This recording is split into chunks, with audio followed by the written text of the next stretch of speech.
Ladies and gentlemen, this is Yasir Abbas, the examiner of patents and designs. Today, I take this opportunity to welcome you all to the National Intellectual Property Awards and Conference. आज के कार्यक्रम की theme अद्वितीय है।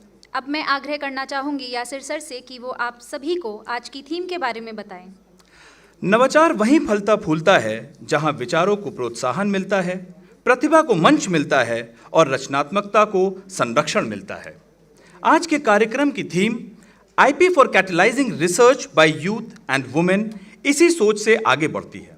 जब युवाओं की ऊर्जा और महिलाओं की रचनात्मकता को बौद्धिक संपदा का संरक्षण और प्रोत्साहन मिलता है, तब नवाचार की एक सशक्त और समावेशी संस्कृति विकसित होती है। यही संस्कृति विकसित भारत की आधारशिला है। जब हमारे युवा शोधकर्ता और महिला नवप्रवर्तक अपने विचारों को सुरक्षित, संरक्षित और प्रोत्साहित पाते हैं, तो वो केवल नए आविष्कार नहीं करते, बल्कि भारत को ज्ञान, अनुसंधान और नवाचार में वैश्विक नेतृत्व की ओर अग्रसर करते हैं। Today's gathering celebrates innovation, creativity and the transformation power of intellectual property in shaping the future of our nation. Moving further, I would like to give you a brief of today's event. Today's event is organized into two segments. The first segment will feature a plenary discussion followed by the IP BRICS HIPO meet. The second segment will include keynote and special addresses by distinguished speakers from WIPO and DKPTO. The last segment comprises of the International IP Award ceremony.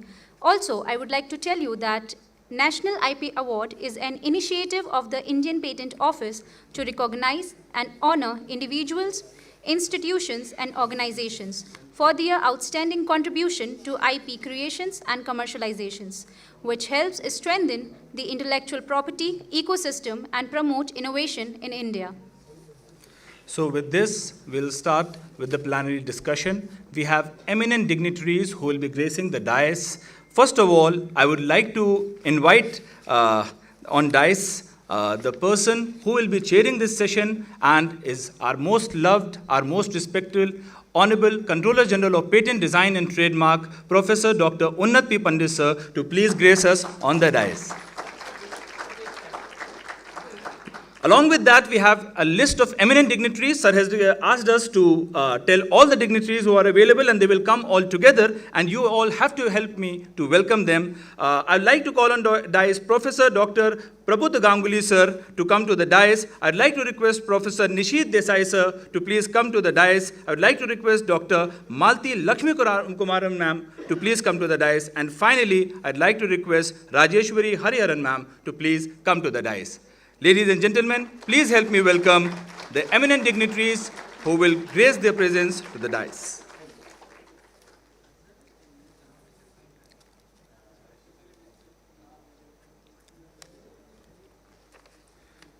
A plenary discussion which will be on IP for catalyzing research for youth and women.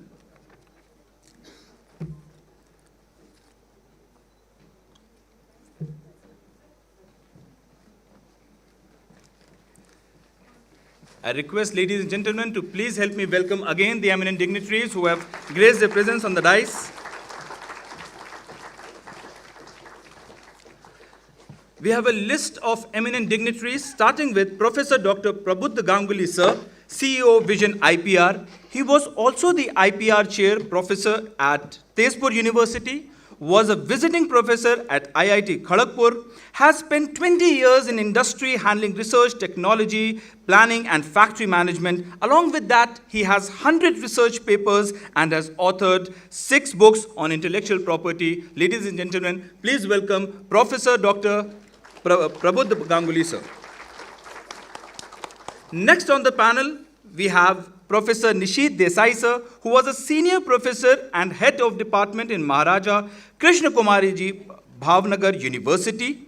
Along with that, he is the editor-in-chief of Taylor and Francis. With that, he has 40 years of teaching and research experience, 170 plus research papers, 7 books authored and co-authored and supervised 49 PhD scholars. Ladies and gentlemen, please welcome Professor Nishit Desai. Then, next we have Dr. Malti Lakshmi Kumar ma'am. Dr. Malti Lakshmi Kumar has more than 30 years of experience in the field of biochemistry and molecular biology with an expertise in plant genomics, DNA fingerprinting, and genetic transformation. She has successfully supervised several PhD students in the area of plant molecular biology and has approximately 17 years of experience. Ladies and gentlemen, please welcome Dr. Malti Lakshmi Kumaran ma'am. Finally, on the panel, we have Rajeshwari Hariharan ma'am. Rajeshwari Hariharan ma'am is the founder of Rajeshwari and Associates, a new Delhi-based law firm specializing in intellectual property law. With over 2 decades of experience, she has built a strong practice in patents, trademarks, copyrights, plant variety protection, and geographical indication.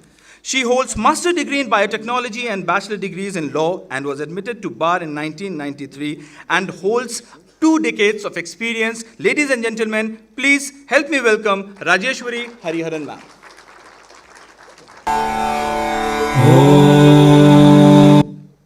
Now, ladies and gentlemen, with this, we have come to the part of Atithi Devo Bhava. As with the tradition of our country, we first felicitate our guests. So, first of all, I would like to request our most loved Honorable Controller General of Patent Design and Trademarks, sir, to please felicitate our eminent Professor Dr. Prabhuddha Ganguly, sir, with a bouquet.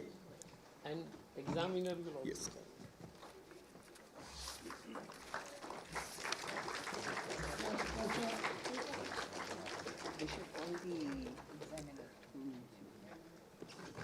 Next, I would like to call Umesh Singh, Examiner of Patents and Designs 2025 batch, to please felicitate Professor Nishit Desai, sir.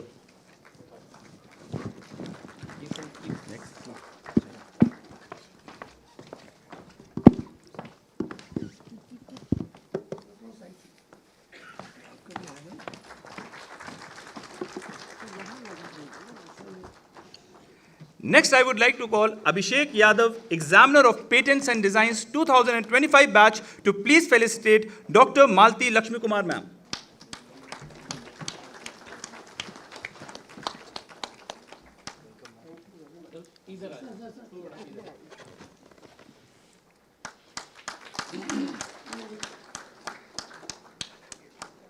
Finally, I would like to request Gitanjali Kapil, Examiner of Patents and Design 2025 batch, to please felicitate Rajeshwari Hariharan ma'am.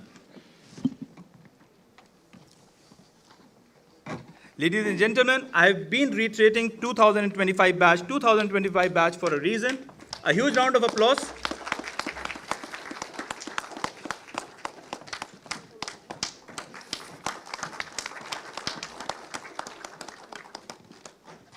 You can even see CG sir applauding, the reason being this tradition has started in the office that all the officers, especially the young officers who are working, all the officers who came to felicitate, actually they are the top performers of the office, and CG sir decided that they will felicitate the guests who come in our office.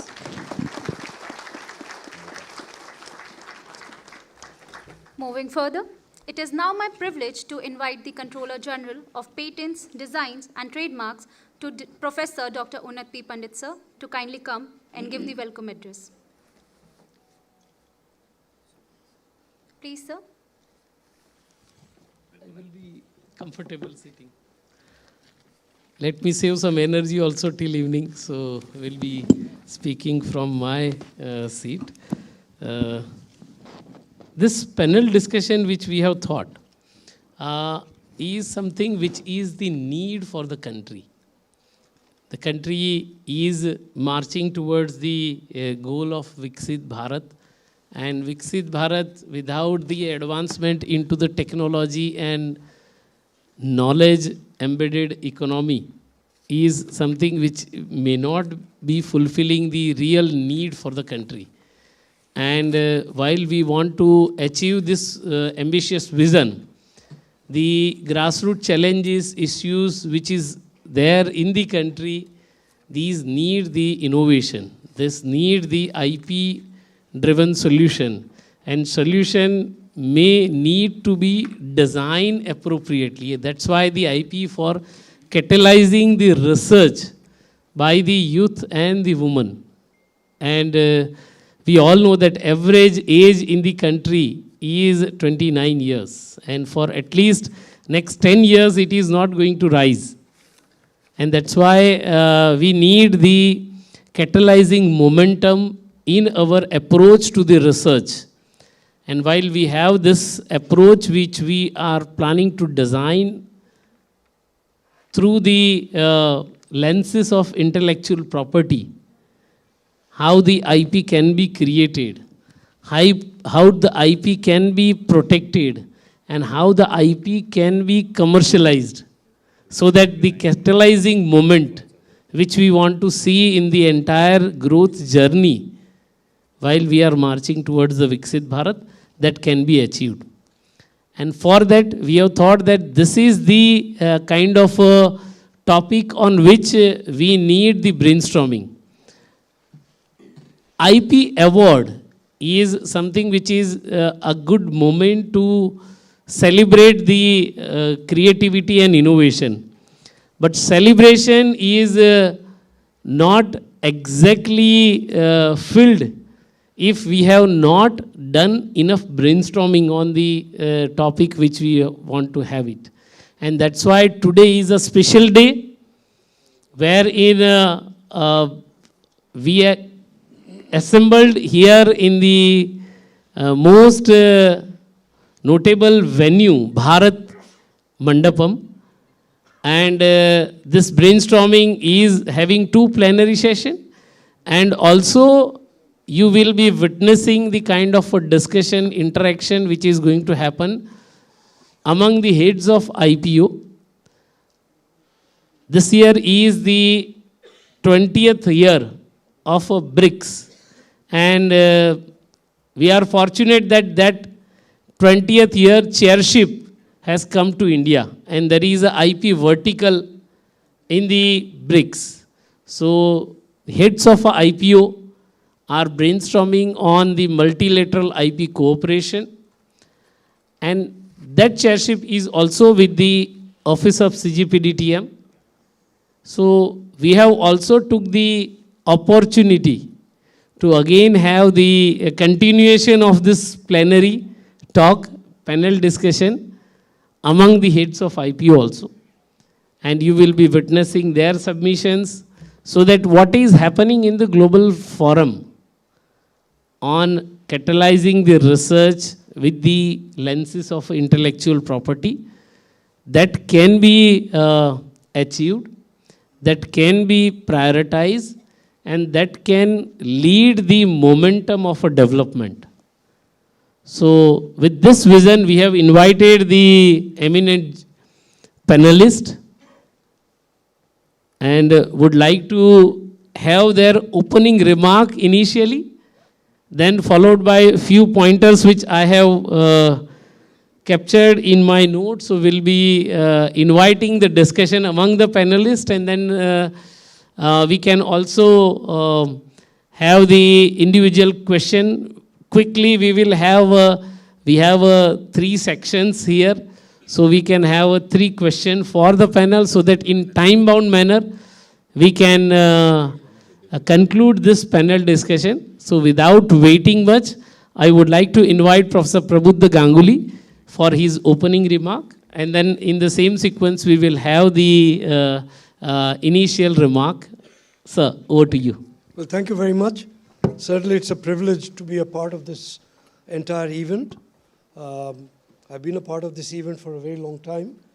Now, if you look at the title of this particular session, which is IP for Catalyzing Research by Youth and Women, right? So let's go word by word. IP, I don't have to go and talk about the details of IP because all of you are aware of what is IP. But I'll refer to it later. Important part is catalyzing.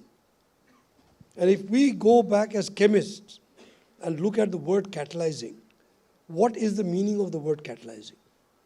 That you put in something which sort of facilitates a process.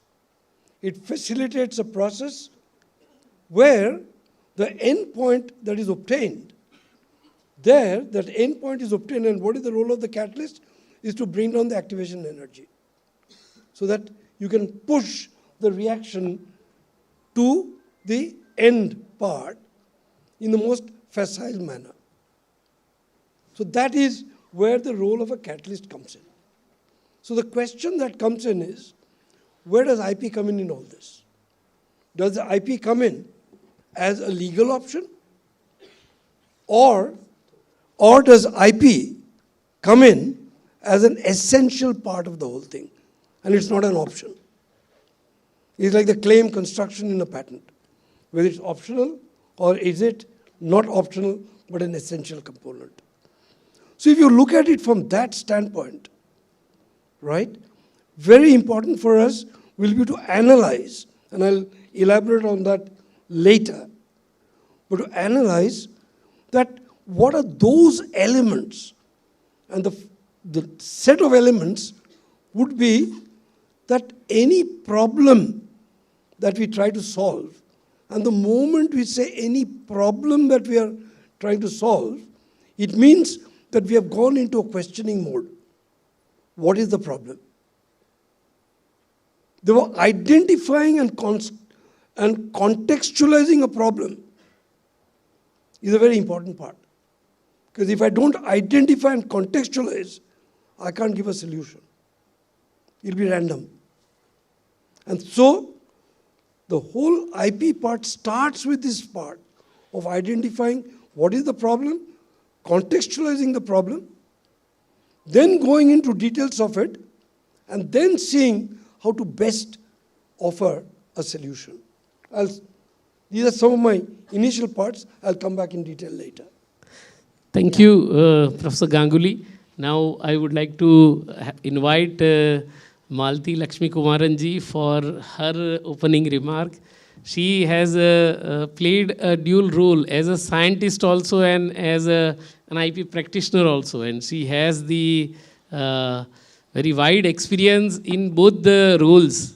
So it would be good that to listen to her and her views on the this particular theme on catalyzing the research through IP. Ma'am, over to you. Yeah, I think I'll just continue with what Dr. Ganguly said.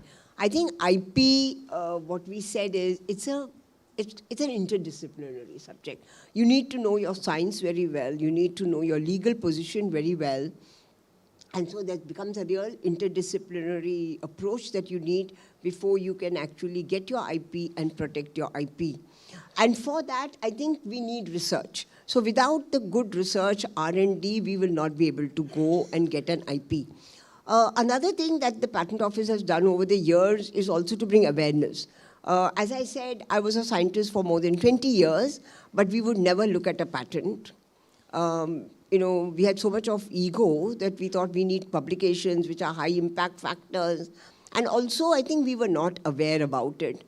But now, every institute, any government office that you go, or university, awareness is there so much on IP, on protecting your innovations.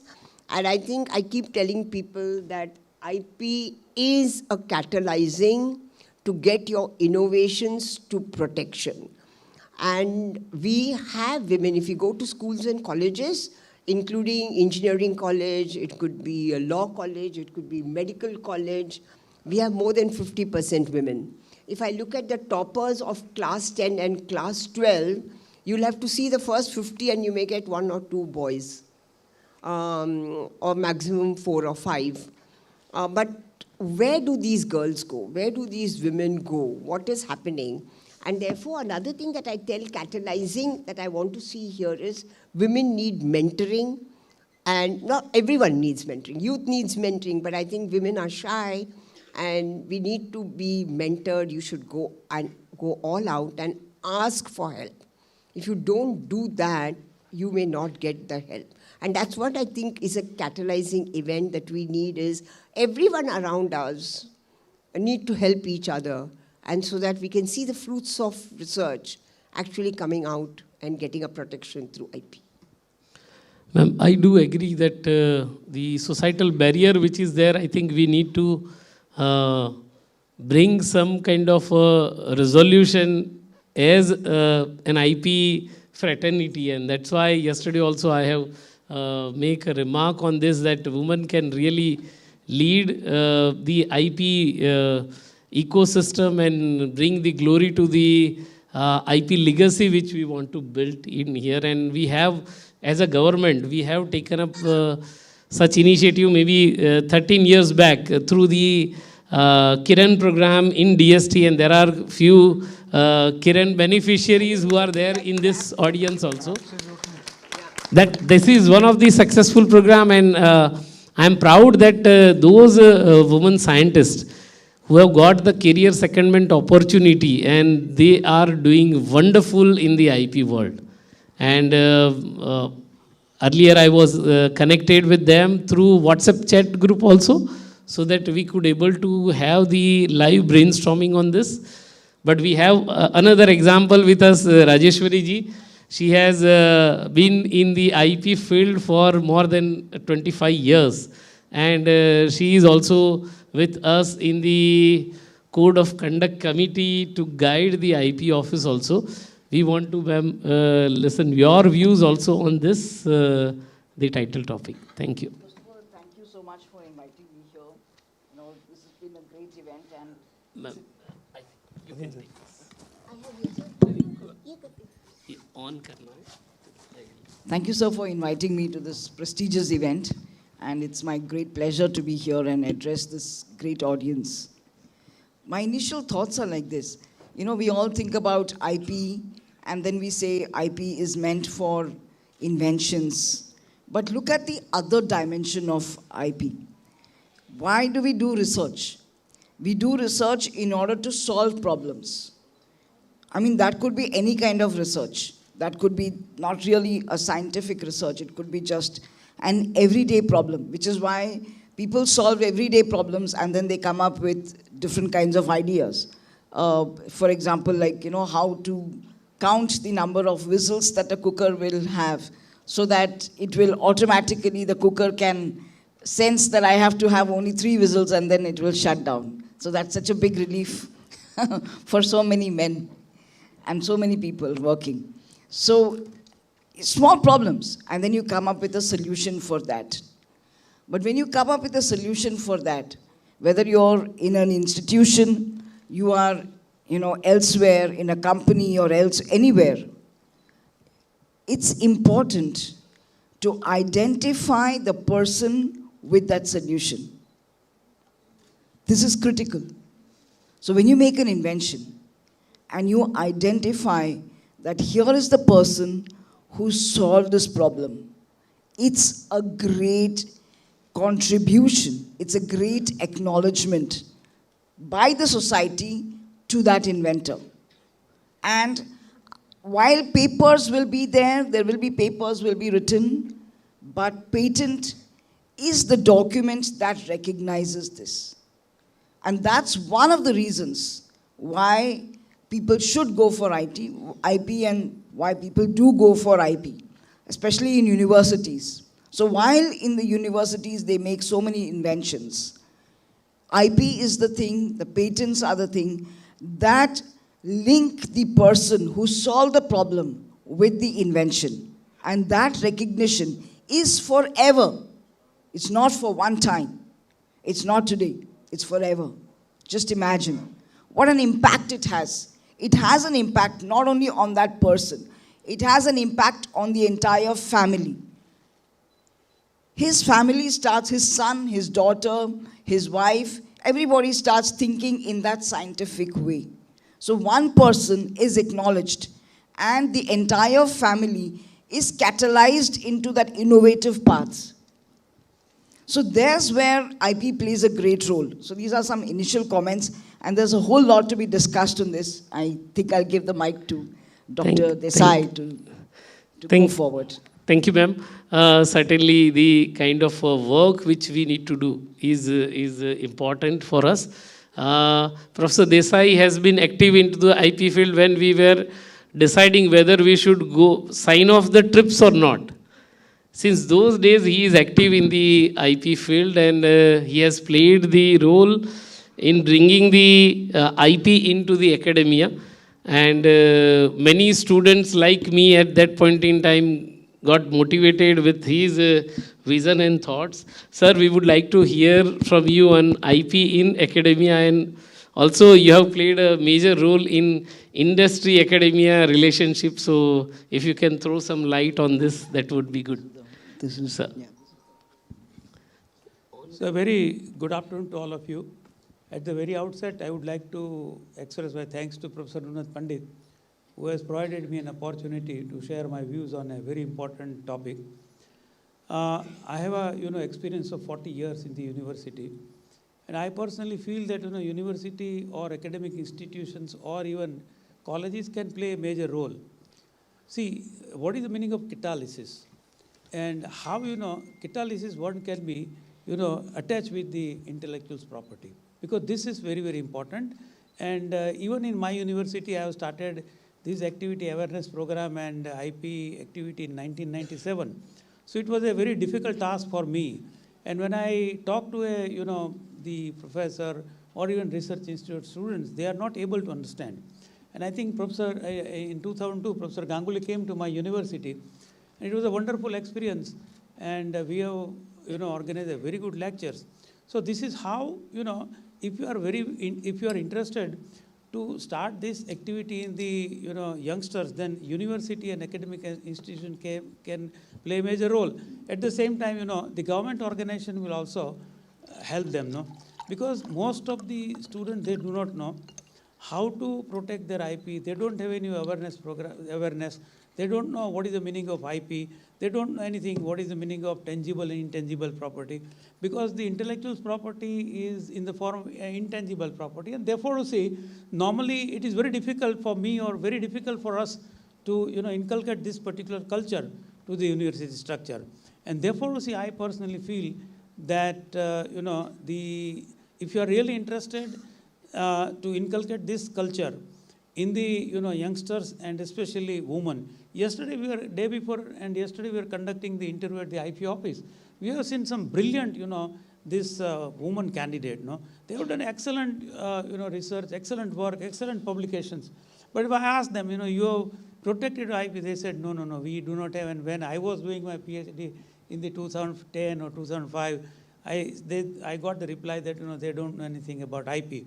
So now what I personally feel that if really we are interested to catalyze the IP with the younger generation of our country and women, then the very first and foremost thing is we should start some initial activity or some topic should be included even in the curriculum of the college and university, so that we can start this particular activity and we can inculcate the culture of IP among the youngsters. Like, because youngsters here what they have written, the youngster and women, all they are at the age of 15 to 25, and therefore you see this is very, very essential.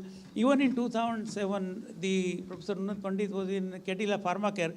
So he came to me and he said that we want to, you should incorporate the topic of IP in the academic institute. So we have incorporated, and he was teaching all the things. So this is how you can catalyze the culture of IP among the youngsters and women, especially younger generation of our country. Thank you.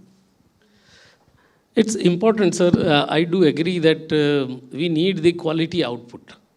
And to get the quality output and outcome, the research planning is important.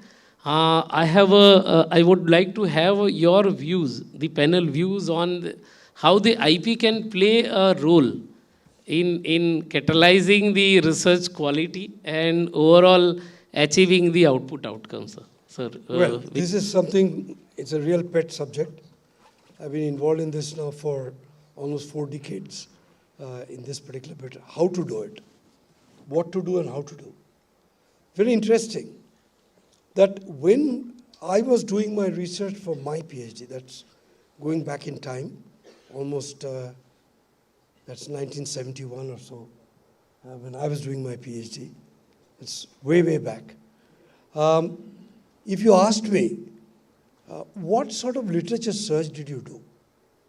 I would look into chemical. Those days you didn't have, electronic databases. So you had to go and look through chemical abstracts and a whole bunch of stuff in the library. with a lot of dust going into your nose because there was no AC either.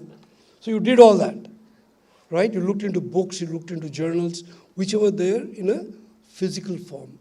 We did not know the existence of patent, right? So that was what we used to do. But the interesting part is that when we got to know what are patents, we did not look at the legal part of it. We started then, at a much later stage in our life, when people actually put us into patents, said, look, here is a very host and a rich source of technical and scientific literature. Have you looked at it? And my answer was, we haven't. What did we lose? Very important part to recognize.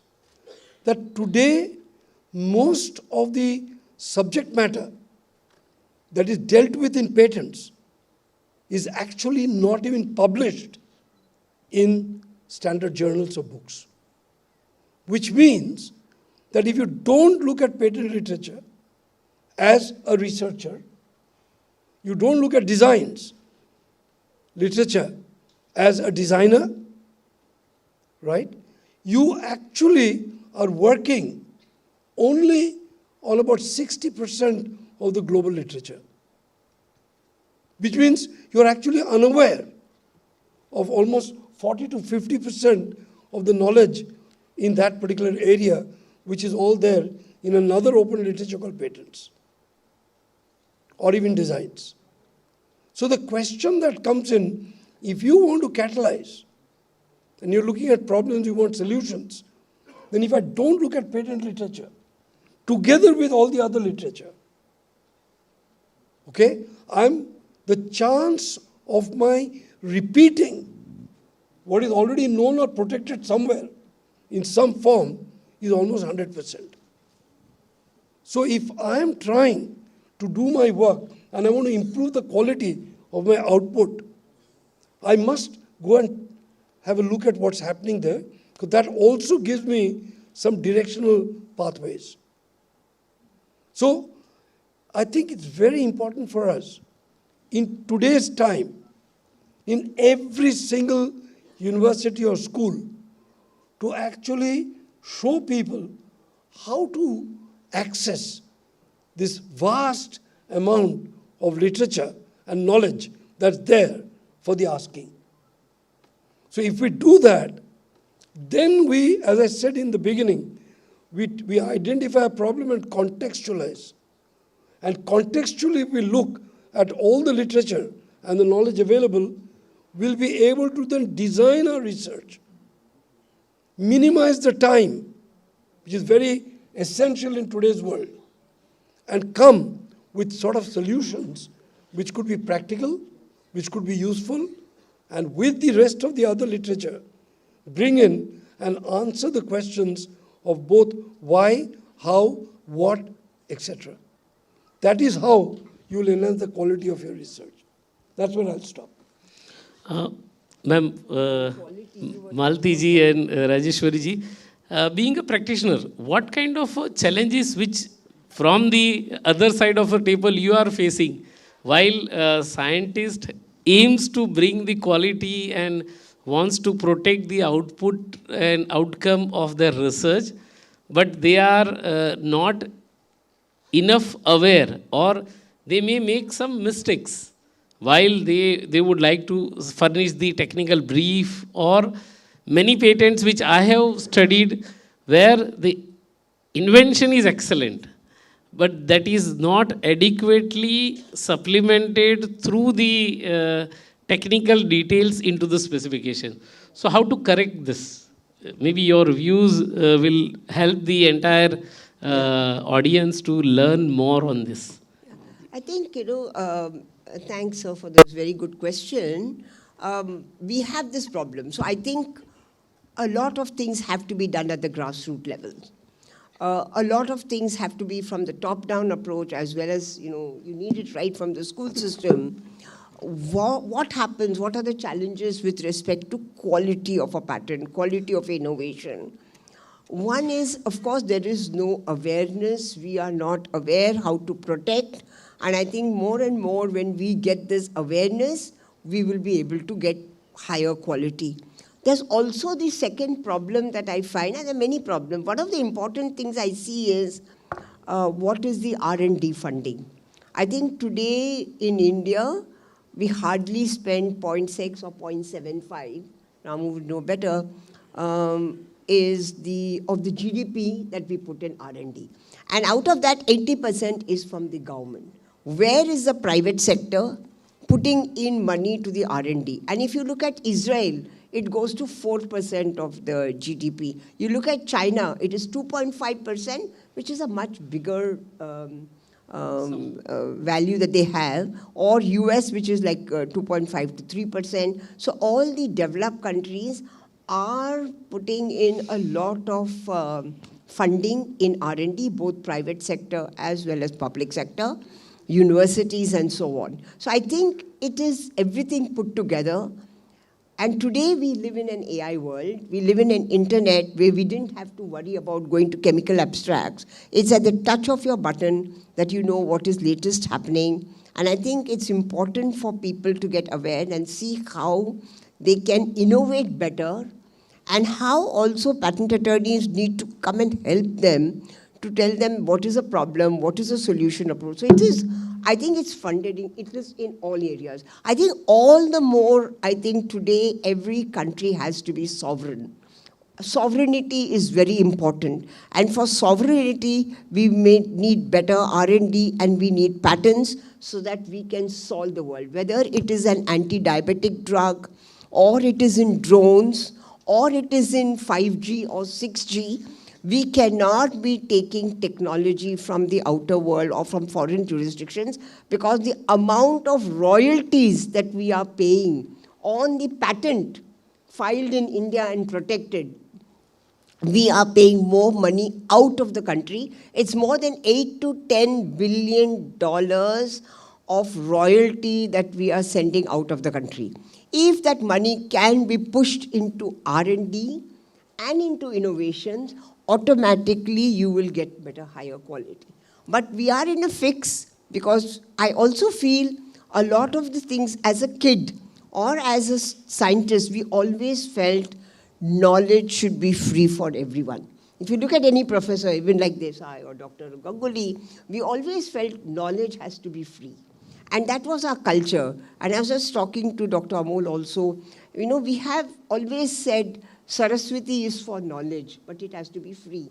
Lakshmi is for wealth and Parvati is for Shakti. But the minute you mix all of them, knowledge and wealth with Shakti, I think we can come up very well. But we have it in our culture.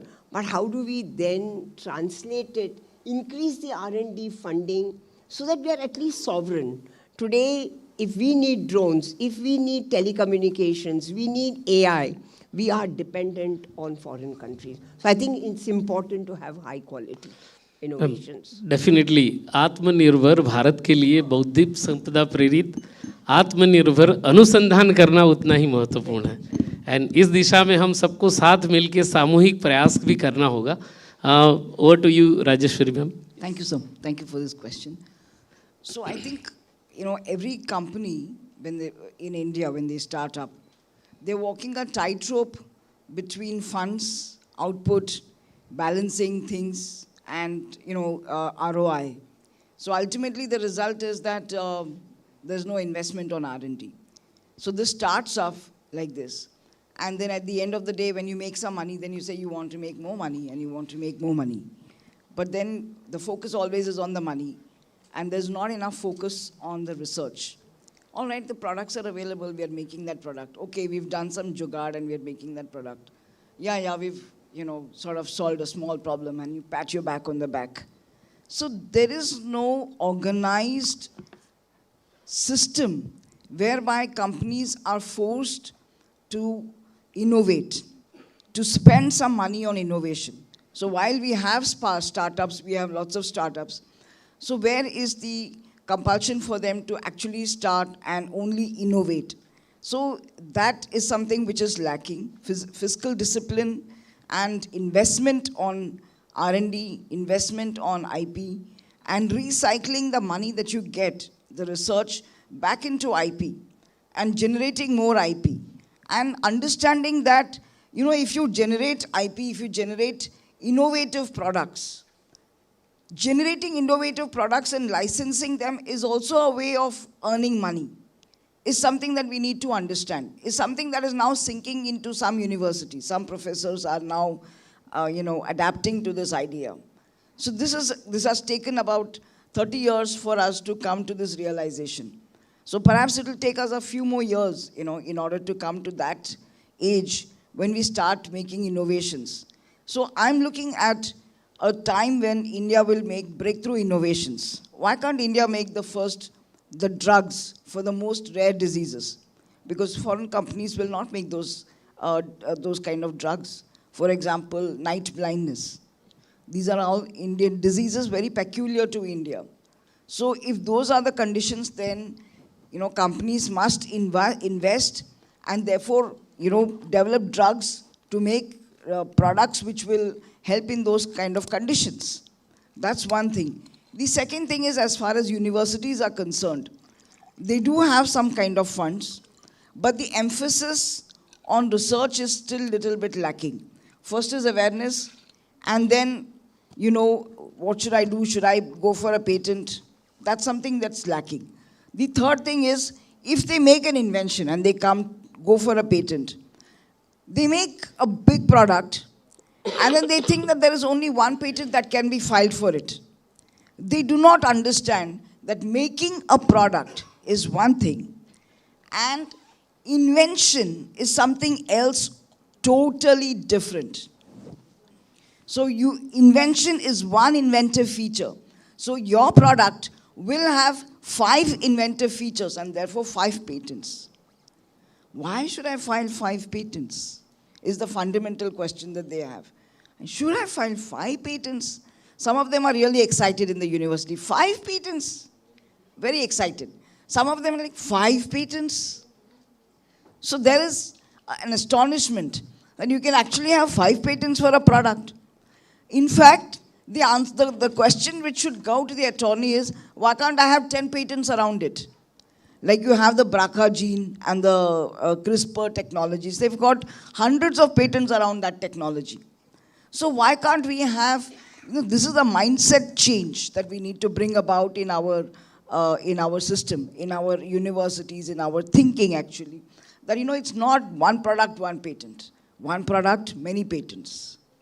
So this is it's slow, but I guess with discussions like this, with people going to universities, talking to them, teaching them, helping them to understand IP, then they start thinking, all right, there can be many more patents for one product. This is something, and processes can be patented. It's a surprise. It shouldn't be a surprise. It should be the norm, because you may file 10 patents, but there'll be a gold mine in just 9th one. And it's the 9th one that's going to actually give you the gold. That's where people don't realize. So we face all kinds of problems like this. And explaining these problems also takes its own time. Ma'am, you have rightly said that for amplifying the quality outcome, the IP should be one of the norm. And in academia, there are several such experiments and the trials were also done. Sir, I would like to hear from you about the STEM and IP-focused education which is given in academic institution and the various initiatives which has been taken up on this to offer the better awareness and opportunities in IP to the students and to the academicians. Sir, over to you. So, I have a couple of points in my mind. In 1997, we have started this awareness program in the Bhavnagar University. And since then, we are also working in this same field. Sir, So can you keep the microphone near? Yeah. So first and foremost thing is that all the students, those who are enrolled to the college or department, postgraduate department, they should be well versed with the IP culture. What is IP? How the IP is very, very important for protecting your inventions, your creativity, or your the inventions. And this is second thing. Third thing is the university should provide the proper culture, because most of the universities, they are not providing proper culture. They don't have any a separate fund for protecting the IP. And that's the reason that now in the national education policy, they have given the very good weightage for the intellectual property right. It's different in various aspects. So what I personally feel that the government should provide the separate fund for protecting the IP. Then, the collaborative work is also very, very important. Now, as far as the university structure is concerned, there are two different very good points are there. One is CSR labs are also there. And second thing is industries. So there should be a, three-corner collaborative work so that, university has got the huge manpower where, industries and CSR lab, they have got the limited manpower. So if there is a, combination of, if there is a, networking between the academic institutes, CSR labs, or even in some cases IITs and other, NIPER and, ISHR, they can join with, the university or academic institutions. Then we can have a very good type of the research. Second important, the serious aspect is, I have seen that, most of the academic institutes, out of 100 patents, 95% patents are dormant. And that's the reason that this is a very, very serious things. So, university or any academic institutions or innovators, he or she must have a clear-cut understanding that what type of, IP, what type of innovation should be protected. If just, you file the patent and if you get it the patent, if you say that, I've got 5 or 10 patents, it's of no use. For me, it's of no use. Because, the R&D yield a lot of, expenses. It consumes a lot of, funds from the, government taxpayer. And that's the reason that, I personally feel that there should be one, separate mechanism that when you file the patent from several institutions or university or in the department, there should be one committee and they should, analyze the things that here is the potential patent, here is the potential innovations. So before publication of research paper, I personally feel that, it should be, monitor or it should be, pursue with the guide, PhD students, and dean of the students, etc., etc. So this is how this is my opinion, and I personally feel that a collaboration will yield a very good quality of the research, because in the university, some of the university or most of the academic institutions, they don't have a sophisticated instrumentation center or sophisticated the testing laboratory or even biological testing laboratory, where this all very good institutes of our country will play a major role. So in nutshell, what I personally feel that if there is a good collaboration between the industries, CSR lab and university, then we can improve the quality of patent, we can improve the quality of innovation, we can improve the quality of the research paper. This is how I personally feel that this is the way to produce a quality-based research. Thank you. So this is how I think these are the important points which we have kickstart with the discussion on the IP for catalyzing the research by youth and the women. Now, if the panelists agree, then I would like to come to the audience. As I have promised that we will have 3 questions. We are running tight on the timelines. So maybe one from the lady from this side, the last, and the lady who is waving. That, yes. What about the men? Yeah, from that side, yeah. 2:1. The last one, last but third row, yes, you only. So we will have 3 questions. Ma'am, you can ask. There is a microphone. Yeah. Can somebody pass on? Yes. Okay, good. Yeah, thank you very much, sir, for giving me opportunity to ask a question here. Instead of saying a question, I am a little bit concerned about some important point here. Being a researcher from the NIRI, that is the CSR lab, we used to train that, we used to write the review paper, and then we used to come up on some solution with respect to given problem. So what happens, neurological connection in minds get automatically generated so that a person come up with the result.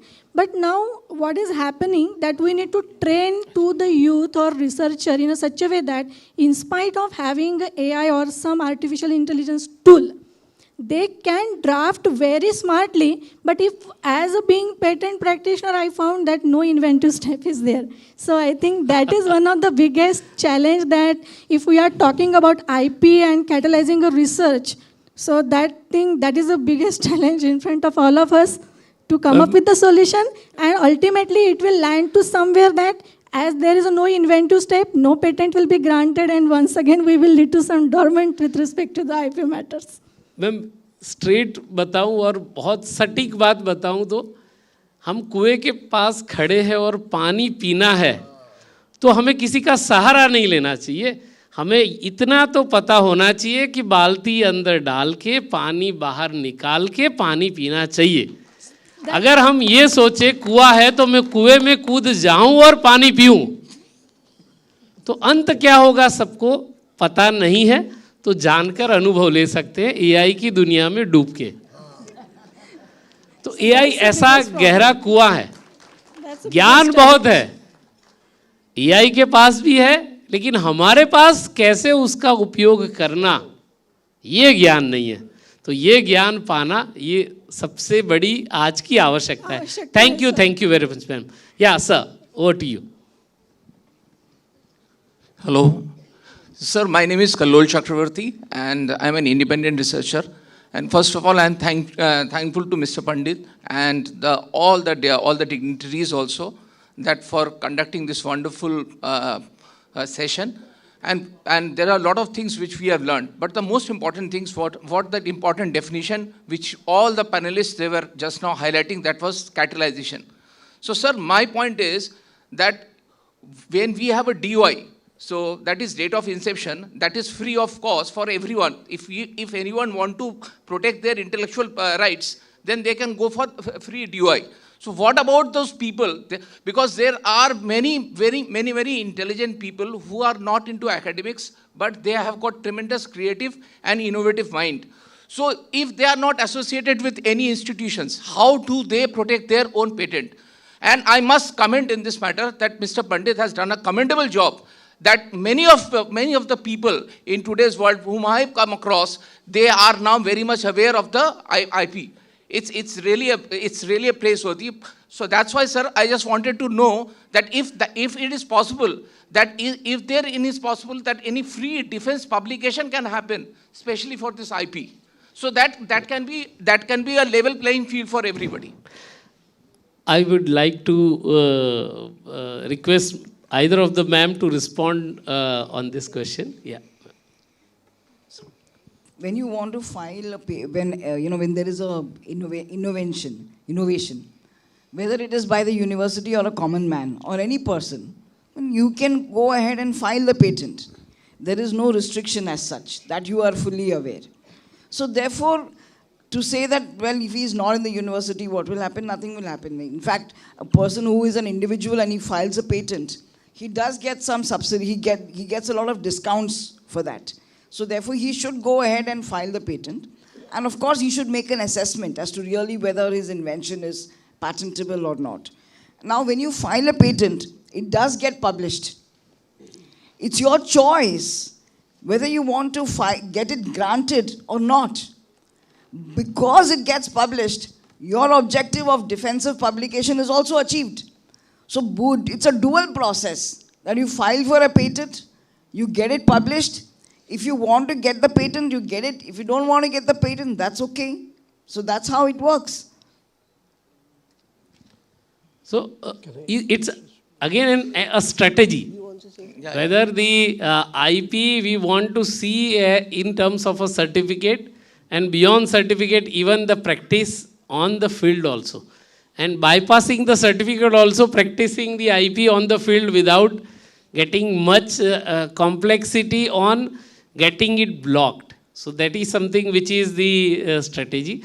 And on prior protection, the safeguarding, the section 31 which was there in the Act, we have offered the adequate rule in the Patent Amendment Rule 2024, wherein within 1 year, the declaration can be given on a Form 31. That Form 31 we have newly introduced.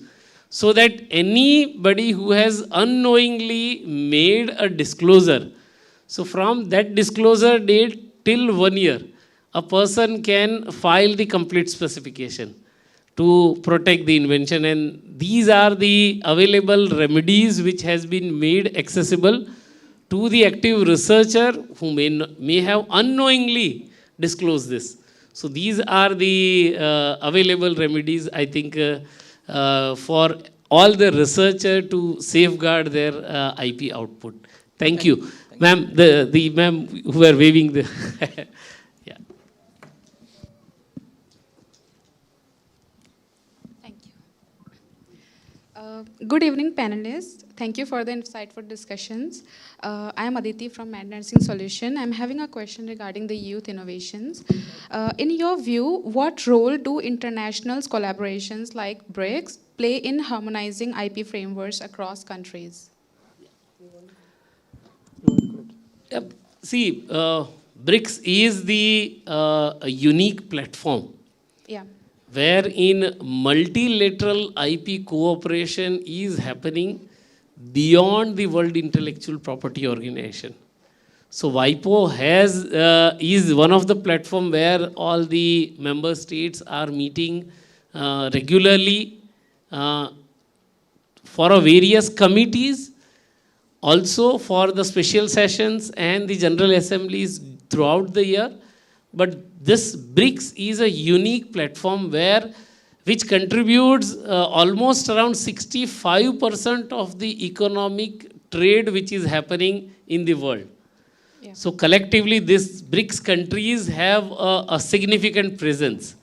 And on IP front also, they are one of the leading IP creator and trying to protect the invention and creativity in the world.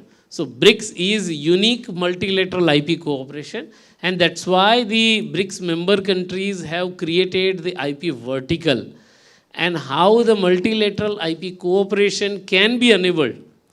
So soon we are going to come out with some novel initiatives among the BRICS countries and of the BRICS countries for the Indian stakeholders, so that we can further amplify the momentum of IP creation protection in India and among the BRICS countries also.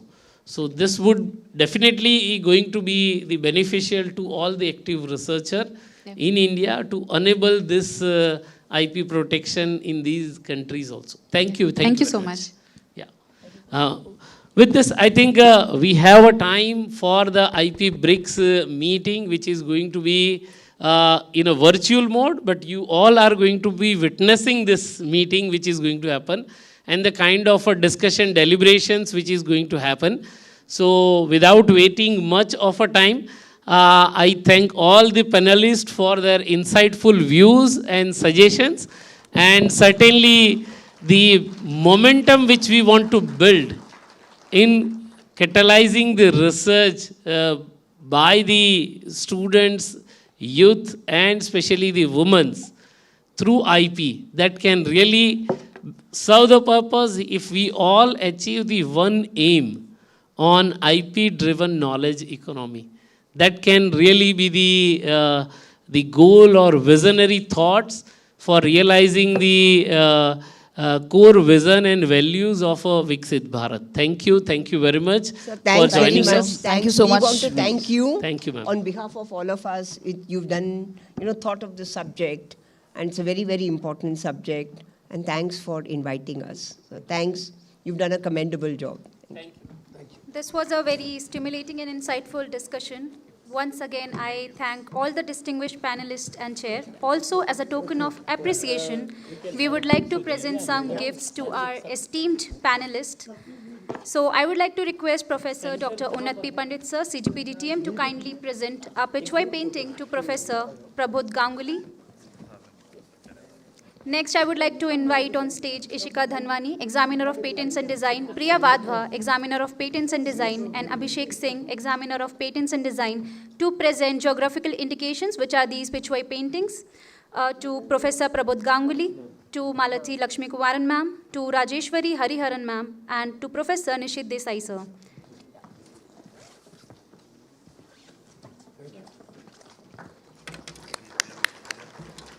I would like to request next Ms. Priya Vadva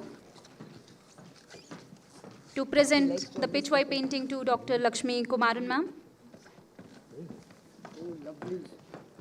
Next, I request Ishika Dhanwani, Examiner of Patents and Design, to present the pitchway painting to Ms. Rajeshwari Hariharan ma'am. Now I would like to request Abhinav Tiwari to kindly come onto the dais and present the painting to Professor Nishit Desai sir.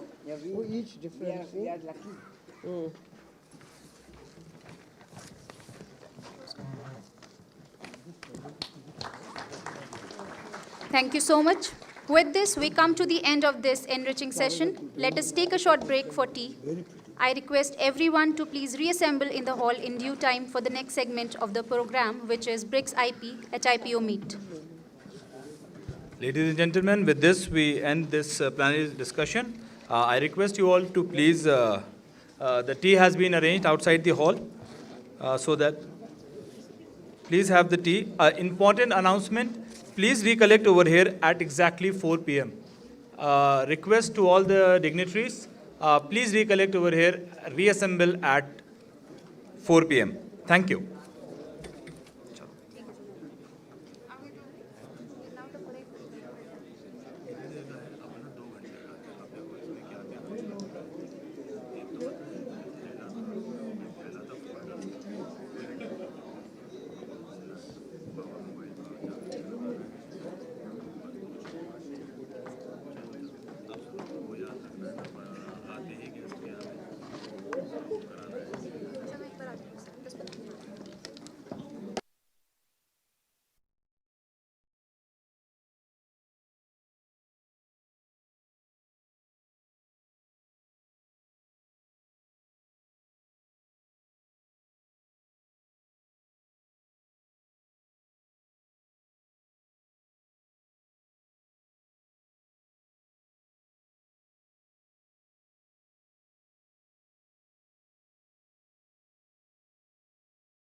institutions, and enterprises.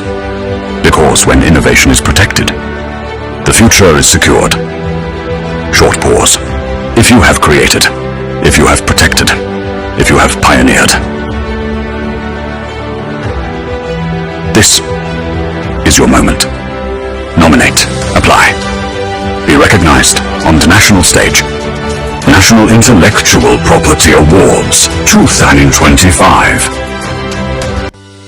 Every great nation is built on ideas. Ideas that inspire. Ideas that innovate. Ideas that transform lives. Pause. Across laboratories, workshops, startups, and research institutions. Brilliant minds are shaping the future of India in the journey towards a stronger, self-reliant India. Intellectual property is not just protection. It is power. It is progress. It is prosperity. The National Intellectual Property Awards 2025 honors the visionaries, the creators, the inventors, the innovators who turn imagination into impact, from breakthrough technologies to transformative designs, from grassroots innovations to global brands. These awards celebrate excellence across industries, institutions, and enterprises. Because when innovation is protected, the future is secured. Short pause. If you have created, if you have protected, if you have pioneered. This is your moment. Nominate, apply. Be recognized on the national stage. National Intellectual Property Awards 2025. Every great nation is built on ideas. Ideas that inspire. Ideas that innovate. Ideas that transform lives. Pause. Across laboratories, workshops, startups, and research institutions. Brilliant minds are shaping the future of India in the journey towards a stronger, self-reliant India. Intellectual property is not just protection. It is power. It is progress. It is prosperity. The National Intellectual Property Awards 2025 honors the visionaries, the creators, the inventors, the innovators who turn imagination into impact, from breakthrough technologies to transformative designs, from grassroots innovations to global brands. These awards celebrate excellence across industries, institutions, and enterprises. Because when innovation is protected, the future is secured. Short pause. If you have created, if you have protected, if you have pioneered. This is your moment. Nominate, apply. Be recognized on the national stage. National Intellectual Property Awards 2025. Every great nation is built on ideas. Ideas that inspire. Ideas that innovate. Ideas that transform lives. Pause. Across laboratories, workshops, startups, and research institutions. Brilliant minds are shaping the future of India in the journey towards a stronger, self-reliant India. Intellectual property is not just protection. It is power. It is progress. It is prosperity.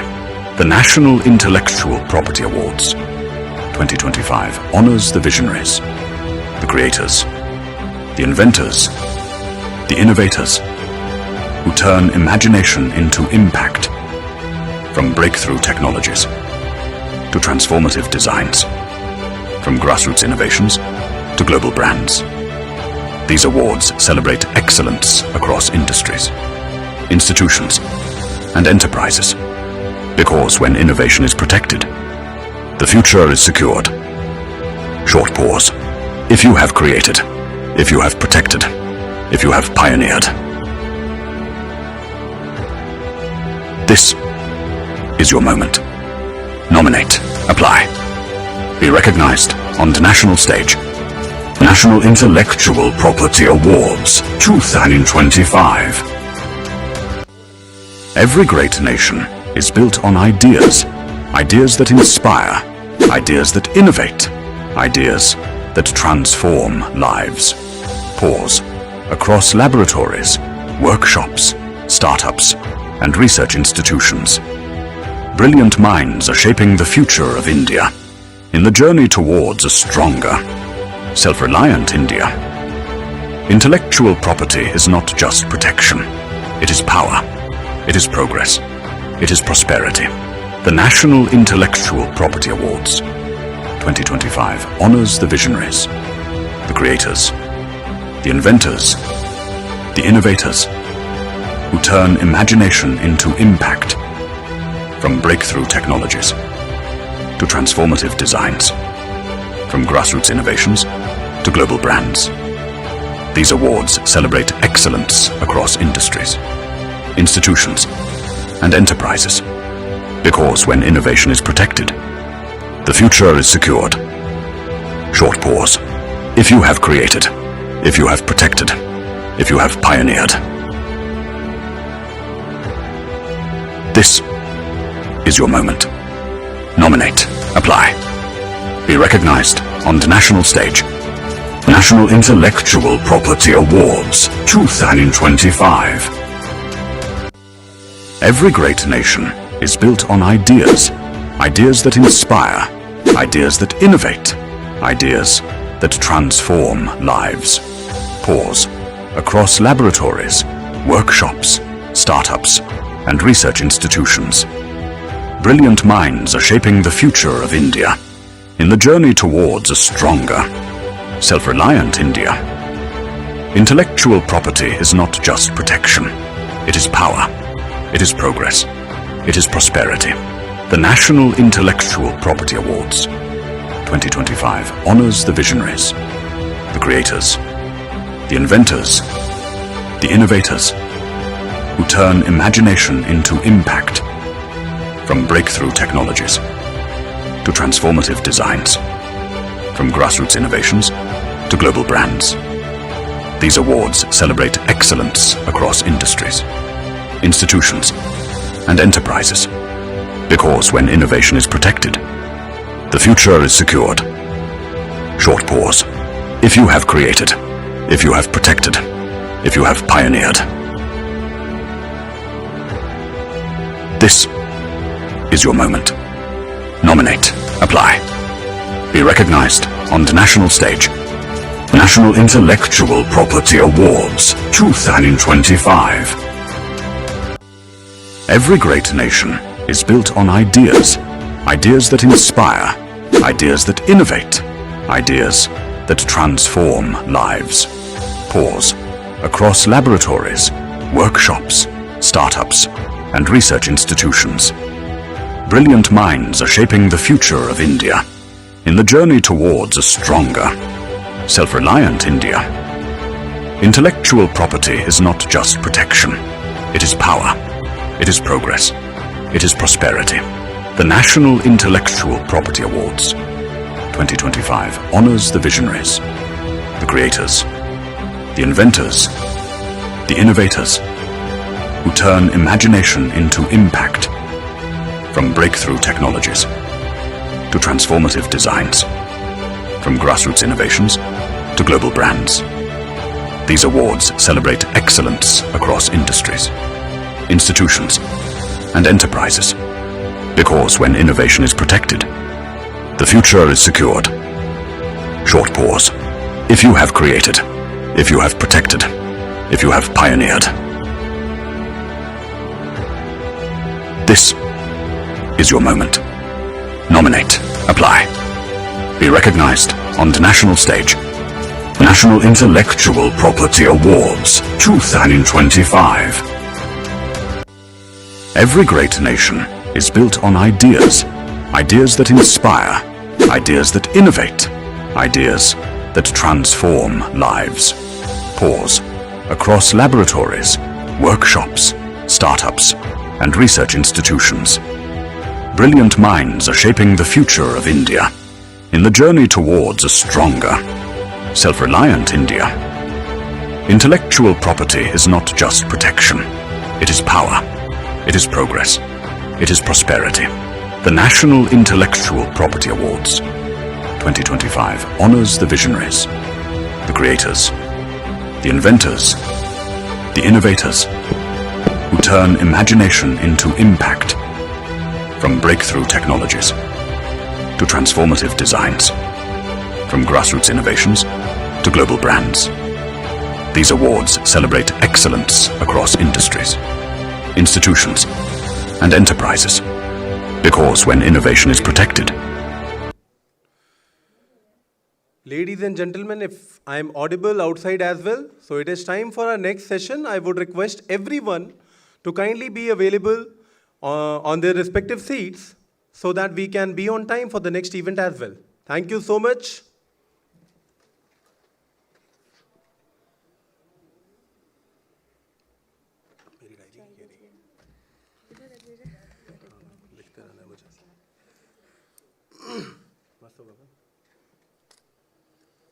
देखना है पढ़ना है बोलना है बस अरे ये भी जा रहा है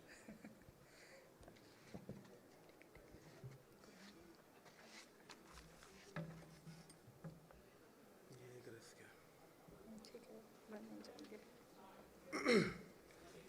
सीधे से ले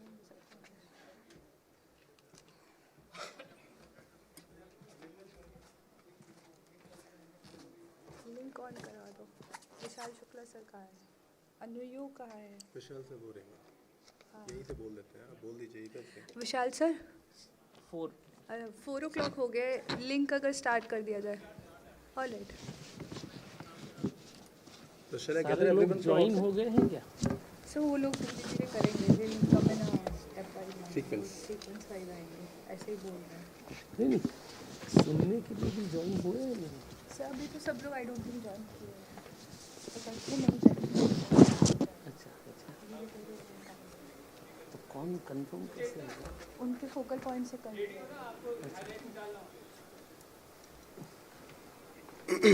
ठीक है शुरू करते हैं पहले वीडियो चलाएंगे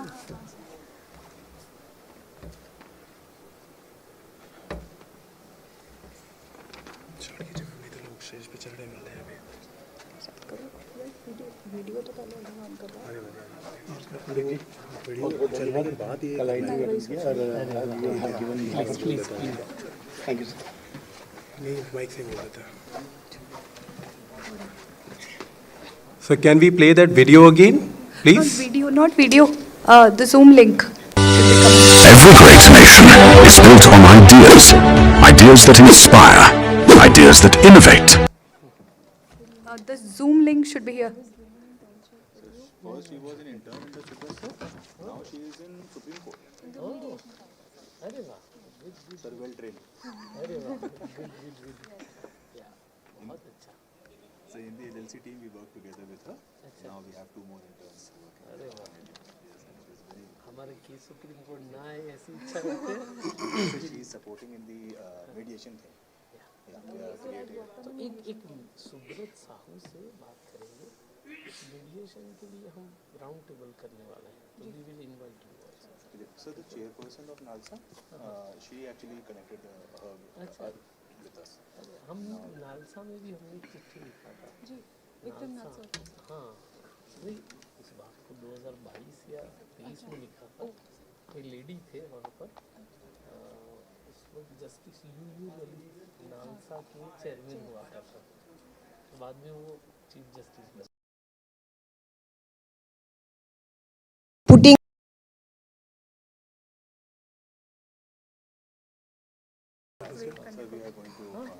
वो मेरा चिट्ठी लिखा था 2023 में उन्होंने अप्रूवल दिया है उसमें लेकिन वो चिट्ठी हमें मिला नहीं है if you can track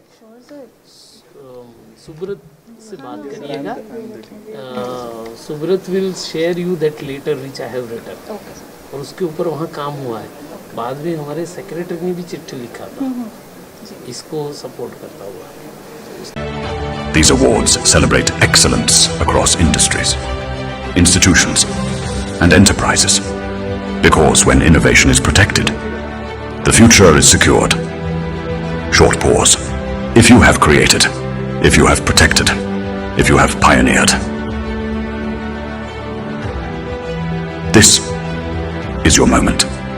Nominate, apply. Be recognized on the national stage.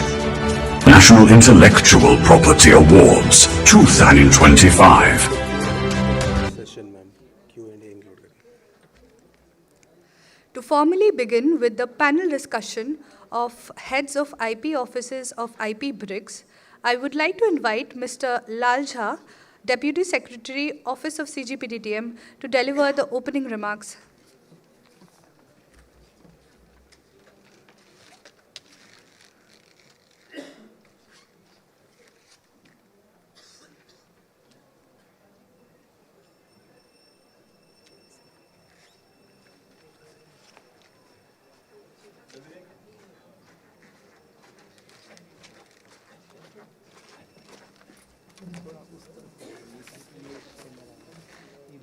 Thank you very much, Suchetna.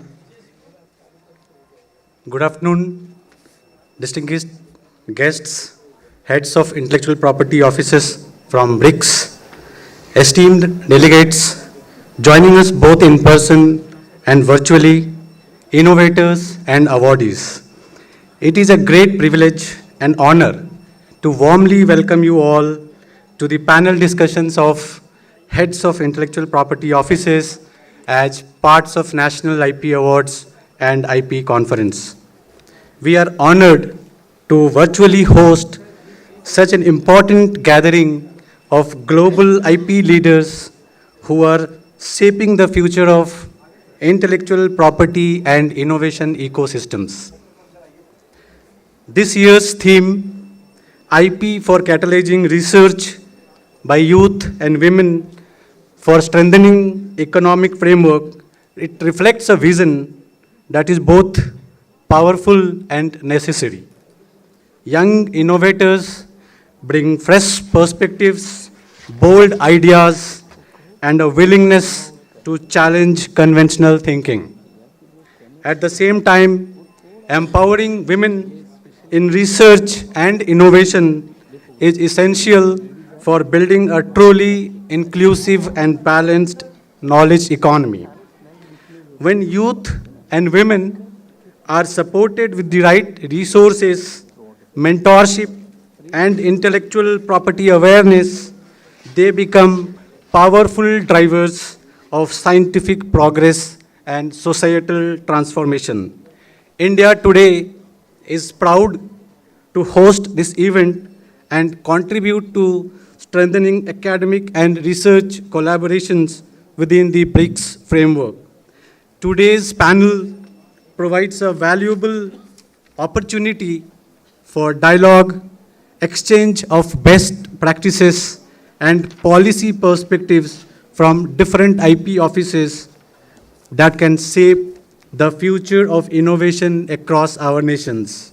I am confident that today's discussions will inspire new ideas, deepen our understanding of intellectual property systems, and encourage greater participation of youth and women in research and innovation.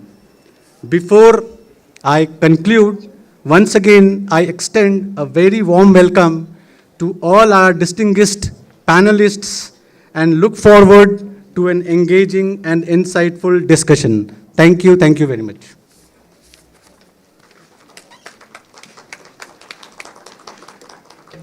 Thank you, Mr. Jha, for setting the context so beautifully for this session. Moving forward, I am honored to invite Professor Dr. Unnat P. Pandit, Controller General of Patents, Designs, Trademarks, Registrar of Copyrights, GI, and SICLDR, to deliver the welcome address for the IP BRICS HIPO panel discussion.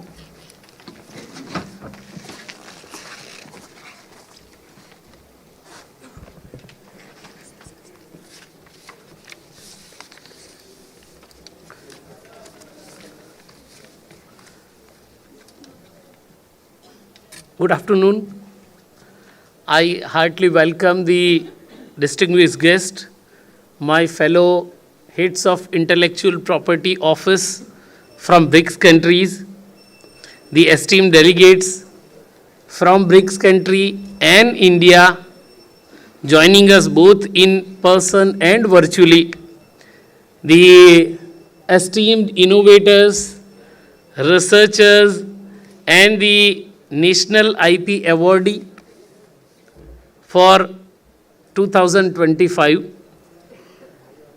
This is the moment wherein we are celebrating the creativity and innovation. And while we are celebrating the creativity and innovation, it is furthermore important as we are going to have a brainstorming on intellectual property for catalyzing the research by the youth and women. Yesterday we have celebrated the International Women's Day.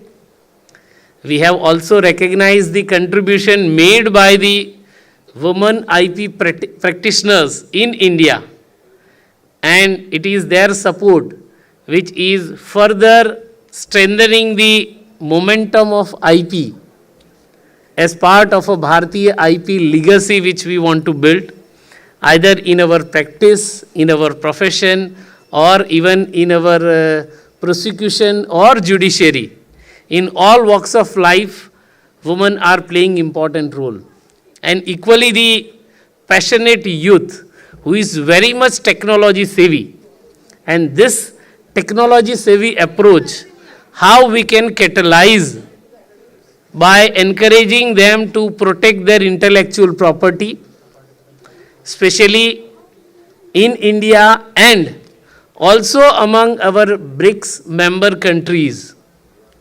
We have learnt a lot during last couple of years where the unique kind of a multilateral IP cooperation which is actively collaborating with a purpose. The purpose is to offer the opportunity for the protection of intellectual property. The purpose is to offer the opportunity to design the IP-driven solution for the sustainable growth. And with this, there are several initiatives which has been taken up as part of the IP BRICS. It's a privilege that on this auspicious occasion of a National IP Award celebration in India, we are further adding one more chapter to this. As we all know that for BRICS, this is 20th year of a BRICS partnership. BRICS partnership is further marked wherein India assumes the chairship of BRICS during this milestone year. The prospective fundamental shift, how we view our work. And when we work, the always aim is the humanity first. The perspective fundamentally shift where we look beyond the traditional or rigid boundaries of intellectual property administration. It encourages us to consider that border is boundaries, but IP plays a profound role beyond the boundaries. IP ecosystem is advancing the inclusive and sustainable development across our nations. And with that spirit, all the BRICS member countries are uniting together in this multilateral IP cooperation. Recent data from the World Intellectual Property Organization proves that we are the primary source of engine for the trade growth. Last year, innovators worldwide submitted record-breaking 3.7 million patent applications. India, for example, recorded remarkable 15.17% growth in the rate of patent filing, making fifth consecutive year of double-digit expansion, alongside monumental volume of innovation emerging from China and our other BRICS partners. But beyond traditional patents, our economic strength is increasing, defined by the explosive growth of intangible asset including brands, softwares, organizational knowledge. According to the WIPO, the global value of a corporate intangible asset has rebounded in all-time high 80 trillion US dollar.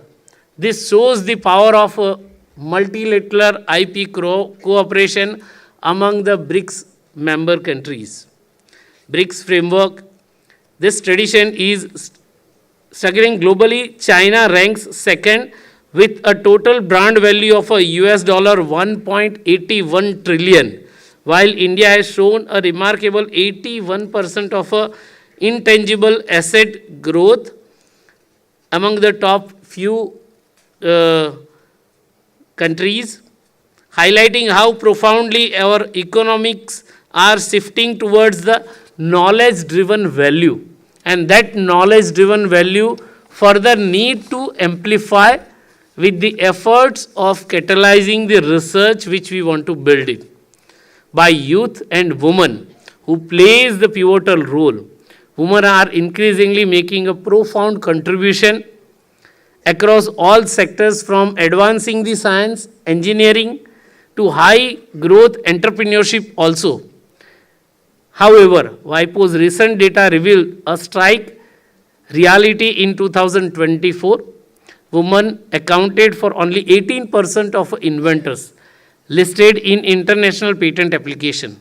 Across our nations, women are emerging STEM degree holders, PhDs in record numbers. And future which we want to foresee is going to have a further amplified growth on IP filing, where the creators or inventors are women.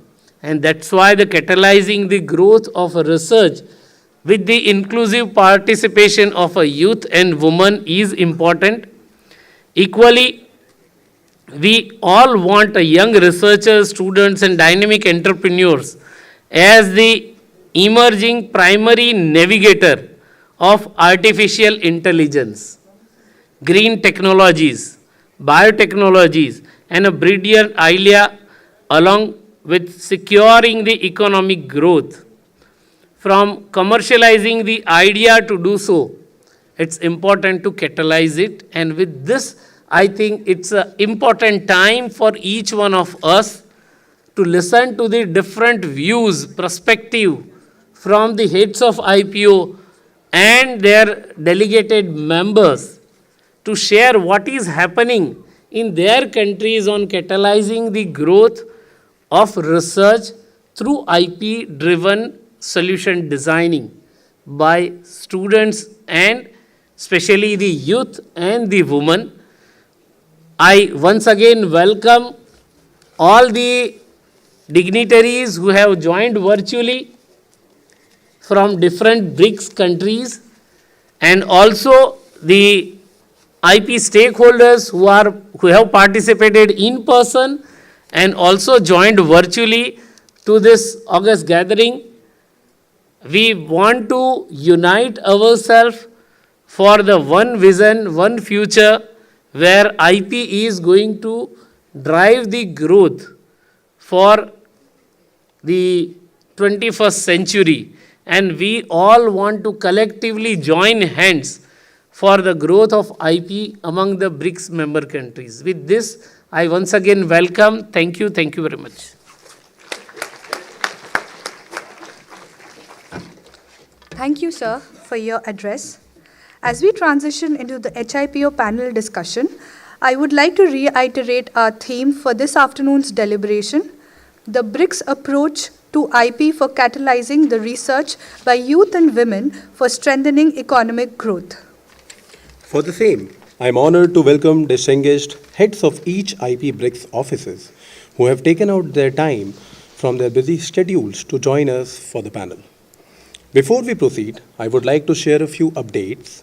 We have been informed that Mr. Shen Changyu, Commissioner, Chinese National Intellectual Property Authority, is unable to join us due to an important domestic meeting that has creating a scheduling conflict.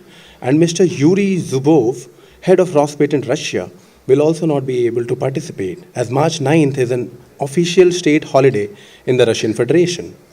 However, they have conveyed their best compliments for a successful event today. At the same time, we want to extend our sincerest gratitude to all the heads of IP offices who have joined us virtually today. We recognize that many of the HIPOs are joining from regions currently observing the holy month of Ramadan. Your dedication and willingness to participate in this event, despite the timings, is deeply appreciated. The present sequence of talks have been arranged as per alphabetical order. However, there is a possibility of certain rearrangements to facilitate the requests being conveyed. Further, few questions can be taken up after each session, each talk, as per the convenience of the panelist. So, to take the session forward, let me first invite Mr. Yasman, who is the Director of Cooperation, Empowerment and Education, DGIP Indonesia. Mr. Yasman will be representing Mr. Harmanshah Siregar, who is the Director General of Intellectual Property at the Ministry of Law of the Republic of Indonesia. We welcome you, Mr. Yasman, and we are very much awaiting your talk. Please.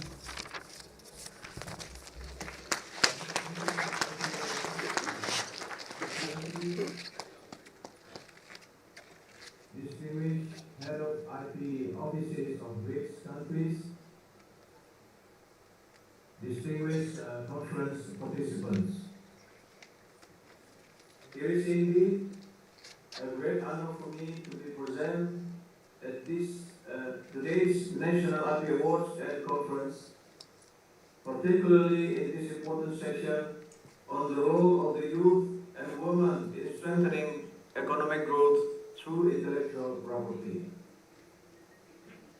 This theme is highly relevant for Indonesia, as we firmly believe that the future of our economy will not be determined solely by natural resources or investment, but by creativity, innovation, and the capacity of our human capital, especially our youth and women. In this context, intellectual property serves as the bridge that connects creativity with economic values. Distinguished ladies and gentlemen and conference participants, Indonesia views youth and women as key drivers in the transformation toward an innovation-based economy.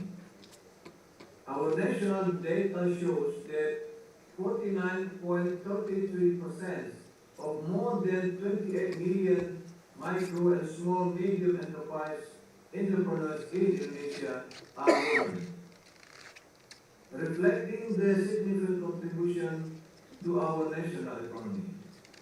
In addition, more than 2.5 million young entrepreneurs are actively engaged in the MSME ecosystem, demonstrating the immense potential of younger generation in generating innovative ideas, products, and services.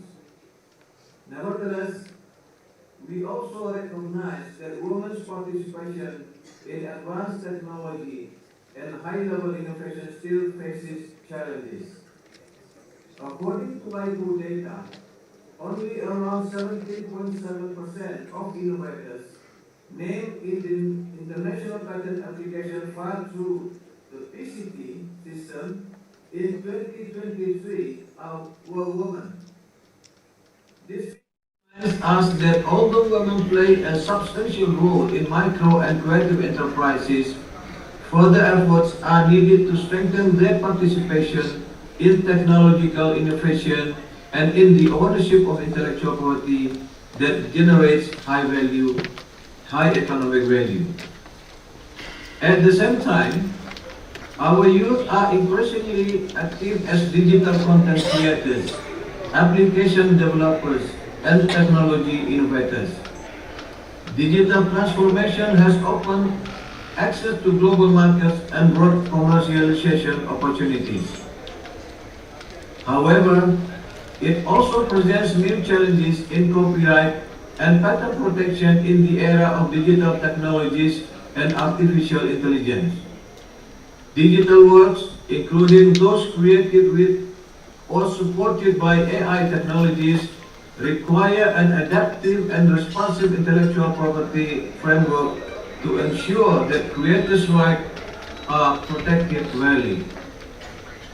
Ladies and gentlemen, distinguished head of IP offices of BRICS countries, from Indonesia's perspective, intellectual property is not merely a legal instrument, but a strategic tool for economic empowerment.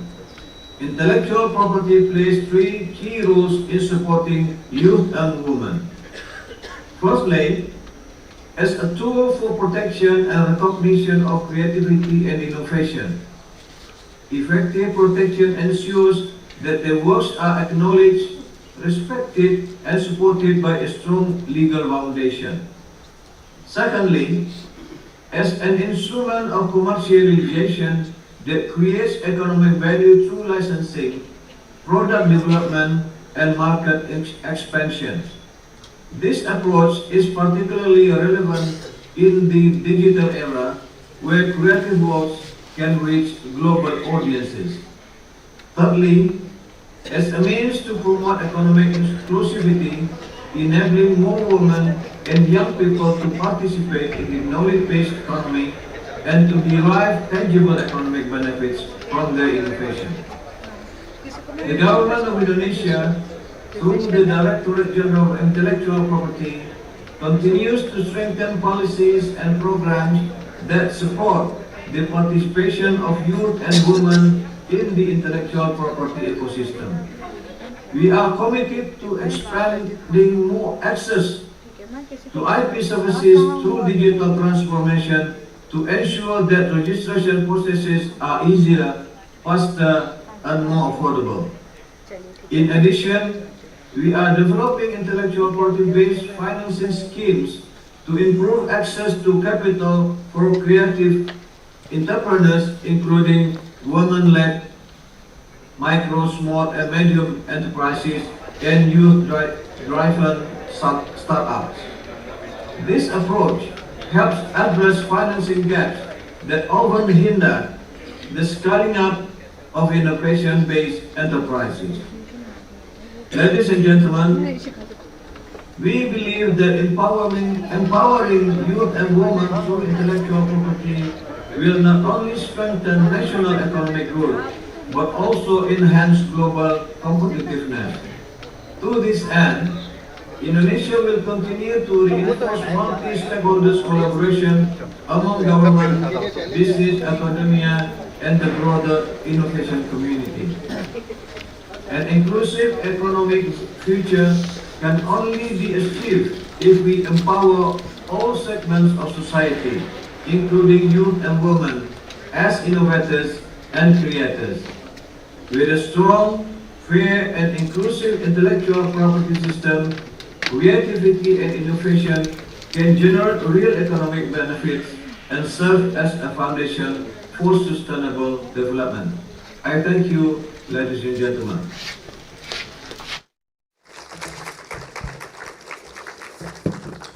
Thank you so much, Mr. Yasman. It was indeed a very insightful talk from your side.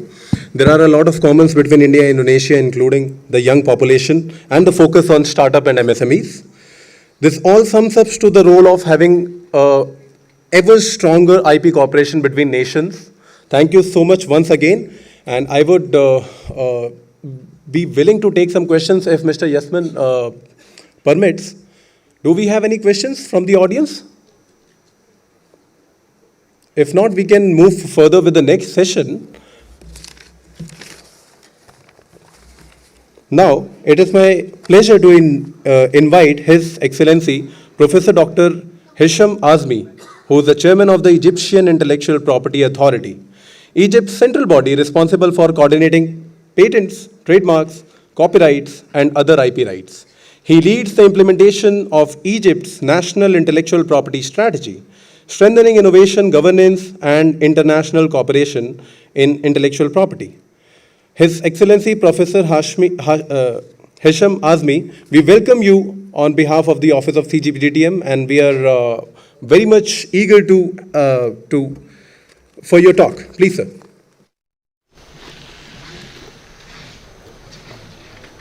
Thank you very much. Excellencies, distinguished colleagues, ladies and gentlemen, good afternoon. And Ramadan Kareem for those of you celebrating Ramadan as well. It is a great pleasure to join you in this distinguished gathering of intellectual property leaders from across the BRICS and partner economies. I would like to express my sincere appreciation to our host, India, for organizing this important dialogue on the role of intellectual property in catalyzing research and innovation among youth and women as driver of sustainable economic growth. At a time when knowledge has become the most valuable resource in the global economy, intellectual property is no longer merely a legal framework, rather a strategic instrument for development. In fact, Egypt's experience is shaped by its unique position at an intersection of Africa, the Arab region, and the Mediterranean, allowing us to view intellectual property not only as a national policy priority, but also as a platform for regional cooperation and shared development. In Egypt, we view intellectual property as a strategic pillar for development. From our perspective, effective intellectual property systems must serve three interconnected objectives. First, stimulating innovation. Second, empowering people, particularly youth and women. And third, supporting sustainable economic growth. It is within this broader development vision that Egypt is working to strengthen its intellectual property ecosystem and to ensure that innovation translates into real economic and social value. Egypt is a country of youth. A significant proportion, actually more than 60% of our population, is under the age of 30. And our universities graduate hundreds of thousands of students each year in scientific and technological disciplines.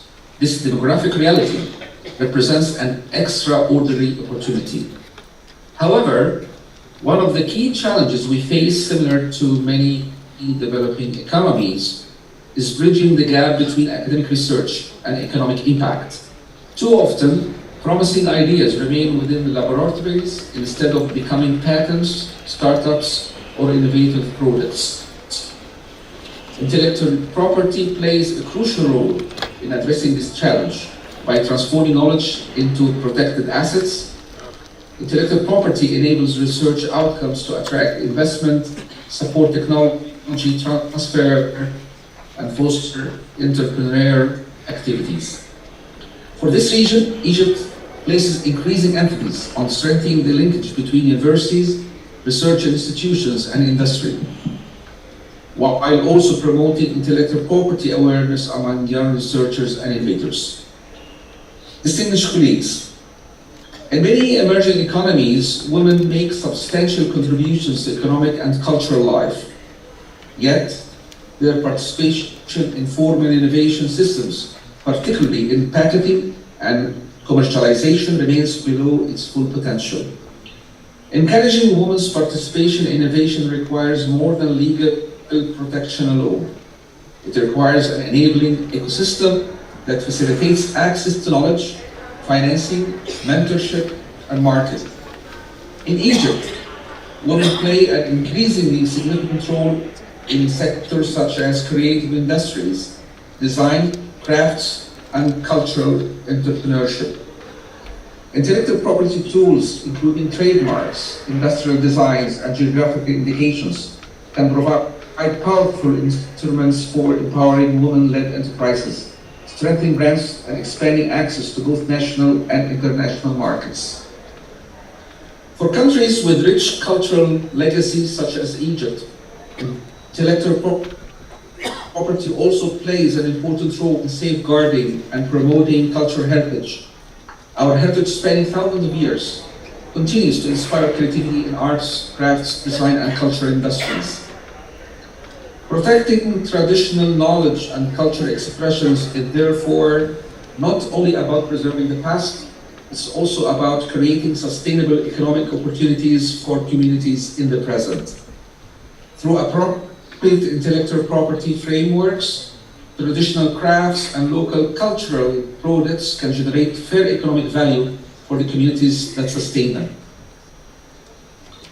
The establishment of the Egyptian Intellectual Property (IJPA) in 2024 as a major output of the National Intellectual Property Strategy that was launched back in 2022 represent a significant step forward strengthening the governance of intellectual property on the national level by bringing together key IP functions within a unified institutional framework.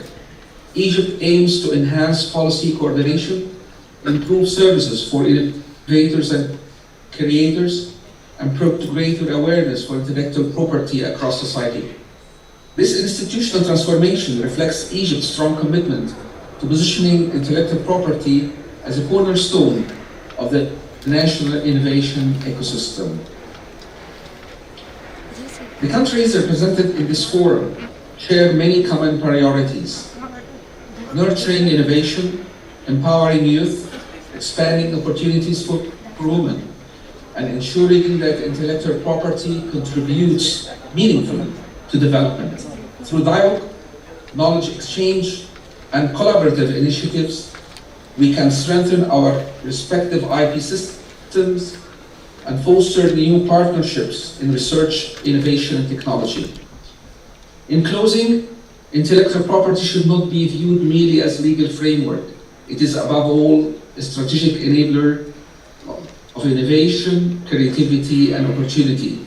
For countries like Egypt, empowering youth and women through knowledge, innovation, and intellectual property is essential for building resilient and inclusive economies. Ultimately, the strength of our intellectual property systems will be measured not by the laws we adopt, rather by the opportunities and prosperity they create for our people. Thank you very much.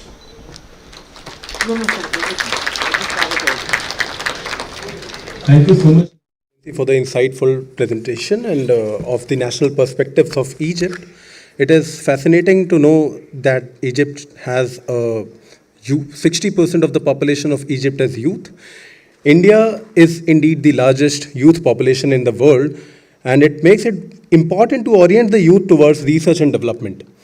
When a young researcher knows that their ideas, inventions, and creative works can be protected through mechanisms such as patents, trademarks, copyrights, etc., they are motivated to invest time, resources into research and development.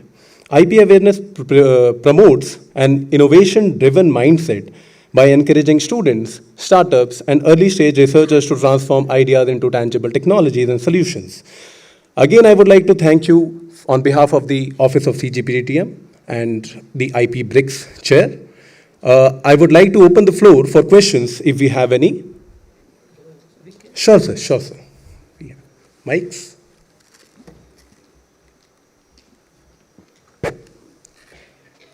Front row.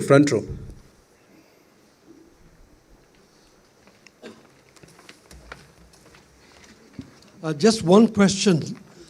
Since you mentioned about traditional knowledge and the entire tradition and history of Egypt, what are the efforts that you are making in Egypt for protection of traditional knowledge?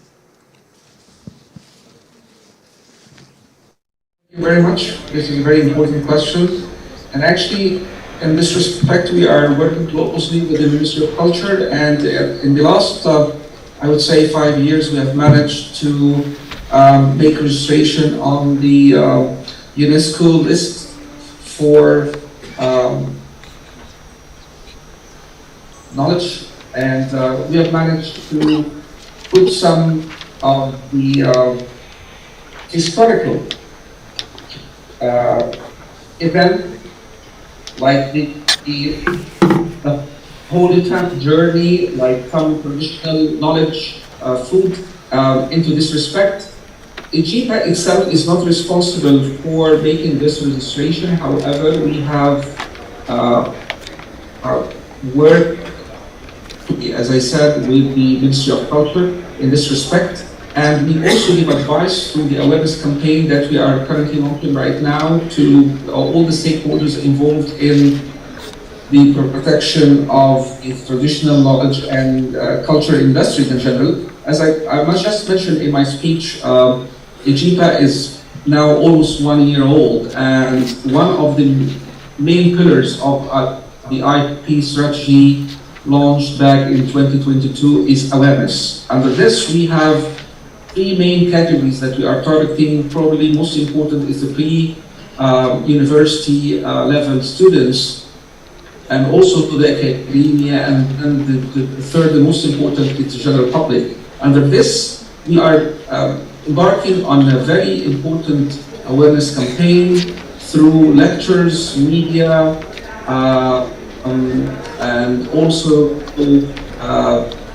all the TV and other tools that we are utilizing to spread the culture of the intellectual property, because one of the challenges we actually are facing right now is how to change the culture of IP among youth in general in the society. So, the direct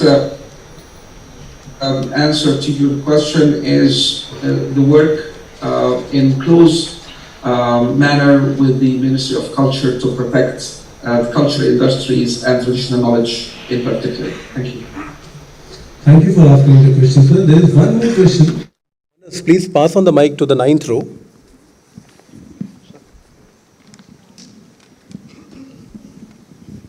Good afternoon, everybody. My name is Vaibhav, and I'm the founder of Med Nursing Solution. And my question to you, sir, is with 60% of the Egypt population under 30, how is the country encouraging young innovators to create and protect intellectual property? Thank you. Again, thank you very much. That would bring me again to the to 2 pillars of the intellectual property national strategy that I referred to in my speech.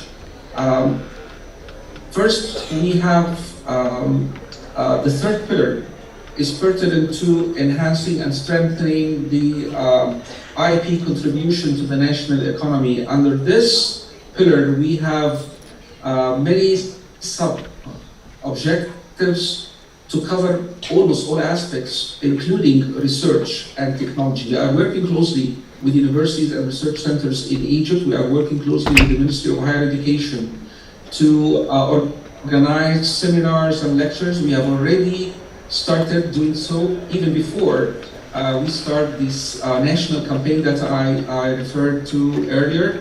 We have organized seminars in big universities in Egypt, in Cairo University, in Ain Shams University, in Galileo University.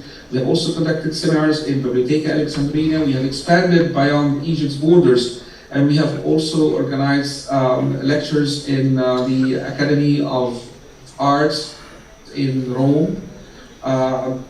And we are focusing on young researchers to understand, first of all, what their rights are, and second, how to approach us to protect them doing the patents, for instance, registration, etc. We are organizing workshops to help them draft the patents applications. We help them to try to absorb the concept of marketing and commercialization of patents, and to also try to utilize their products, and not to stop at this level of just registration, because we also noticed that many of the very unique and very brilliant ideas remain in laboratories, as I mentioned, because we didn't take the necessary actions afterwards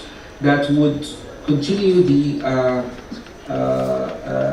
cycle of the patents, and to be considered as only the first step towards the most important innovative system, either by adopting their own innovation, if they do have the ability to do so, or even to commercialize this and giving license to other startup companies. So we are working closely in many endeavors responsible for research, whether they be in universities or searchers across the country. And we hope by the end of this, because as you mentioned, youth represent a large portion of our population, and we're very keen to utilize their potential to the most.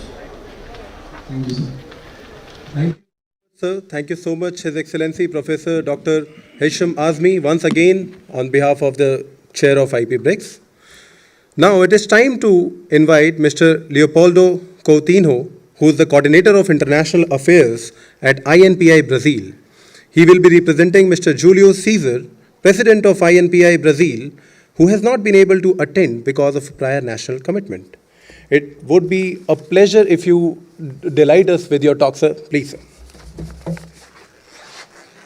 Dear colleagues of IP BRICS, it's an honor to be here present at the National IP Awards and Conference 2026, representing Brazil, the National Institute of Industrial Property, and more specifically the President Júlio César Castelo Branco Reis Moreira, who is not here for just problems of his own official agenda, not expect that it's so recurrent in the day of such authorities as you are.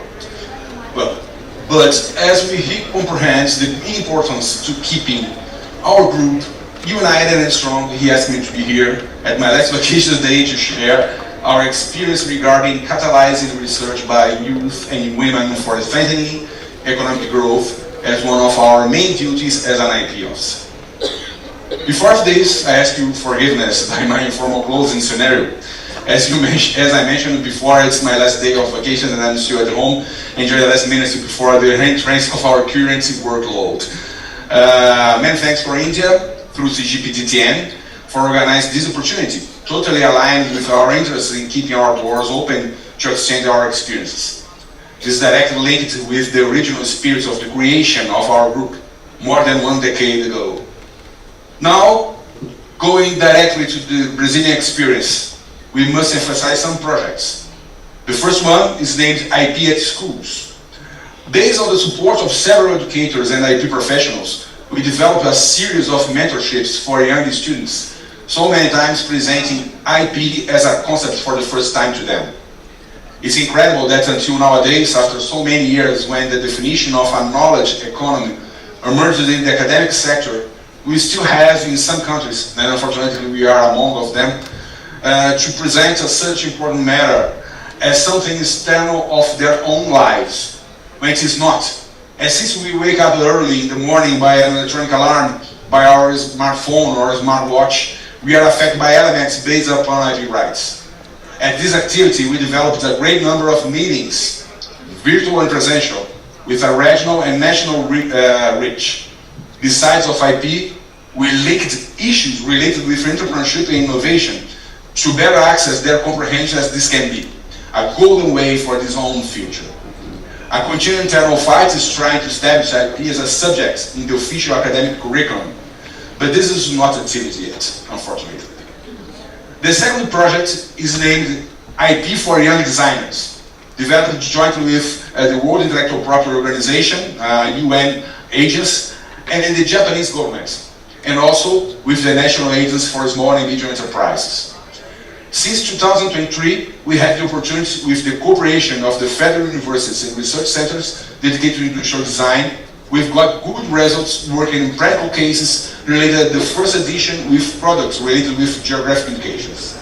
And in the second one, taking advantage of the International Climate Conference realized in the north of the country at the Amazon region, working with products linked with bioeconomy.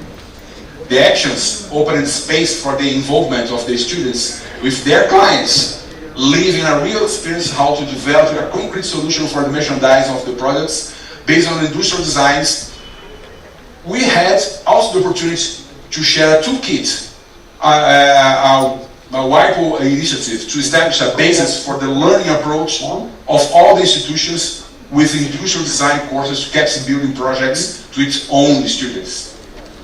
These two editions reached almost 100 students, and we are anxious to continue spreading this in each corner of our continental country. Our third and last example that we want to share with you is our double approach, internal and external, dedicated to increase of the participation of the women at the IP world. Born from a perception, first internally, the need to better comprehend how to open a space in a respectful way, reinforce the presence of the female, not only as members of our institute, but as real leaders of several projects within a structured manner. We understood it was necessary to create a forum that will facilitate to better manage the several different isolated and parallel activities that we were already occurring or that have the potential to happen at our institution From the first vision, we created the Strategic Committee for Gender Diversity and Inclusion. The members of this committee are elected freely by the public servants of INPI through individual votes as voluntary candidates.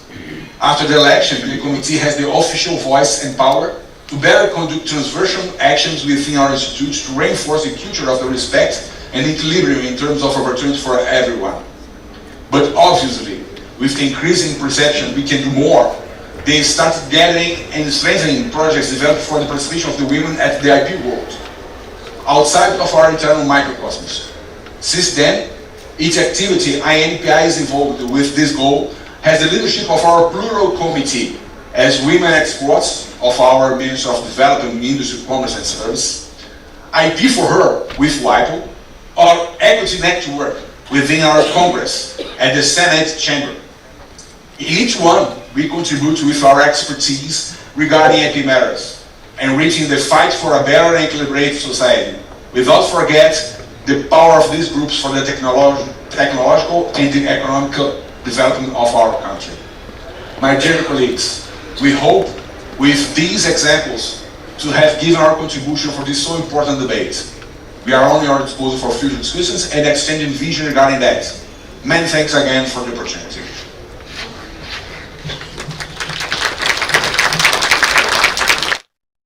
Thank you so much, Mr. Coutinho. Thank you so much. It was indeed an insightful talk, and you beautifully shared the national perspectives of your country. We are open for questions, if any. I don't see any questions. Not an issue. We will have a detailed question and answer session in the end also. So I would like to thank Mr. Leopoldo Coutinho once again. And with this, I would now like to invite Advocate Rory Waller, who is the Commissioner of the Companies and Intellectual Property Commission, South Africa.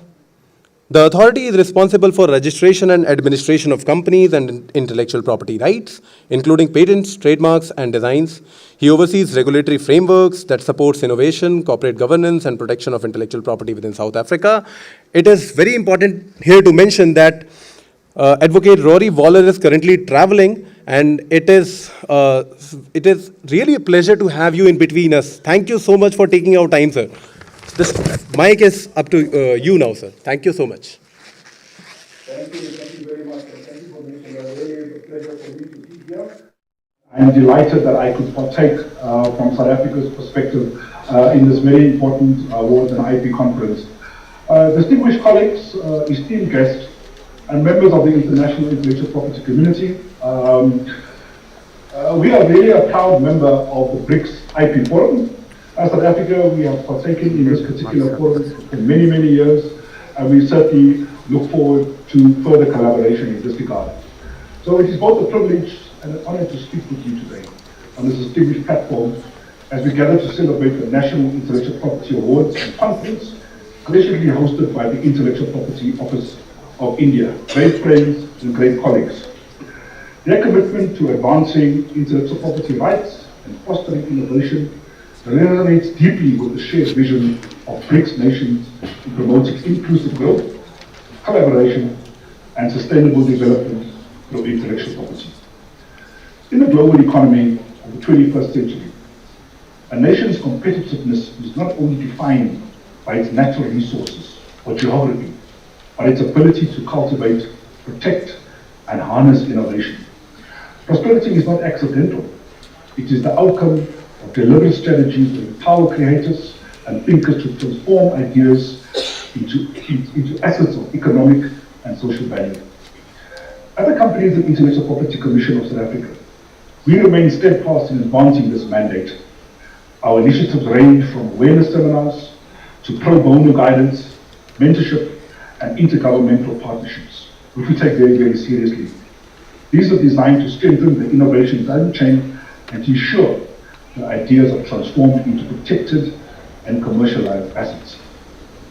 In 2020, we inaugurated the CIPC IP Youth Award, something which I'm really, really proud of, to acknowledge young people and women. We had a special category in the awards, Women Shaping IP.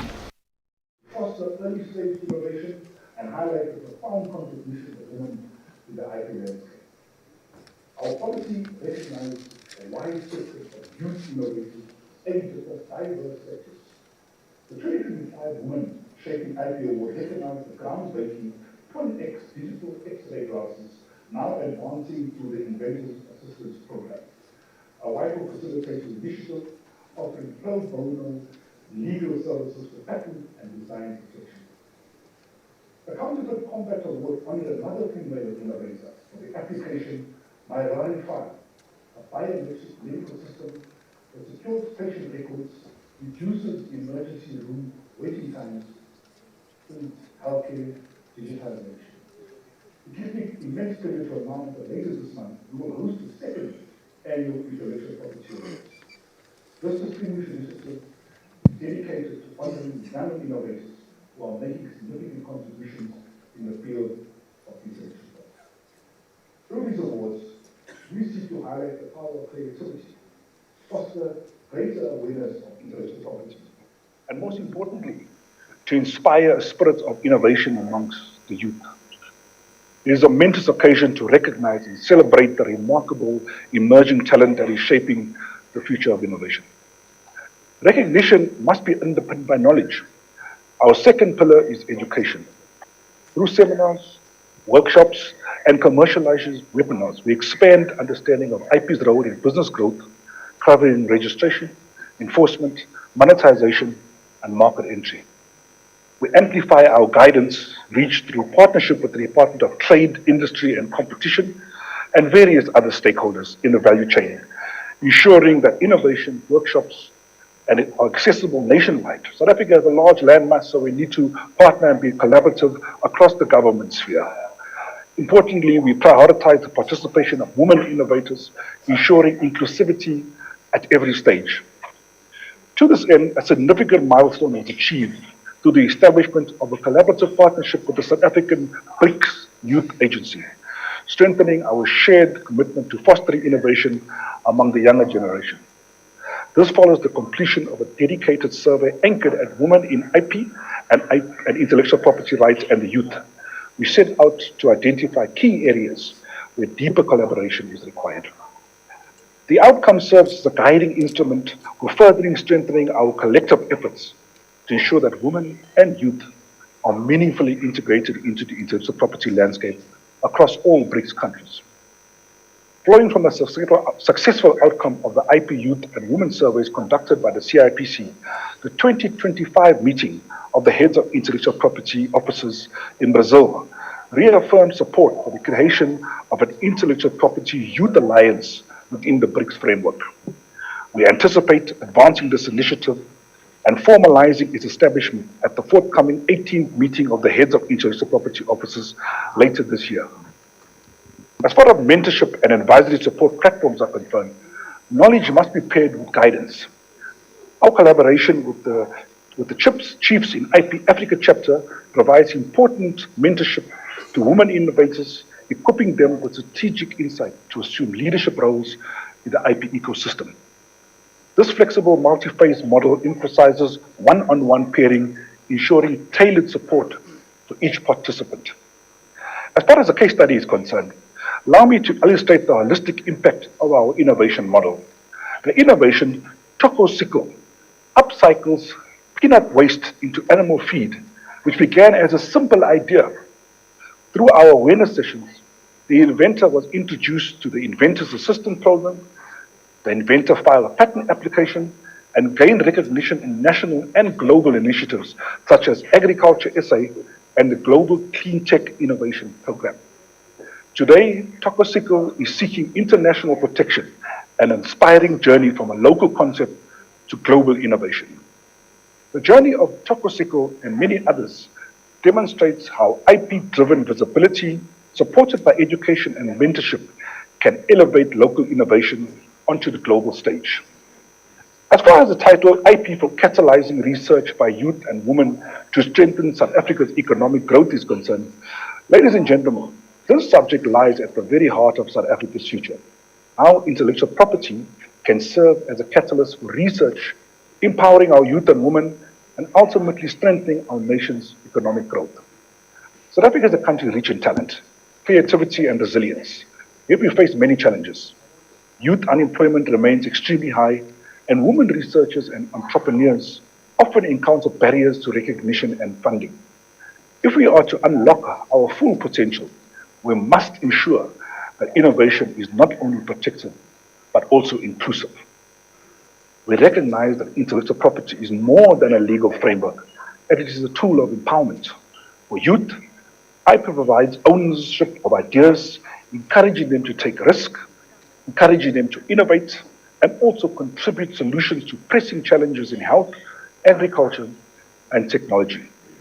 For women, IP ensures recognition and protection, enabling them to transform research into enterprises that create jobs and drives prosperity. When IP rights are accessible and understood, they become a bridge between creativity and, most importantly, commercialization, between research and real-world impact. Hence, our IP Youth Award that I mentioned earlier, to recognize the innovations by youth and women. Our South African IP vision is for communities to benefit from locally developed solutions that are safeguarded and scaled through IP, where young innovators in township hubs file patents for groundbreaking technologies, and where women researchers in universities protect their discoveries and attract global partnerships. This is the vision we are striving towards through looking at simplified access to IP systems and the provision of targeted support for youth and women innovators.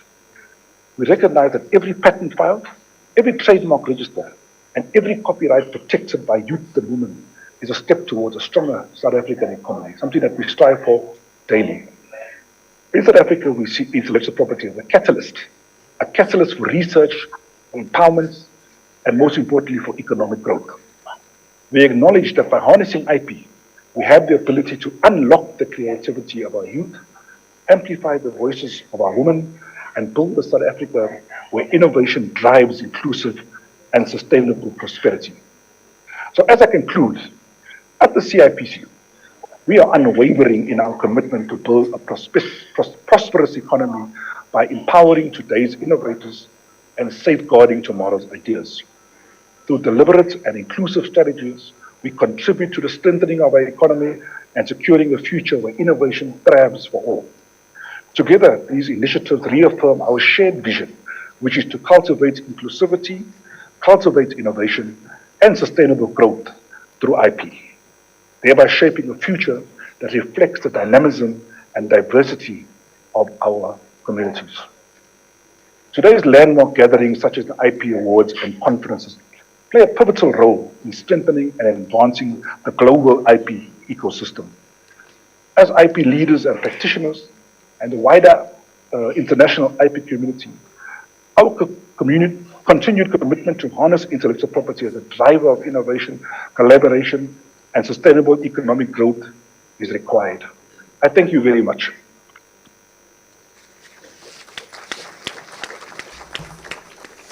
Thank you so much, Commissioner Waller. It was indeed a pleasure hearing you. I think you had a flight to catch, so we won't be able to take any question for this session. Commissioner Waller mentioned about commercialization, and the previous speaker from Brazil mentioned about awareness. So These are nothing but the two stages. One is the initial stage and one is the last stage of IP ecosystem. And this is what BRICS is. To connect all the dots, we member countries join and contribute our current share. With this, I have the pleasure to invite the next speaker for the day, His Excellency Dr. Abdul Rahman Hassan Al Muani. He is the Assistant Under Secretary for the Intellectual Property Sector at the UAE Ministry of Economy. He leads national policy and administration of patents, trademarks, and IP rights, and represents the UAE in international initiatives aimed at strengthening innovative ecosystems and global cooperation on the intellectual property. We welcome you, sir. Over to you, please. Assalamu alaikum wa rahmatullahi wa barakatuh. Your Excellencies, Head of IP Offices, distinguished guests, esteemed colleagues, Ramadan Kareem, and we are really, it is a great opportunities and honors to represent the United Arab Emirates at this prestigious National IP Conference. I extend my sincere congratulations to the Government of India and the CGPT-TM for organizing this remarkable event and for the continuous success of the National IP Award, which we believe in inspiring innovation and, of course, celebrating excellence globally. We also congratulate India on assuming the 2026 IP BRICS chair. Under your leaderships, we look forward to meaningful and practical cooperation among IP BRICS family members. Today, I am pleased to share the UAE perspective on leveraging IP as a catalyst for research focusing on youth and women as a key drivers for sustainable economic growth. Ladies and gentlemen, over the past decades, the UAE has transformed into a global hub for trade, finance, and innovation. Our national vision, the UAE 2031, aims to build a competitive, knowledge-based economy where research and innovation serve as engine for sustainable growth. At the core of this transformation lies IP. IP not only protect creativity, but also incentivize investment in new ideas and technology, empowering youth and women. And this domain is essential for diversification of our economy and strengthening our research culture. The UAE has established a robust IP legal framework aligns with international standards, ensuring innovators can operate with confidence. The IP sector at the Ministry of Economy and Tourism plays a central role in the promoting awareness and providing support for innovators, entrepreneurs, and research institutes. As IP BRICS members, we have a unique opportunities to align our strategies to support and youth and women-led innovation ecosystem across our economies. Ladies and gentlemen, the United Arab Emirates achievement in 2025, we have our patent department received over 20% increase compared to 2024, demonstrate rapid growth and innovation. In terms of operation effectively, the first time the United Arab Emirates achieved an average first action turnaround time of 12 months, accelerating the journey for researchers to commercialization. So this is what we have achieved. Domestic innovation also witnessed remarkable progress. National filing increased 73% growth rate, and this is a growing proportion of these filing come from university, young inventors, and of course, women-led entrepreneurs, and highlight the inclusiveness of our IP ecosystem. Ladies and gentlemen, empowering youth is a national priority for the United Arab Emirates. We actively promote collaboration between academia, industry to provide young researchers with practical opportunity to transform ideas into innovation. We are also building national capabilities by training young professionals as an IP examiner. To further encourage participation, the UAE provides fee exemption for students and people of determination in the IP service, removing barriers to enter for aspiring innovators. The National Youth Agenda 2031 aims to position young Emirati as a global role model in innovation and economic contribution. Initiatives such as our Youth Talent and Riyada support young entrepreneurs through funding opportunity and platform to showcase their projects to the private sector. Additionally, the UAE Research Program for enhancing science demonstrates our commitment to involving young researchers in addressing global science challenges. With the hosting the United Arab Emirates COP28, this is a key barrier to make sure the young talent to be internationally recognized. Ladies and gentlemen, empowering women is equal center to our national strategy.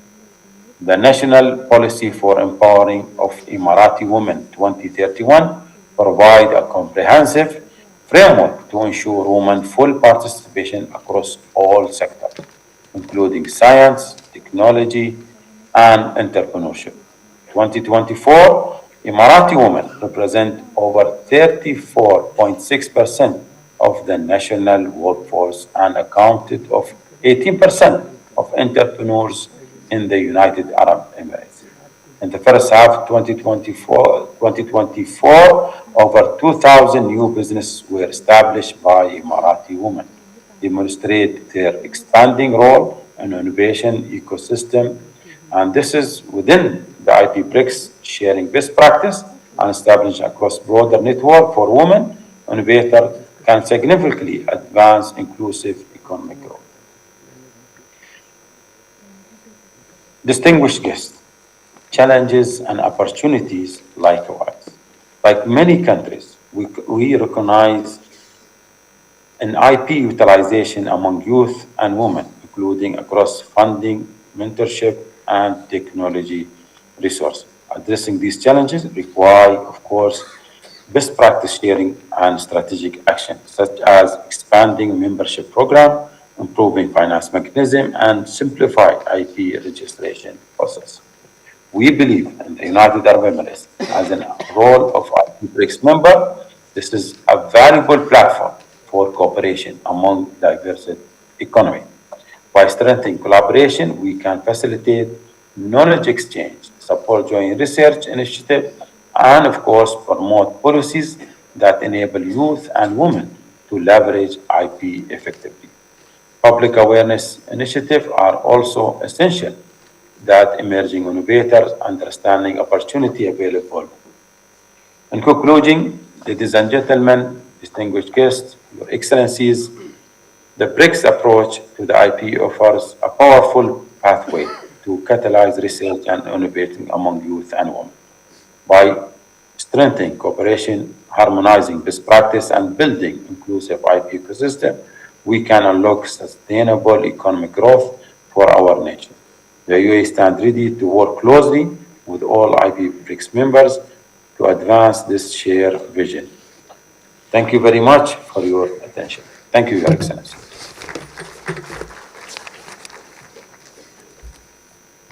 Thank you so much, His Excellency Dr. Abdul Rahman Hassan Al Muani. It indeed was a pleasure hearing you and your views, sir. You mentioned about the role of women in the workforce. You mentioned that more than 34% of the national workforce of the UAE is women. I would like here to present the views of our Honorable Prime Minister, who has emphasized on every occasion that women's participation is essential for the developed India. PM Modi has stated that education, innovation, entrepreneurship, and greater participation of women are crucial pillars for building a Viksit Bharat. PM also highlighted that the idea of women-led development, stating that increasing women's role in decision-making, innovation, and employment is essential for the nation building. This is one aspect amongst many where India and UAE shares the same vision. Thank you once again for your insightful speech, sir. Now I would like to open the floor for questions. If we have, yes, we have some questions. Runners, please pass on the mic to the gentleman there.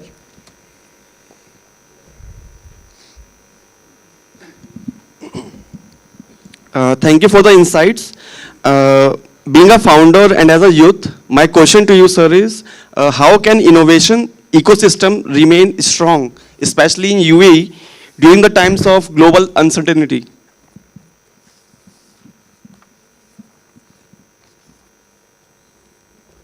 Thank you very much for your question and for raising this one.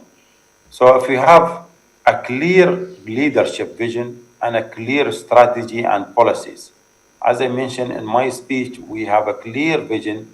We are the UAE 2031. And of course, we have a women strategy as well as a youth strategy, which support the innovation and support this as a part of our strengthening. In terms of uncertainty, of course, we have a different scenario and how we can make sure this vision can be achievable by 2031. The priority will go into change, but still we rely on the clear vision and policy from the government, which is coming from the leadership and vision of the leadership. We need to involve the women and youth into our different sector, entrepreneurship, innovation, research and development, as well as on all the board of directors in any institute, the women and youth, they are part of this board of directors to make sure these two can have a pathway into taking decision and taking the UAE further and further. Thank you. Thank you, sir. Do we have any other question from the audience? Thank you so much, sir. Thank you so much for the insightful presentation and the national perspectives. Now, it is my pleasure to introduce Mr. Waldu Yemisel Baraki. He is the Director General of Ethiopian Intellectual Property Authority. Ethiopia's national body is responsible for patents, trademarks, and copyright administration. I have been informed that Mr. Waldu Baraki has unfortunately is involved right now in an unscheduled important meeting, and hence we have Mr. Getachew Tafa, who will be speaking on his behalf. Please, sir, we are awaiting your talk.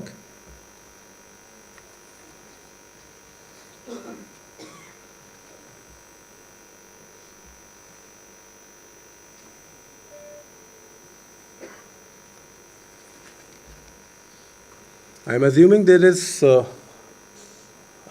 Mr. Tafa is here.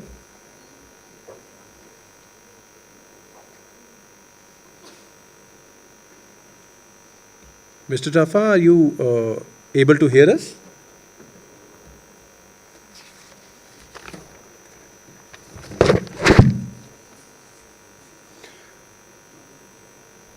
I'm presuming there is a technical glitch from some of the ends. So, without waiting further, let me invite Professor Dr. Unnat P. Pandit. He is currently serving as the Controller General of Patents, Designs and Trademarks, Government of India. Previously, he was the Program Director at Atal Innovation Mission, Niti Aayog, and has also served as the Officer on Special Duty to the Minister of Commerce and Industry. He is a professor at Jawaharlal Nehru University and holds multiple degrees, including MSc, PhD, LLB, and an Executive General Management Program from IIM Lucknow. We welcome you, sir. Please.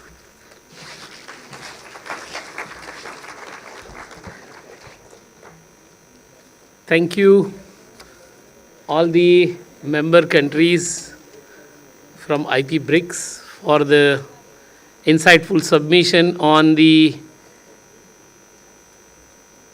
thought leadership which, as a multilateral IP cooperation, we want to enable the opportunity for the BRICS member countries towards catalyzing the research by youth and women for strengthening the economic growth. And to to conclude this discussion, the kind of submissions which we have received and also the Indian thoughts on those submissions, I would like to present it collectively while chairing the IP BRICS. Can I have the presentation?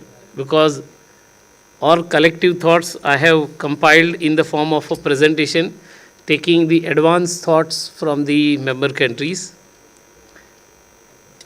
BRICS is a demographic engine and having a startup boom in all the countries.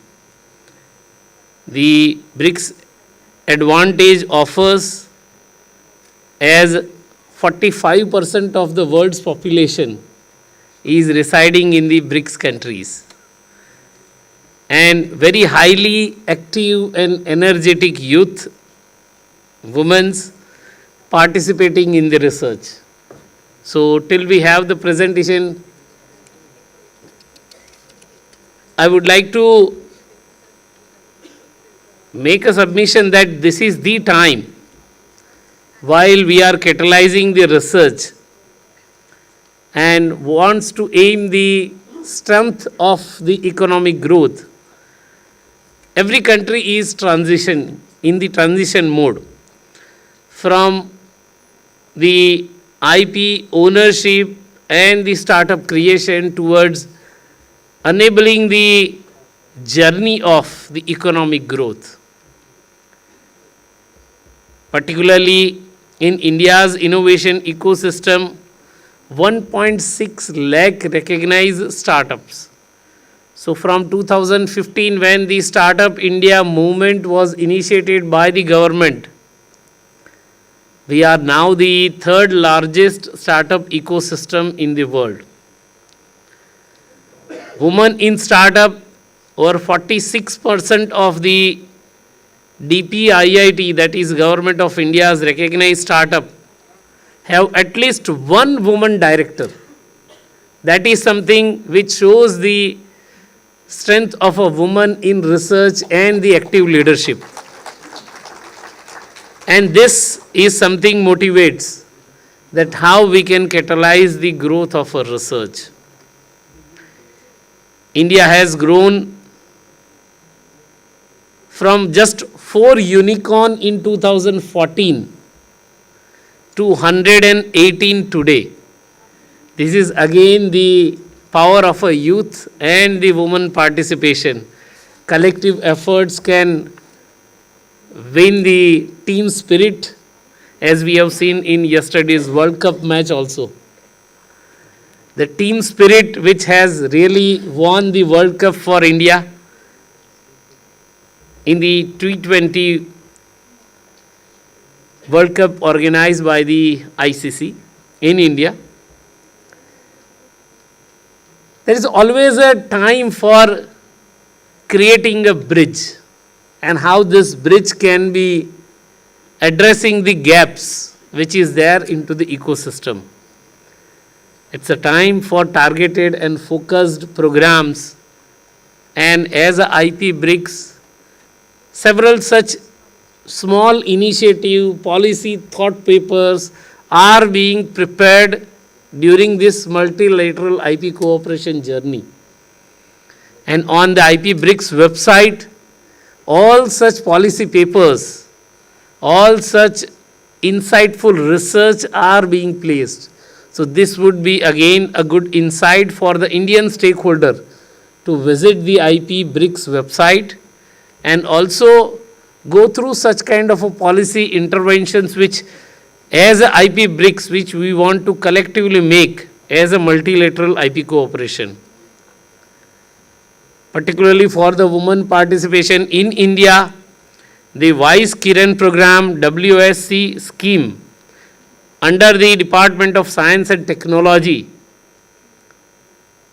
provides 1 year on-job IP training for women in STEM and the career breaks, offering them the opportunity to build a new dimension in the IP world. And there are several such Kiran beneficiaries who are there in audience.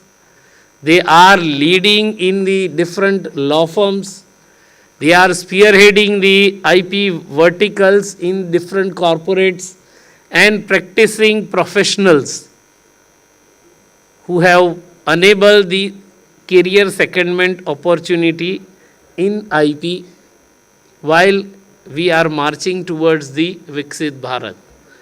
This is the growth journey which is very much offering the opportunity to learn why women should be in IP and how the woman can transform the IP ecosystem. This is a classic program through which we can enable the role of a woman in research, in IP, and towards advancing it for catalyzing its impact.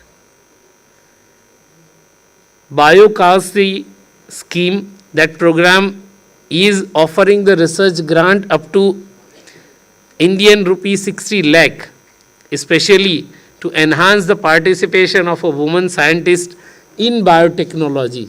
Again, the advancement in biotechnology which is happening, where women are playing a pivotal role.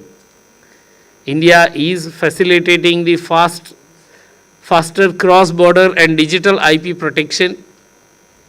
The SIPP program, the upgraded legal support, digital integration, AI implementation, IC GET, all these are the initiative through which we are trying to advance the entire IP ecosystem. In our union budget this year, Honorable Finance Minister has also, who is a leading woman politician and consistently having a track record of presenting the union budget on the floor of a Indian government. She has made an announcement in the national blueprint for the next 2 decades while we are marching on the Viksit Bharat to become a developed country. The orange economy.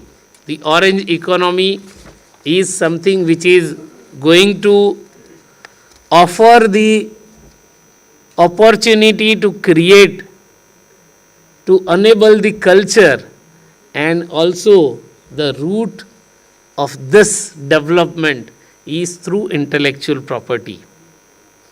Orange Economy 2026 focus is going to offer the transformative approach in IP.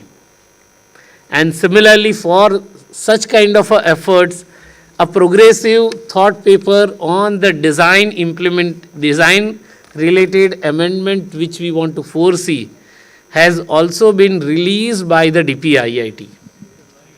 The value shift, which is generated mainly from idea, knowledge, and artistic framework, is going to offer the protection. Waves Creators Corner, this is again the government initiative, which is going to offer the AVGC content creators the support for novel creation and the amendment for the protection of this intellectual property. So this schemes and the amendment are operating hand in hand, and that kind of opportunities is going to be a new transformation. AI by her or AI by her objective, UVAI and its objective are the classic programs wherein Youth for Unnati and Vikas with AI is the motive. And recently we have, in a previous panel also, we have discussed on the sensible use of AI, which is required to be learned by the IP practitioner and also the researcher. This is going to be deciding the entire roadmap, how we want to speed up the mind to market initiative, or maybe a financial inclusion through IP. The UPI is the classic example of a government supported innovation which is protected by 5 intellectual property, and world's fastest, safest and most efficient financial digital transaction related innovation is protected by the National Payment Corporation of India. The capacity building initiative, the National IP Awareness Mission which we have taken up, again there is so much of a passion among the participants of a National IP Awareness Mission, and we have received the request that they want to learn more about the IP framework for protection in different BRICS countries.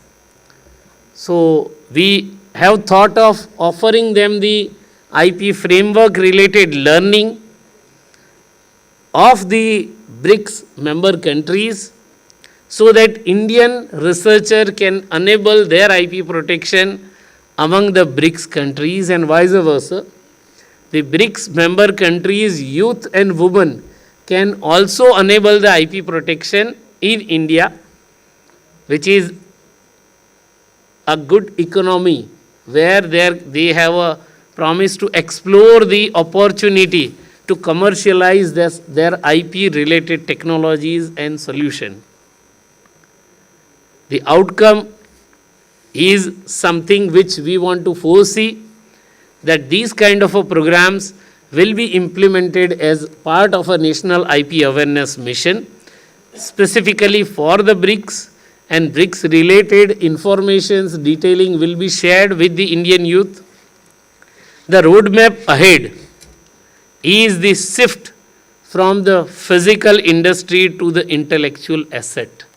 And that's what the multilateral IP cooperation we also want to support as part of IP BRICS. New reality is that idea travels faster than the goods, and narrative and creative ecosystem determines the global partnership. And that's what, again, as IP BRICS, we want to envisage to enable this. Empowering youth and women through inclusive IP work frame activates a powerful growth engine for the global south. That is something which is essentially required in the time of a change where the world is passing through. IP is the future, IP is the hope, and IP is the catalyzing growth engine for the world. And world's 45% population, which dominates the 65% of a trade, is enabling this opportunity for the youth and the women. That's what the mean of this particular theme of the BRICS IP conference. I thank all the BRICS member countries for their valuable contribution, their insightful submissions, and also the enlightening thought which we have gained through this IP BRICS conference. Thank you very much.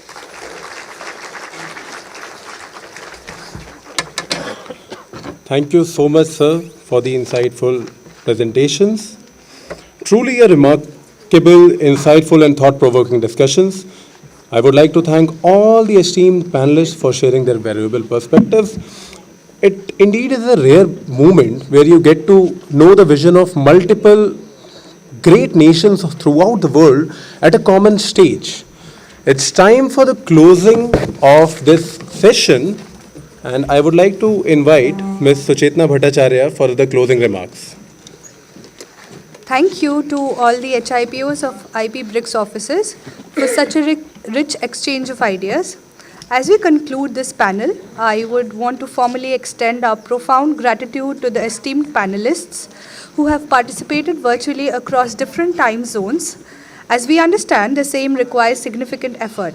We are immensely grateful for your time, your unwavering commitment, and the wealth of knowledge you have brought to this platform. Your diverse perspectives have brilliantly illuminated our discussions today.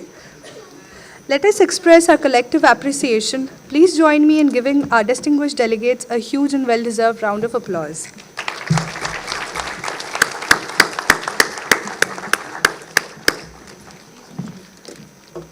Ladies and gentlemen, As we move forward with the evening's program, we shift our focus to the next segment of this conference.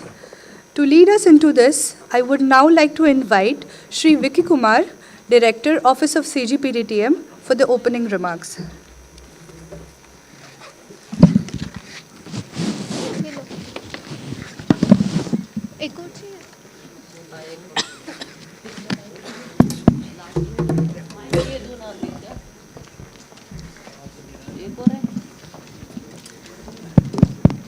Respected dignitaries around the globe,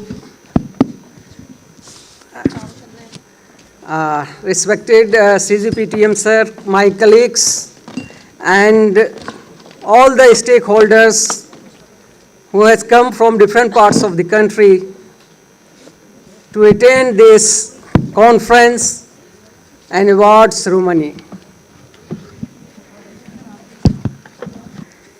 Definitely, this award ceremony is basically a platform to recognize new ideas, basically to recognize novelty, creativity that has been put forward, that has been innovated by our youth around the country. Further, this conference is also a unique platform to share exchange of information, knowledge transfer around the globe, and also from the different parts of the country. Now today's keynote address is on innovation to prosperity, strengthening economies through IP. As all of us aware that the economy now is knowledge economy. Economy is based on ideas, economy based on creativity, that is also called orange economy. And now, how IP system can enable this knowledge-based economy for the development of the world. That is the keynote address of today's our next session. So, a strong IP system anywhere in the world, or I would say a strong IP system around the world, definitely help economic growth.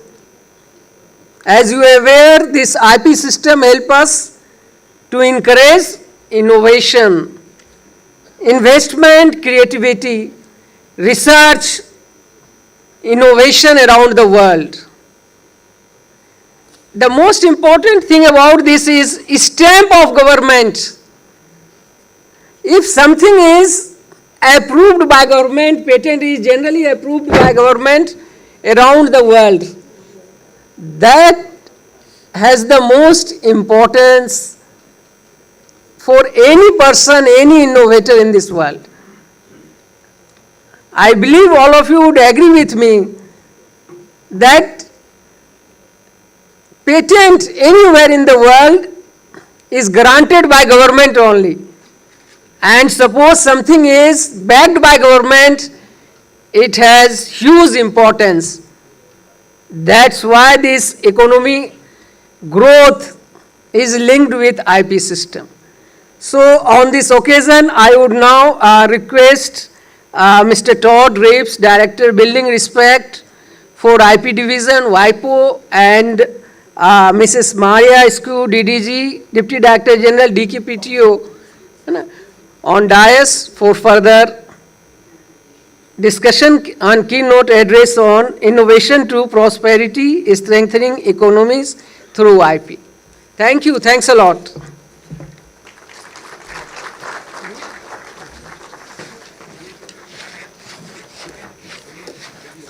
Thank you, sir, for your remarks. It is now my distinct honor to request our esteemed guests, Mr. J. Todd Reeves and Ms. Maria Escu and Mr. Sunil Shah, to kindly join us on the stage.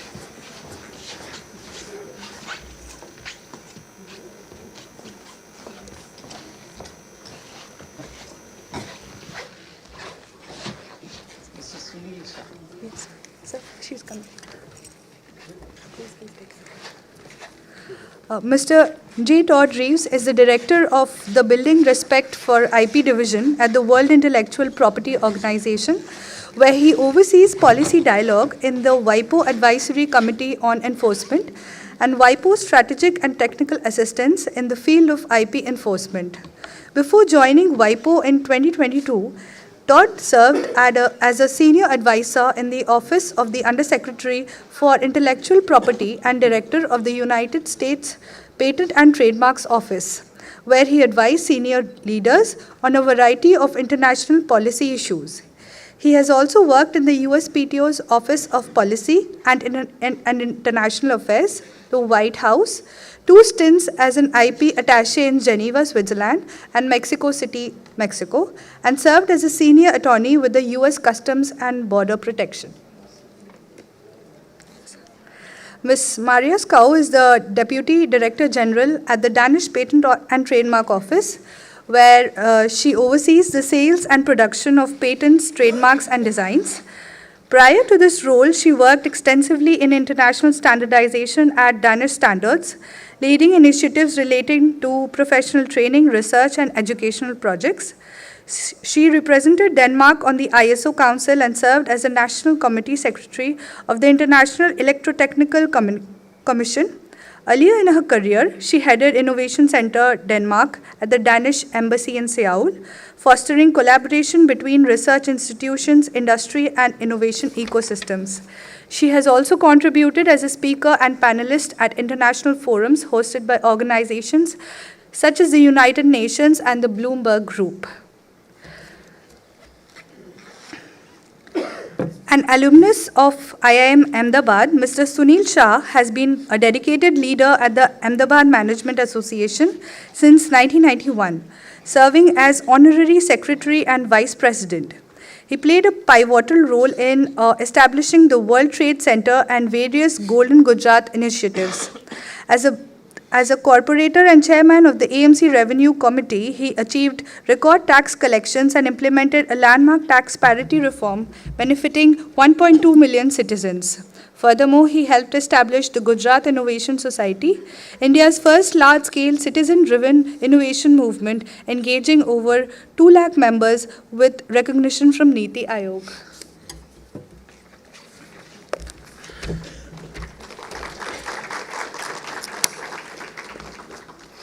Ladies and gentlemen, please join me in a warm round of applause as we felicitate our honorable guests. Now let me invite on the dais Ms. Sakshi Kanotra, Ms. Mahima Rastogi, and Mr. Abhishek Singh.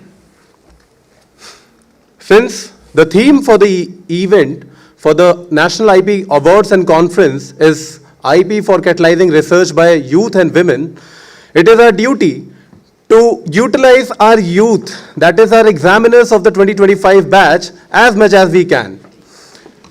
On the direction of our Honorable CG, now I request our examiner of patents and design, Sakshi Kanotra, to felicitate Mr. Todd Reeves. Let me invite Mr. Abhishek Singh to felicitate Ms. Maria Skau. Ladies and gentlemen, please give them a huge round of applause. Now let me invite Ms. Mahima Rastogi. She will be presenting bouquet to Mr. Sunil Shah. A huge round of applause for Mr. Sunil Shah, ladies and gentlemen.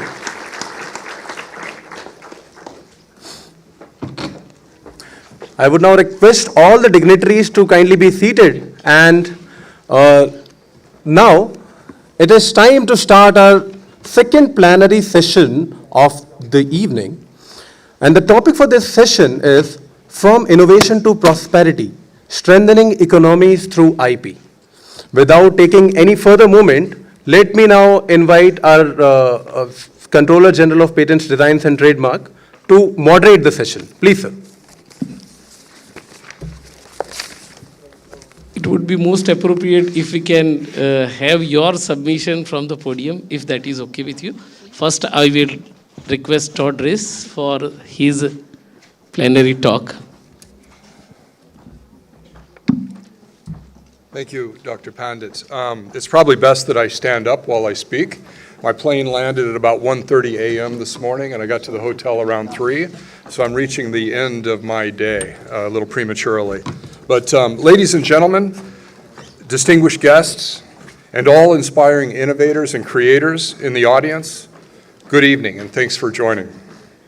It's a pleasure to be here in the vibrant city of New Delhi and to talk about how effective IP protection and enforcement regimes can drive prosperity and economic growth while also protecting consumer safety.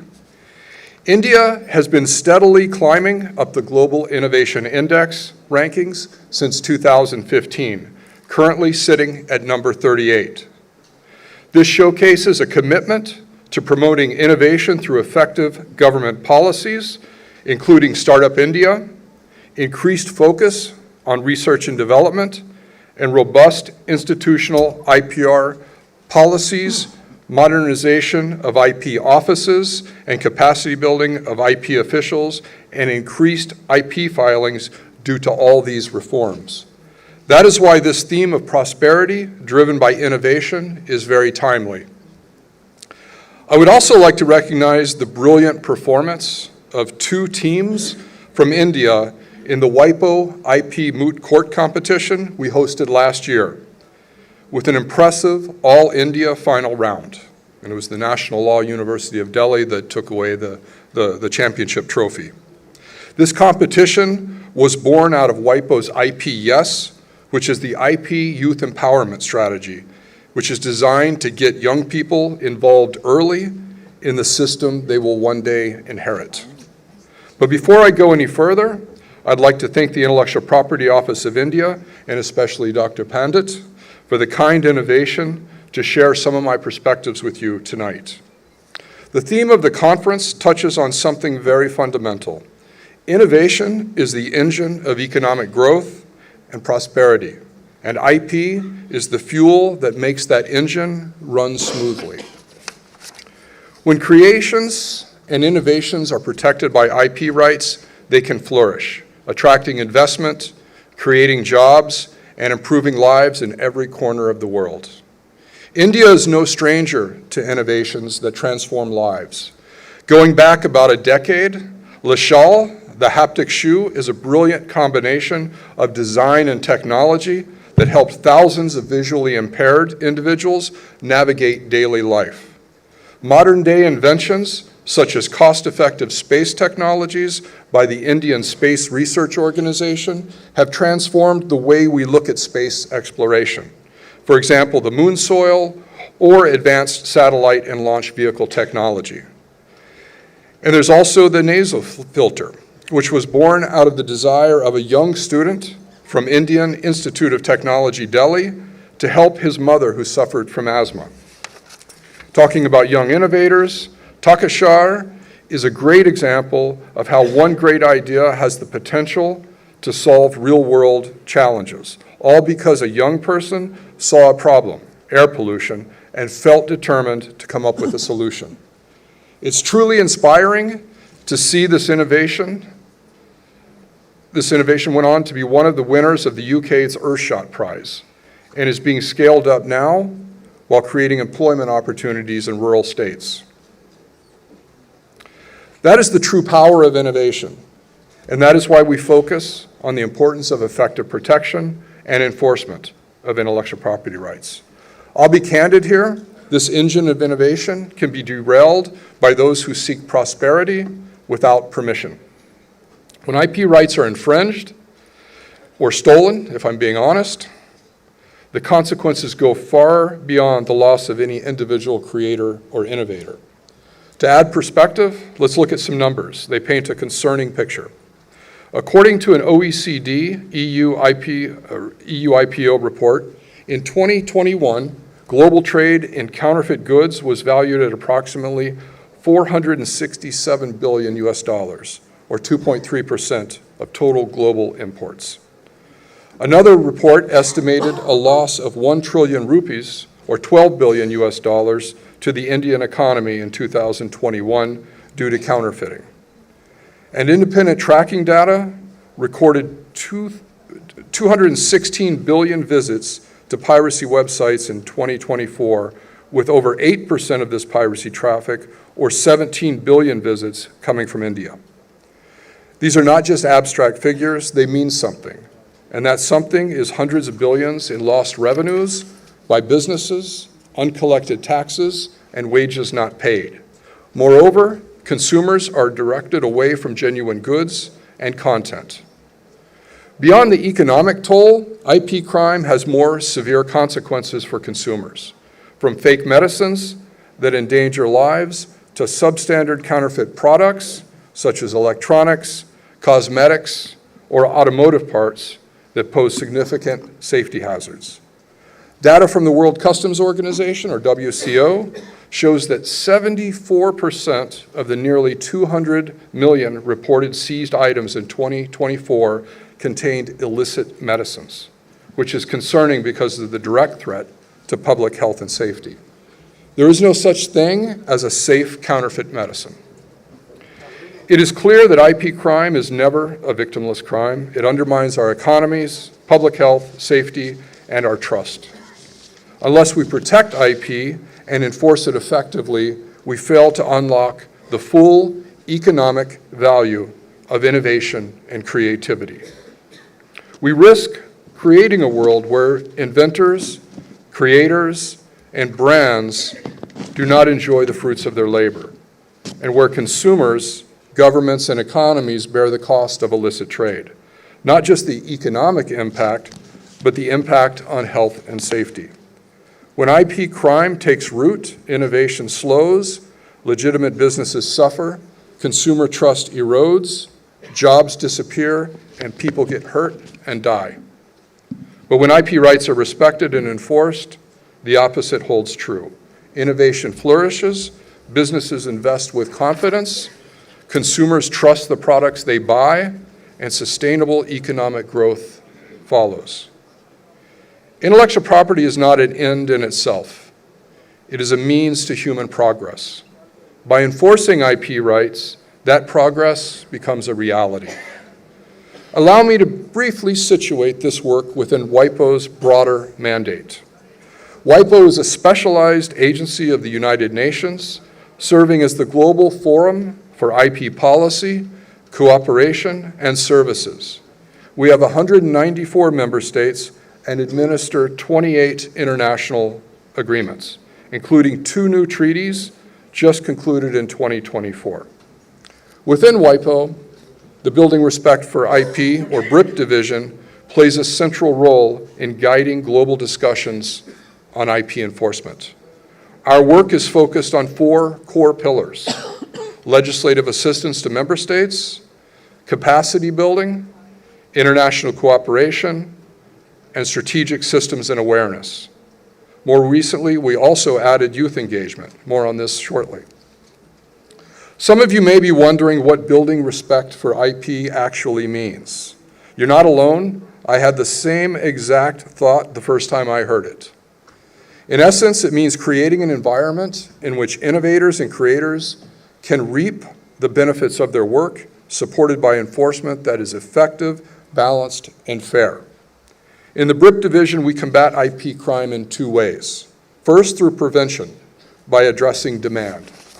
We work with member states to raise awareness of the harms of illicit IP infringing goods, helping to reduce consumer interest in counterfeit and pirated goods, addressing the demand side of the equation.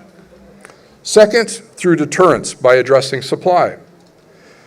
We provide technical assistance and capacity building support, effective IP enforcement, addressing the supply side of IP infringement by ensuring that producers and distributors of counterfeit goods are held accountable.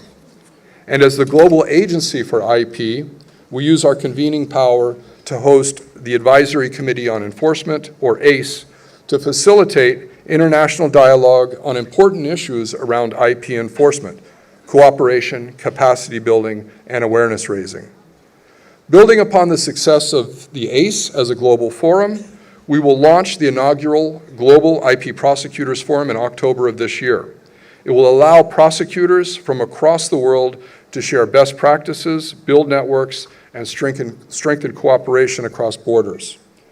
All of our work, from high-level policy forums and legal advice to grassroots awareness-raising initiatives, youth-focused activities, and digital enforcement tools, are interconnected. They form a comprehensive approach to IP enforcement, recognizing that no single approach is sufficient on its own. Strong IP enforcement helps ensure innovators and creators can monetize their work, businesses can scale up, and consumers get genuine, safe products. In closing, I'd like to say that the full value of innovation and creativity is realized only when respect for IP is ingrained and enforcement is effective. As technology is advancing faster than ever, so are the tactics of IP infringers. Our response must be swift and unified.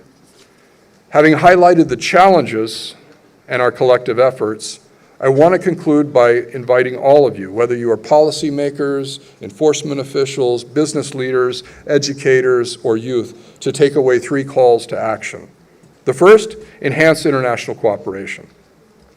For policymakers and enforcement officials, continue sharing and embracing best practices and strengthening international cooperation. For example, sharing national experiences and practices through platforms such as the ACE and the upcoming IP Prosecutors Forum. By enhancing collaboration across borders, you send a clear signal that India is open for innovation but closed to IP crime. Number 2, expand public-private partnerships and use innovative tools. For both policymakers and the private sector leaders, we need your active engagement. For instance, I would encourage India to join initiatives like WIPO Alert as an authorized contributor and Indian advertisers to join as authorized users to help cut off funding for pirate websites and to protect brands. Right holders and financial services consider working with us on new solutions like WIPO Alert Pay to stop the flow of payments to sellers of fakes and pirate services. Number 3, foster a culture of respect for IP. Start with education and the youth. Finally, and most importantly, for the long run, to every educator and young person listening today, I urge you to be ambassadors of a culture that respects creativity and innovation. We must change mindsets so that choosing genuine products and legal content and respecting IP as seen as the norm, a matter of integrity and pride. Thank you all for your attention. Let's move forward as one to combat IP crime. Thank you.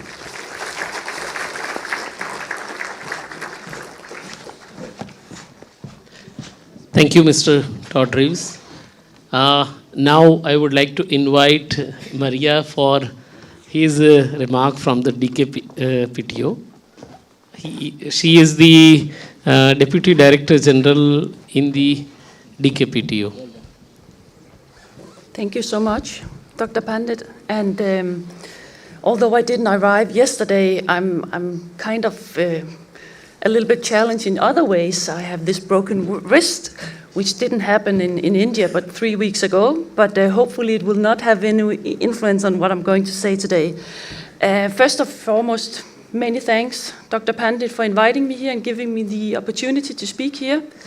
And thank you for allowing me to be at this prestigious conference with many brilliant minds gathered here today.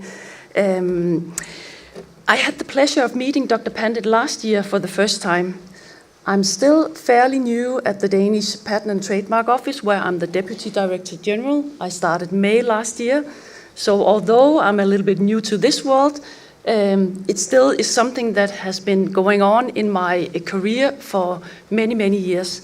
And my intervention here will take its point of departure in some of the challenges I've met and some of the things that I have encountered during my years in this sector, which has implications on innovation. I have spent time in university and academia. I have spent time in innovation and international R&D collaboration, as you saw from the bio. I have also worked very extensively with technical market instruments as standards. both those that are voluntary and those that are directly connected to legislation. And I think what I can share here is what these experiences has taught me, especially on how to turn R&D into viable commercial activities that will actually create prosperity for us all. And of course, I speak here with an emphasis on what I know from a very small country with only 6 million people embedded in the European Union. So starting with the university and academia, there has been over many years a tendency to see technology and IP as something the individual university should exploit and prosper from. I think this has changed during the past 10 or 20 years, but we need to see that the spin-offs created from university is not something that benefits the university. Yeah, it could benefit the university, but it should not be at a very high cost. The important thing is to get what is created at university out and live in society. And we also know that academia is very much occupied with their own career, so what they produce in terms of journal papers and citations. So this is not very accommodating for creating technology that is actually IP protected and which comes out into society. So this is what I have experienced. The university sector has been very much closed around itself. I think this is helping these years. And when I then ventured from academia to the innovation sector, where I tried to help Danish companies prosper in collaboration with South Korean companies, here I could see that the challenges for startups and smaller companies is that they don't really have the bandwidth to connect with IP. They don't have a strategic mindset on IP. This is something that they do if they're forced to. Now I'm maybe putting a little bit on the edge, but they don't really have the energy or the mindset to deal with IP in a strategic way. They are more occupied with how to create the cash flow to get their company up and running. So it's really hard for them to address in a strategic way. In a concrete market access situation where you have companies who want to access markets around the world, then you need customs and you need technical standards in order to access those markets. The problem is if you have really good R&D done at university level or company level and you don't take into account technical standards or what is actually going on in the individual country they want to export to, then you end up with products or technology that are not safe, that do not follow legislation, and do not have a chance on that market. So that's a third challenge for good research and technology development.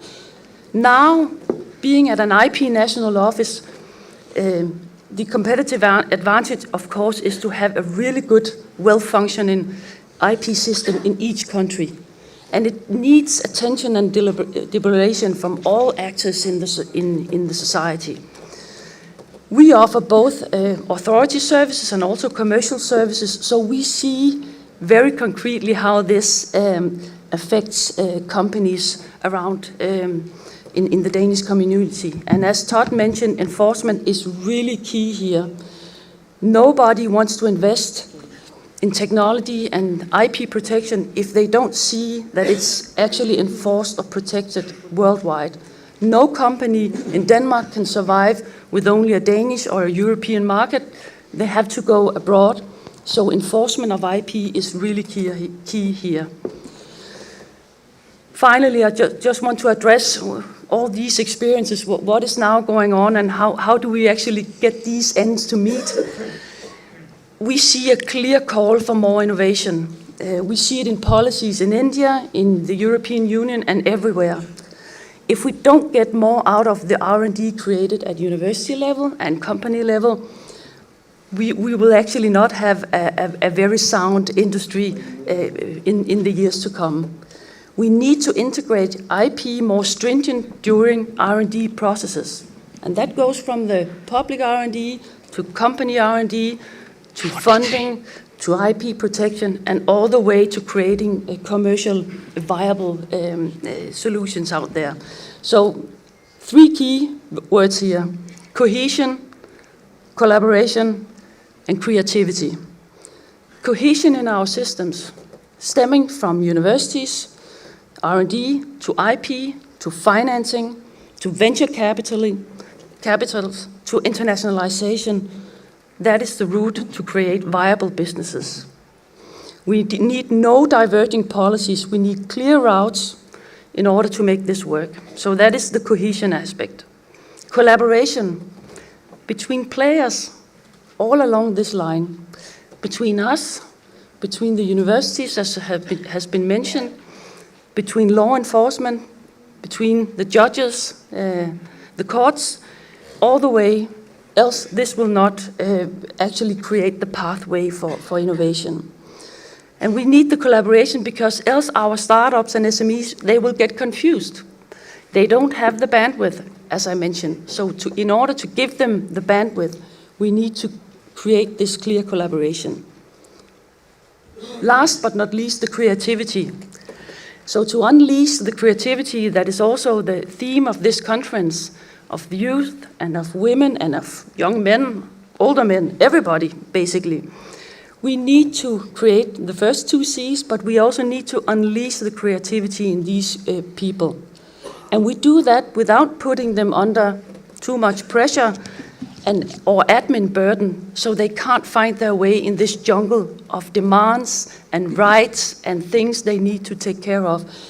I don't think we will see the steep growth in innovation that we really would like to see if we don't create this unleashed potential of the creative forces that we're talking here. I don't know how many researchers are in this room, but those are the people that we rely on. So we need to create the framework for them to prosper. So I think that is the contribution from my side. I hope this resonates with what you're also thinking here in this hall, but also in general in the IP world. So thank you very much from me. Thank you, Maria, for a wonderful and insightful submission. UK PTO and the Indian Patent Office, IP Office, is a long-term partner, having a bilateral cooperation. Regularly, we conduct various activities, and Luis from DK PTO is coordinating with IP Office on various initiatives which we are jointly taking up for both the countries, and for also establishing the various practices, systems which may be useful for other developing countries also. So this is a very strong initiative which we have taken up, and of course with WIPO also we have a very active partnership and very active engagement between the WIPO and India, which is happening on various fronts. With this, I think we need to now also focus on the innovation to prosperity from India perspective, and to share the India perspective on this, how this can be strengthened through the IP. We have Sri Sunil Shah, who is associated with the Gujarat Innovation Society. Sunil Bhai, over to you. Yeah.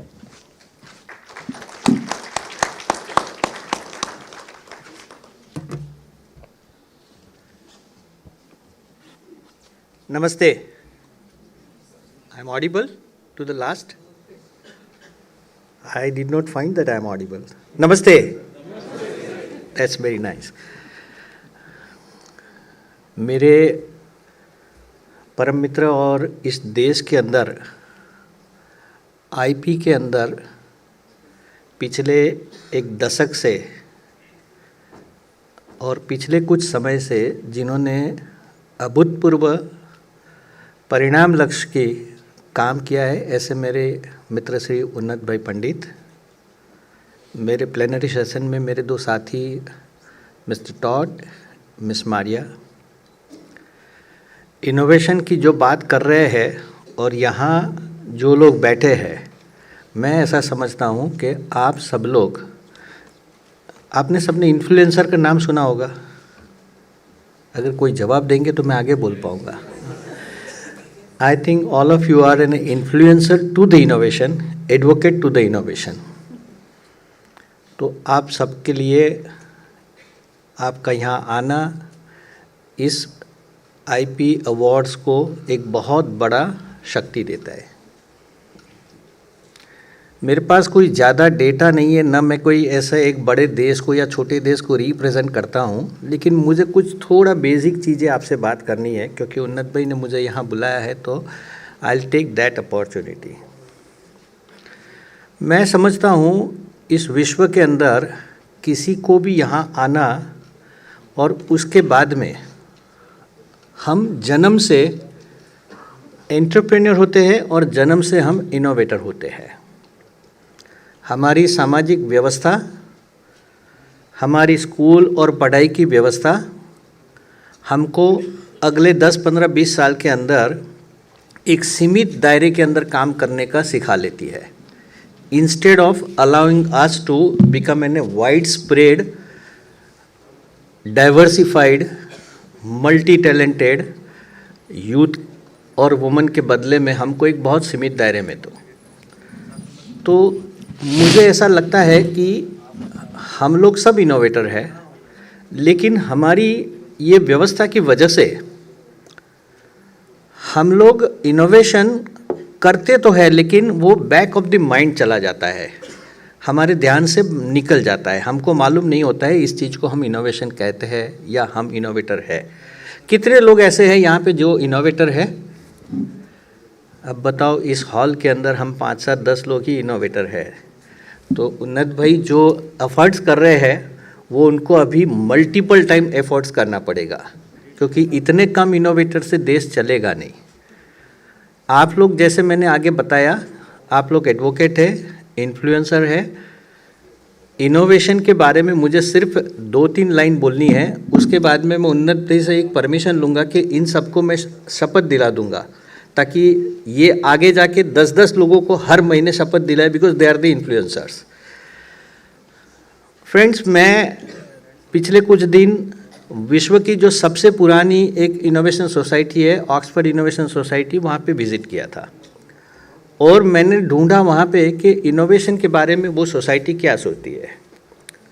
तो इतना सरल वो सोचती है, अगर जब मैं आप लोगों को भी शेयर करूँगा तो आपको लगेगा ये तो हम लोग रोज़ करते हैं।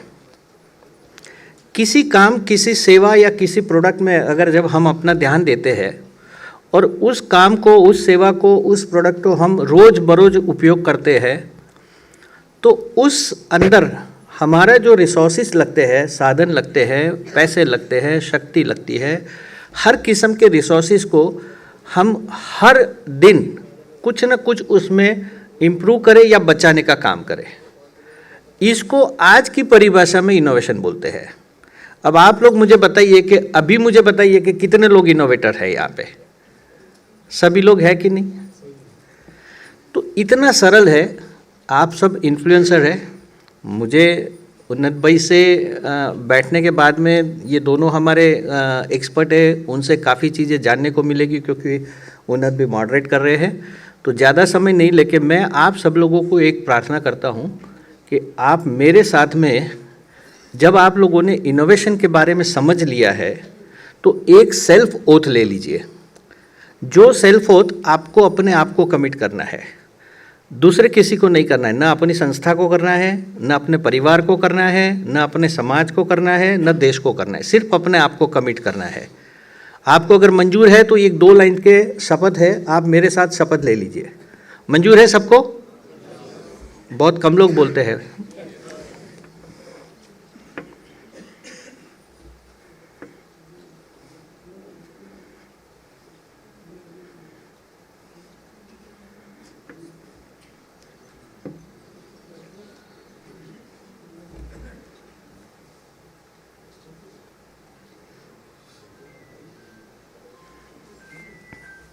आप लोग कोशिश करिए अपना नाम बोलने का, मेरा नाम नहीं बोलेंगे।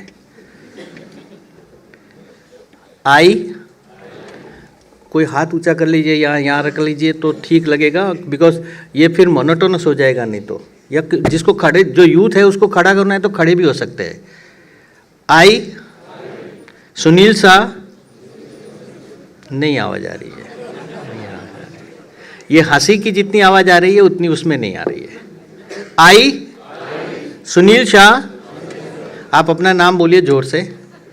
इन the presence of God take oath that I realize the value of knowledge and innovation.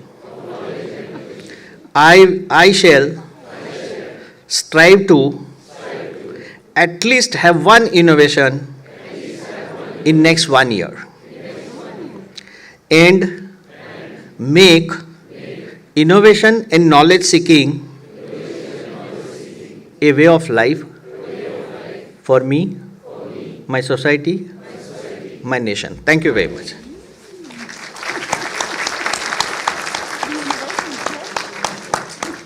See, it is not just the oath.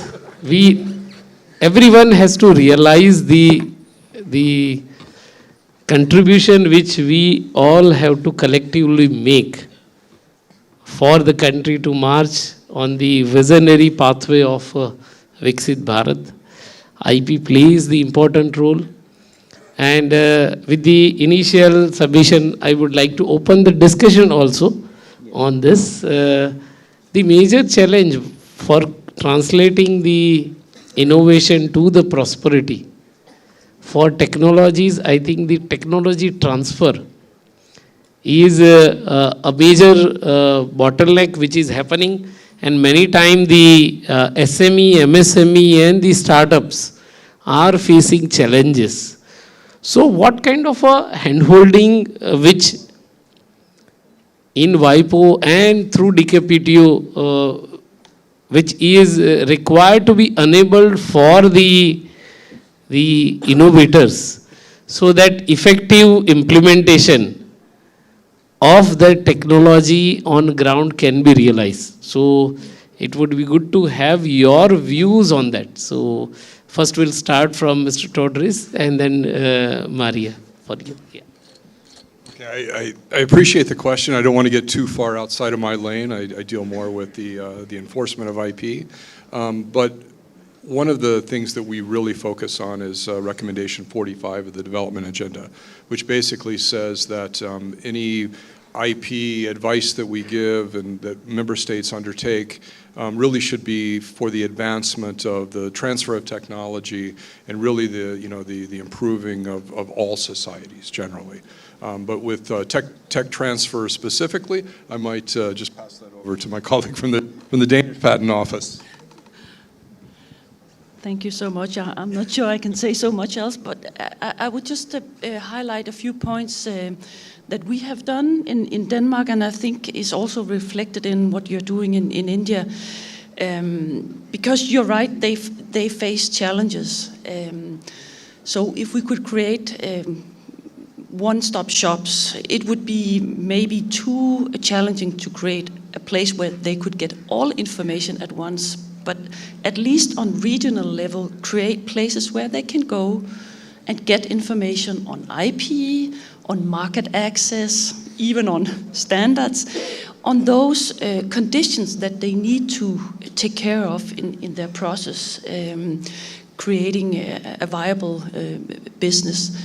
So in Denmark, we are very small, but we have these regional business hubs where we have, for a number of years, had specialized people sitting and giving advice on specifically IP to the businesses in that region. And that has been very helpful for innovators around the country. And I know in India you're doing the same in the IPFCs and the TTFCs. So creating these facilitation centers, these hubs where companies and startups and entrepreneurs can come and get easy answers. I think that's part of the solution. It's not the entire solution, but it's a good start.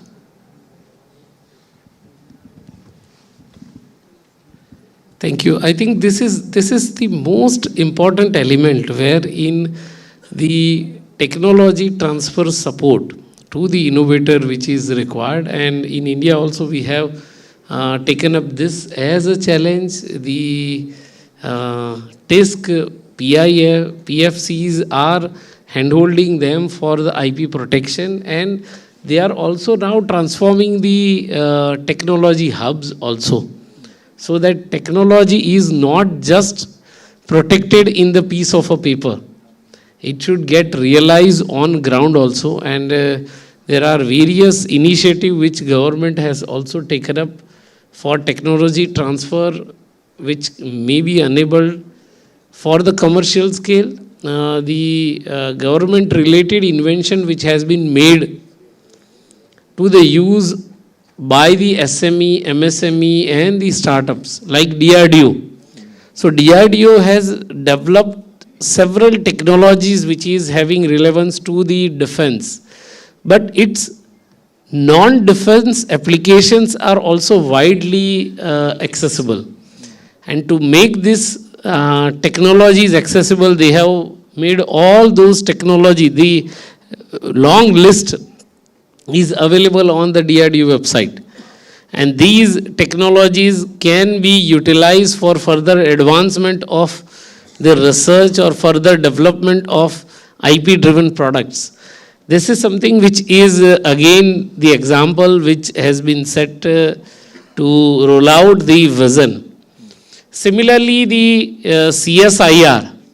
CSIR has a technology compendium which is offered to the various SMEs, MSMEs and the corporate groups, wherein they can utilize this for further advancement of a science and technology.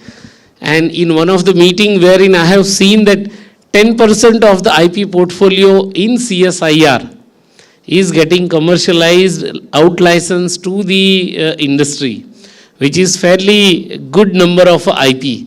And the aim is to further amplify to the 15% in next coming years. So that's the spirit of a technology transfer which is required to be enabled in India. Prima facie, it may look a big ambitious target, but when collectively put forward to enable this, then target is definitely going to be no longer be the challenge for any of the Indian researcher. Similarly, we have, Mr. Todris, we have taken up a challenge on spreading the awareness about the intellectual property.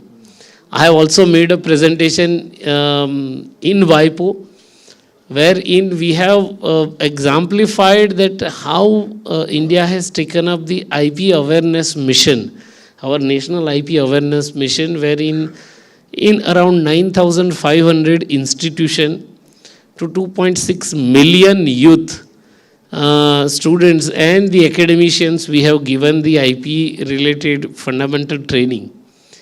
This objective of the training is to offer them what is the need of intellectual property, why and how the IP can be protected. And the third objective, which is most important, is building respect for intellectual property. Intellectual property should not be just in the piece of a certificate. It should realize the value. And for that, I'm happy to share with you that we have enabled this initiative to build the respect for the creator and inventor. And as a part of this award ceremony, which we are going to see in next few minutes, all the final qualified awardees are here. We don't know that who is going to get the award, but I congratulate each one of you for the wonderful initiative which you have taken up. And your support, your passion for innovation is going to drive the entire movement to build the Viksit Bharat. So for me, as a Controller General, each and every nominee for the award is the winner. Your passion is building the Viksit Bharat. And that passion must go high. And that's why this is the reality which we have seen year over year. Beside this, we have taken up one more initiative.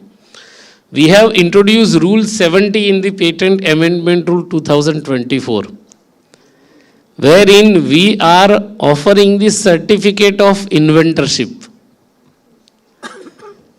And I have received various messages, photographs, the comments, observations, feedback on this. There are several scientists who have a 10, 20, 50, 100 patents where they have their own name as an inventor. And under the IP rule, patent rule, they have to declare that they are the true and first inventor for the invention which has applied a patent protection in India. And they are declaring that they are inventor and they are assigning their IP right to the applicant. So whenever the patent is getting granted, it has the applicant's name, which is mostly the legal entity, either the company or the academic institution or startup, SME, MSME. But the hardcore work which is done, which is the brain of this scientific technologies, is not getting it realized in terms of any kind of appreciation. So we have introduced this certificate of inventorship. And there are many scientists who have replaced the precious drawing or precious painting in their drawing room and kept that 10, 20, 50, 15 such certificate of inventorship. See the change in perception. Now their neighbors are sending their kids to see that wall. See, this is the future. How many such certificate of inventorship which you are going to earn for the country? What kind of innovation which you are going to do for the society? That mindset change is required to bring in the society. That is building respect for the intellectual property. That is building respect for the scientist. That is building respect for the technologist. And most importantly, whenever we are going to utilize such IP-driven product, we must thank God that the insight which has been given to that scientist and technologist to design this IP-driven solution. That kind of a commitment which we may have to realize through the oath which Sunil Bhai has offered us to take, that kind of oath can really bring the change in the country. Bring the dimensions to the new avenues which we want to build in while we are marching in the path of a Viksit Bharat. Innovation and the prosperity is the need for the country as we want to build the strong technology, knowledge embedded economy. And that economy can sustain if we keep on offering the new energy, new innovation, new IP to the grassroots challenges which country is facing. That would be the biggest moment for us to realize the vision of Viksit Bharat. One thing which I wanted to know from you. Yeah. A lot of people have any doubts, and across the globe, there are a lot of countries which has got under this patent. You can value the patent, and then you can put to the banks to get the fund out of it. Are we anyway, CGPTM is working on that through the Commerce Department, so that the MSME who is doing the large amount of efforts, they can actually commercialize in a different manner? IP office has the different role under the IP Act. We have to offer the quasi-judicial work for administering the IP Act, but certainly there are certain venture capitalists, there are angel funds, few banks also have the funding patterns programs through which the IP can get certain kind of a financing.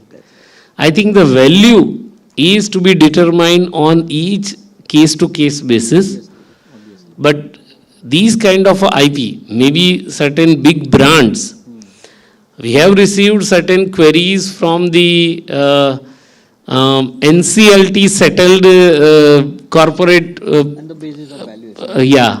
So on the basis of IP valuation, certain marks which got lapsed because of the transition which was happening before the NCLT. So that those marks, how this can be renewed. So we have got certain orders also to renew them. And that shows that these potential of IP transfer is there. But still there is much affordable, much accessible solution is required to bring into the Indian system. And we all need to collectively work together. There are several legal fraternity, IP legal fraternity who is there in this hall. I think we need to start brainstorming on this. IP practice is beyond just the filing and prosecution and grant. And these are the new avenues which we need to enable. जो कहते हैं ना, we need to think and fly above the sky. So this is one such goal for each one of us to fly above the sky, to bring the spirit of IP innovation high, strength which we need to bring into the ecosystem, and we have to work collectively as a team. कल भारत जो विश्व cup जीता है उसमें सारी team एक साथ खड़ी होकर जीती थी. एक भी मोमेंट पूरी मैच में नहीं था जो भारत के कंट्रोल के बाहर था. इवन जो शिवम दुबे से कैच छूट गया था, होता है, it is a part of a game, but see the spirit of a captain Surya Kumar Yadav, he went to him and this happens.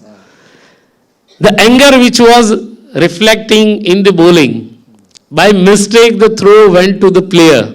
But see the kind of a spirit which the captain has shown there. He came in between this, and by end of the over, the entire thing got settled. That's the spirit as a team which has been shown on ground. That kind of a spirit is required in IP fraternity also. How we can also work as a team so that Indian IP is yielding the output and outcome for the benefit of society, for the benefit of our country, for the benefit of our humanity. There are several such sustainable SDG related innovations which we have taken up. And this innovation can be realized on ground if we effectively handhold them. There are several attorneys in this August gathering who have really a very sound practice. How much of a time which we are pro bono giving for giving back to the society? How much of a youngsters we are creating to build the legacy one step forward? This is something, few such questions which may answer out of the oath which has been taken up. And those oaths can really realize the vision of Viksit Bharat which Honorable PM has shown us. उनका vision सिर्फ PM के कहने से realise नहीं होगा, हम सबको साथ मिलकर एक कदम आगे बढ़ाना पड़ेगा, तब शायद ये विजन रियलाइज होगा. Then only I think the real insight of the Viksit Bharat can be built up if we collectively work as a team, IP team, to bring the country one step forward. Thank you very much. I thank Audrey's for the wonderful plenary talk, and also Maria and Sunil Shah for an insightful submission which they have given to further advance the innovation and prosperity, strengthening through the intellectual property. Thank you very much for the second plenary session. And again, such a one wonderful session which has happened among the IP BRICS member countries, and then everyone has shared their vision for catalyzing the research done by the youth and women. And IP has the catalyst role there also. So with this, I thank on behalf of the Office of CGPDTM and the entire organizing team for the wonderful and insightful plenary session. Thank you very much. IP practitioner જે લખે છે ને, can you guide them to write IP influencer? Because that will, they themselves will inspire about it. And then they will influence instead of an IP practitioner. Yeah, thank you. Ladies and gentlemen, a huge round of applause for this beautiful panel, please. Definitely one of the best possible panels. I won't take much of your time, but I have to summarize the discussions that have taken place. Ms. Koo and Mr. Reeves emphasized on the role of IP enforcement. IP enforcement is very crucial for protecting the rights of creators, innovators, and business. It encourages innovation, creativity, it protects economic interests, it prevents counterfeiting and piracy, and a lot. Mr. Reeves also touched upon the role of technology transfer. Then, how can we forget the pledge by Mr. Shah? So definitely he has created 300-400 new innovators in India. Thank you for that, sir. Then, like a team plays, CG sir has played the role of a finisher. Yes. Shivam Dubey. 22 runs he has scored. Who has innocently missed the catch also. Pendency is that catch which I am missing. Thank you so much, ma'am. Sir has mentioned about the patents that are being commercialized by the CSIR. It is indeed an achievement for CSIR. Sir has mentioned the initiatives that the Office of CGPDTM has taken in a few years, like the Certificate of Inventorship, to promote and motivate youth for and to foster research in the country.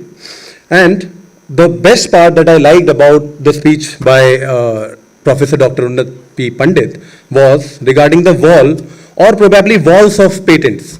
So he has encouraged everyone to create wall of patents. Since we all are innovators, we should have a wall of patent in our offices and in our homes probably if possible. Now, it is time to felicitate our guests once again. Since we are a rich heritage, we have some GI products with us to felicitate the beautiful guests. I would like to invite 3 young women IP officers on the stage, please. Let us welcome Ms. Shraddha Rathore, Ms. Pooja Jha, and Ms. Geeta Kumari on the stage to felicitate our guests of the day. I would now request Ms. Shraddha Rathore to present the painting to Mr. Reeves. A huge round of applause, ladies and gentlemen. This is a GI product and it is a Pichwai painting which is originated from Nathwada, Rajasthan. Now I would request Ms. Pooja Jha to felicitate Ms. Maria Sko.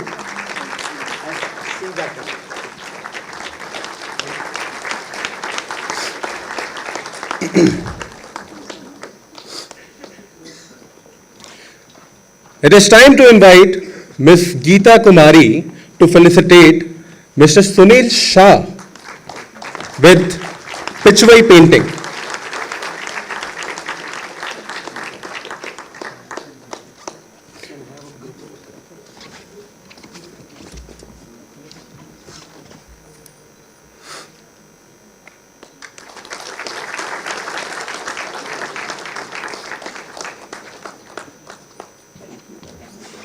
With this, I would like to thank the panel once again, and I would like to thank our Controller General of Patents, Designs and Trademark for moderating this panel discussion wonderfully. And now I would take your leave, and I would invite my partner, Ms. Mahima Rathore, on the stage. She has a few announcements to make. Thank you so much. Thank you so much, everyone.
Award ceremony शुरू करेंगे।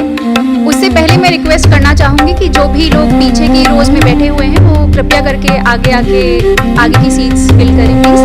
और जो भी awardee nominees हैं, it's a humble request to kindly sit on your reserve places because when we start we would like to have a very smooth process during the show.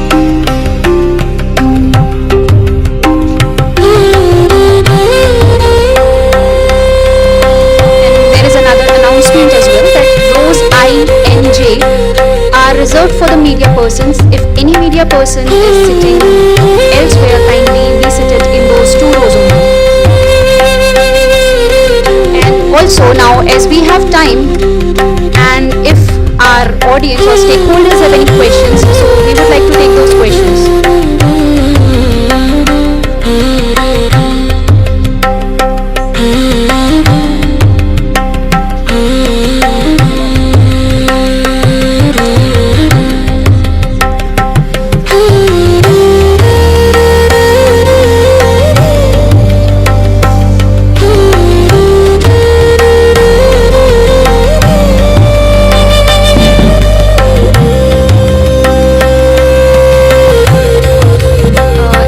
That there are no such questions, I would like that there's a question. Where is the runner? Can you please provide the mic?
ने भी IP की किताबें तैयार की है।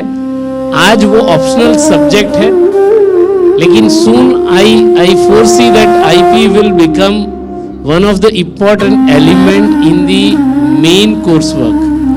शायद science में भी हो सकता है, ह्यूमैनिटीज में भी आईपी का रिलेवेंस है। तो ये सारी चीज़ों को जोड़कर एक पूर्णतः एक आईपी फ्रेमवर्क का कोर्स होना चाहिए। I do support. I think gradually national education policy भी IP innovation पर काफी जोर दे रही है. So soon we will have such kind of a realization.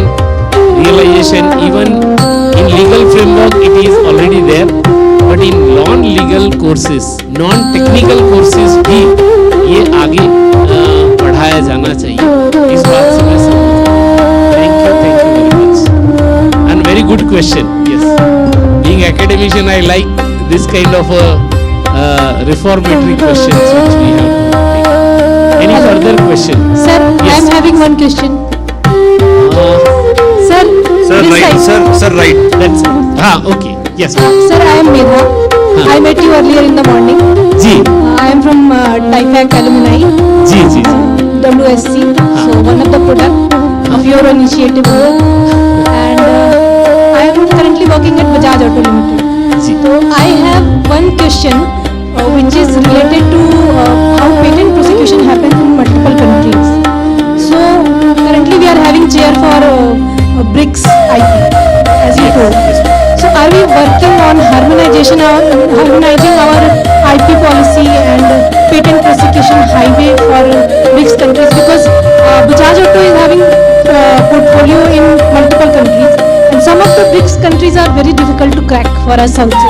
So if something sort of like harmonization comes up, it will be greatly helpful for us to commercialize and convert our patents and designs. Harmonization per se is a very great idea, and but it is difficult to implement because every country has their own IP law, and they need to review those applications as per the local IP law, patent law. Sir, we cracked it for Japan. But I am coming to that. But this is something which is sharing of a prosecution. This may be a very useful intervention which can be made. We will take up your suggestion and how we can think on this surrounding. At least initiative should be there. So in coming years it can bring some fruit for us. And that's why this session which was planned, how we can catalyze the research which has the IP beyond the India for the BRICS countries. Yes, so this example perfect match to the thought which I have expressed from the dais. Thank you very much. Thank you, ma'am. Thanks a lot for the question. Yes, please. Can we move to the next question? Asham, this please, side. in the middle. Yeah, we will come that side. Sir मेरा questions तो नहीं है, मैं वडोदरा गुजरात से हूँ और आपने IP wall की बात की तो मेरे पास मेरी खुद की वॉल है और 20 फीट पर 10 फीट की बनाई हुई तो उसमें जगह नहीं है. और देखिए हमारे सामने एक लाइव एग्जाम्पल है mister Patel. Yes sir, Mithilesh Patel. और सर इन्होंने अपने घर में अपनी खुद की आईपी वॉल बनाई हुई है, ठीक है ना. और सर एक दूसरी बात शेयर करना चाहूँगा, तो मैं इनोवेशन सालों से करता आया हूँ, साथ में मेरा बेटा भी है, तो आज जो डिज़ाइन कैटेगरी हम दोनों उसमें कॉम्पिटिटर्स है जी. तो सर वो मुझे देखते ही अपने आप इनोवेशन सीख रहा है जी. बढ़िया sir, thank you. Good. From this side. Yes, आप ऑन कर लीजिए, बटन है. Hello. Hi sir, I am Anshika Kevte. I am in class 8th. I am 13 years old and I have filed a patent. Actually sir, my question is that I am aware that one patent lasts for 20 years. So when I grow up and when I am about 33, that patent will go, and I wish to create a patent wall, an IP wall when I grow up, filled with my patents.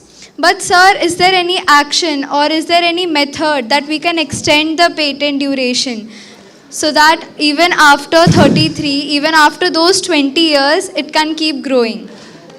Patent life is 20 years and we can't expand the life of a patent.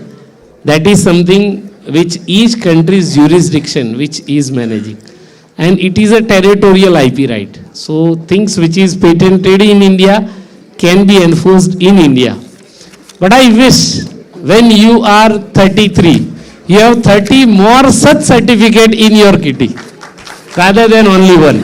And that should be the passion of a youth in the country to create the IP and create their own inventorship. Sir, I would for like society to recognize. Ji. I would like to add in the wall of patent, I have filed 16 patent, 8 patent are granted and my wall is ready. Oh, great. You can apply any time. You can apply any time during the life of a patent for the certificate of inventorship. There is a form 8A which is required to be applied, which is completely online. Yes. And the fees can also be paid online, and all these certificates will be delivered directly to the address which you have, and it is in original physical form. We are sending the certificate of inventorship so that you can have a real feel. Thank you, sir. And the national emblem is something which is a proud for each one of us. Very true. Contributing the IP to the country, to the society is something a great contribution to the nation. Yeah, sir. Sir, my name is Vijay Anand. I have a question regarding the IP as a catalyst. Actually, we all know that IP. Can you please keep the mic near? My question is, can we? I mean, we have been discussing IP as catalyst, but I have come across some few corner cases, such as the defense compendium problem statements. When they are floated, the patents are filed actually. But the project is awarded to by the authorities, and we did get. Now the patents are granted for the problem statement, but it's a tricky feature. They cannot cancel the awarded patent project to others and give it back to us because we have the patent. If situation, what is your suggestion, idea of how can we overcome this kind of anomalies actually? I think this is related to defense. It would be good we can discuss one-on-one. Okay. Maybe after this award function we can meet and discuss on this. Okay. And this is again related to the commercial award of the project. Project, yeah. We need to first of all think on what is the problem statement. Whether both the project which you are competing with patent and without patent are aligned to the project objective or not. That is something which is critically required to be analyzed. Yeah. And what could be the scenario if your IP is there and somebody else is also using that IP. That will also require to be discussed. We will meet separately on this and Okay, we'll discuss on Thank you, that. sir. Thank you very much. Yeah. Just Thank you so much, sir. Great panel talk on the orange economy, I would say. So, sir, my question is regarding what are the most common mistakes a startup makes while converting their provisional patent to a complete specification one? Sorry, what are? The common mistakes a startup does, to convert their provisional patent from a provisional one to a complete specification. Mistake happens. See, somewhere when we were very young, while learning the bicycle, we would have fallen multiple times. That doesn't mean that we can't gain the center of gravity balance on the bicycle, and utilizing this learning, we can't ride on the Activa, scooty or any kind of a motorcycle or even a four-wheeler. Something which is always a learning, which is gradually improving our knowledge, foresight for utilizing the science and technology.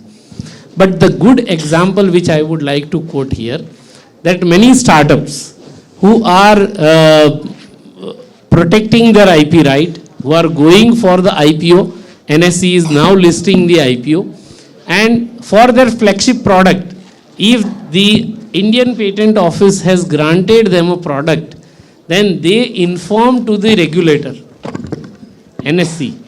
It is not a mandatory, but by informing the regulator, they are trying to keep their investor updated. What has happened to their flagship product? How much is the IP protection which they have gained through the IP office? And this is something which is a positive surge which has been observed on few such cutting-edge IP-driven technology. And in a single day, 6 to 8% of a surge which they have gained through the IP protection which has been awarded by the IP office for their flagship product.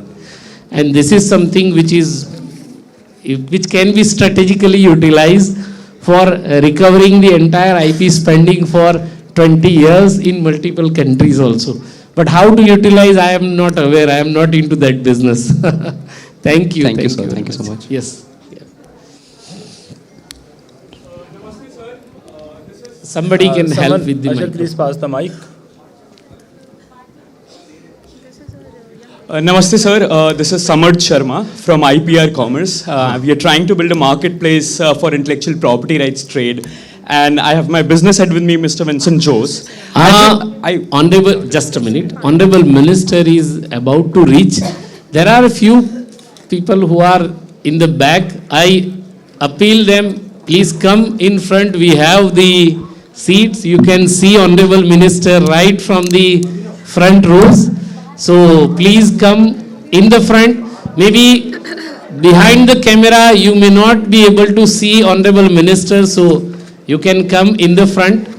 The team who is sitting that side, yes please. Behind the camera, media camera, All are requested. they can sit this side or that side, so that and please occupy your chair. Outside also, any delegates who are outside, please come inside so that we can. सभी से अनुरोध है कि वे अपनी सीटों पर विराजमान रहें और नॉमिनीज जो हैं वो कृपया करके अपनी रिजर्व्ड रोज में ही बैठें प्लीज। और एक और रिक्वेस्ट है कि जो हमारी third row to my right, row I and J are reserved for media persons. Take a pause here. We can meet when we are going to have the finish. We have award function is finished. We can meet one to one. Thanks. Thank you. Thank you. Some important announcements. All the nominees are informed that as soon as your name is, if your name is announced as the winner, please come from the right hand side, take your award from Minister Sir and leave from the left hand side. An important announcement, I repeat, if you are awarded the prize, please come to the stage from the right hand side, take your award, have your picture and move from the left hand side.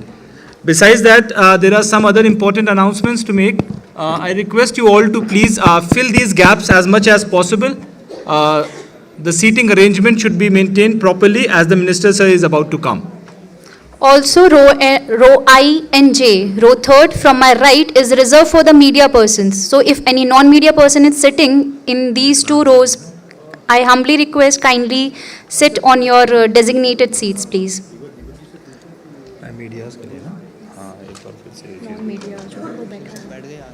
All the people who are from the media fraternity, they are required to sit in their designated place. If anyone is sitting in the media lane, please, I request them to please let the media fraternity people sit over there.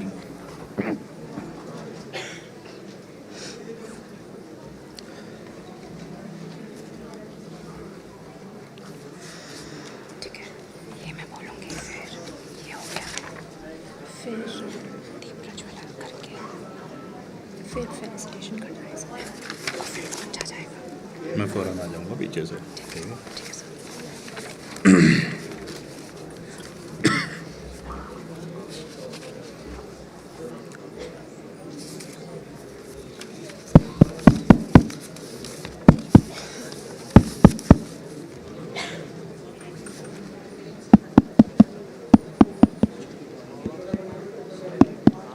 एक बार जा करके उनको सबसे वो clarity देखो अगर मिल जाए तो, है ना? उन्होंने पूछ लिया होगा फिर इधर तो पक्का मैं तुम जा रही हो।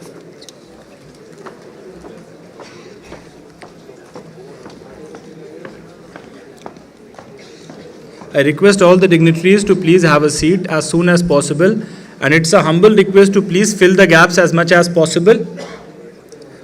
The Minister Sir is about to come.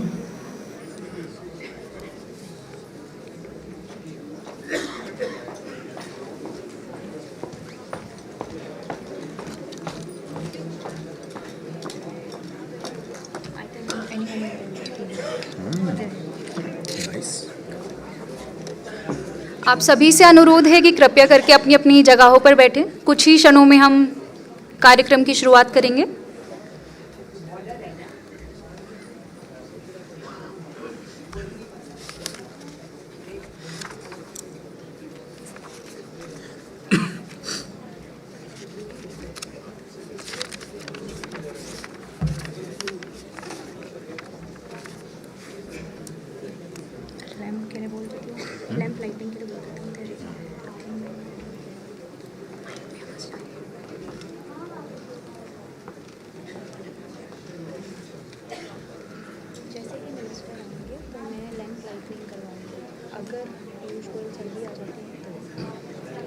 Nominees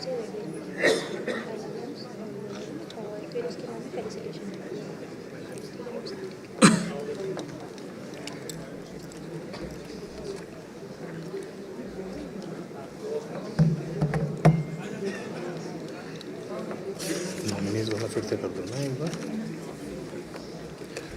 मैं एक बार फिर से रिक्वेस्ट करना चाहूँगी जितनी भी अवार्ड नॉमिनीज हैं वो कृपया अपनी रिजर्व्ड रो में ही बैठें।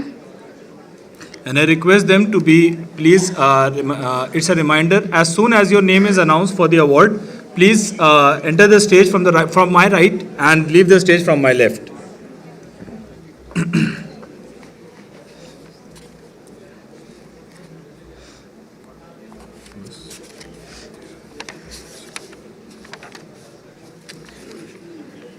उसकी क्लैरिटी में एक क्लैरिटी में कौन किसको वही तो भेज करने के लिए भेजा था वो जस्ट इधर ही से दबाएंगे रिसीव करने चले गए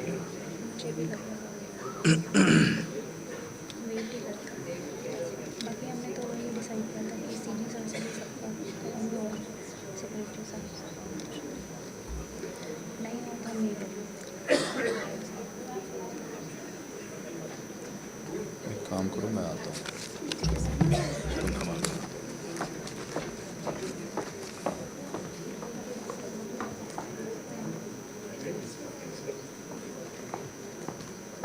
महिमा महिमा अशर अशर अशर अशर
हमारे बीच अब आ चुके हैं माननीय श्री पीयूष गोयल सर, वाणिज्य और उद्योग मंत्री श्री अमरदीप सिंह भाटिया सर, सचिव DP IIT, Shrimati Himani Pande ma'am, अतिरिक्त सचिव डीपी आईआईटी, और professor doctor Unnat P Pandit sir, महानियंत्रक एकस्व अभिकल्प एवं व्यापार चिन्ह. Ladies and gentlemen, please welcome our esteemed dignitaries with a warm round of applause.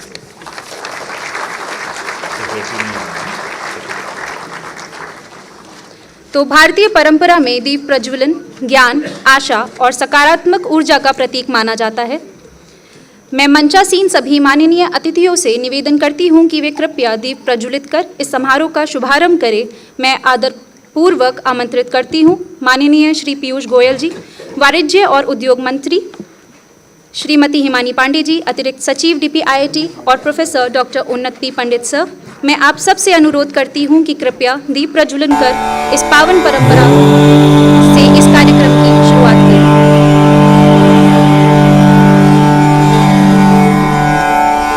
अस्तु मा सद्गमय तमसो मा ज्योतिर्गमय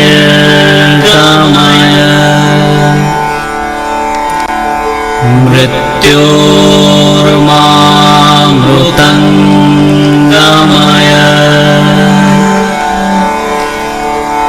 ओम शांति शांति शांति.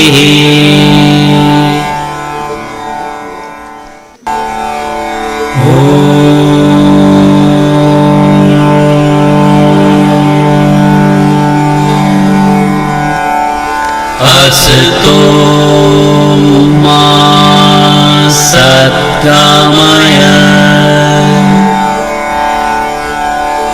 तमसो. बहुत बहुत धन्यवाद सर. और जैसा कि हमारी प्रथा है अतिथि देवो भव की, अब मैं विनम्रतापूर्वक अनुरोध करती हूँ प्रोफेसर डॉक्टर उन्नत पी पंडित, महानियंत्रक एकस्व अभिकल्प एवं व्यापार चिन्ह, कि वो माननीय श्री पीयूष गोयल सर, वाणिज्य और उद्योग मंत्री का पुष्प भेंट कर हार्दिक अभिनंदन करें.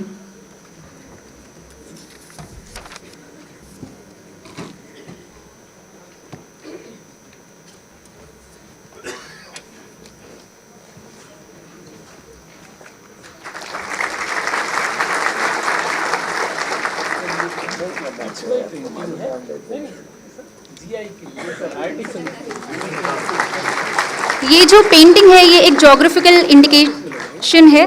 This is a Pichwai painting which is a GI indication from Nathdwara, Rajasthan.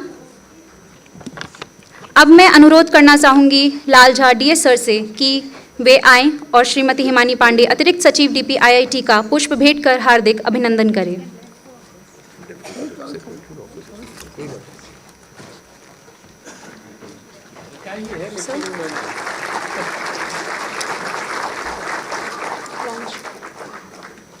बहुत बहुत धन्यवाद सर.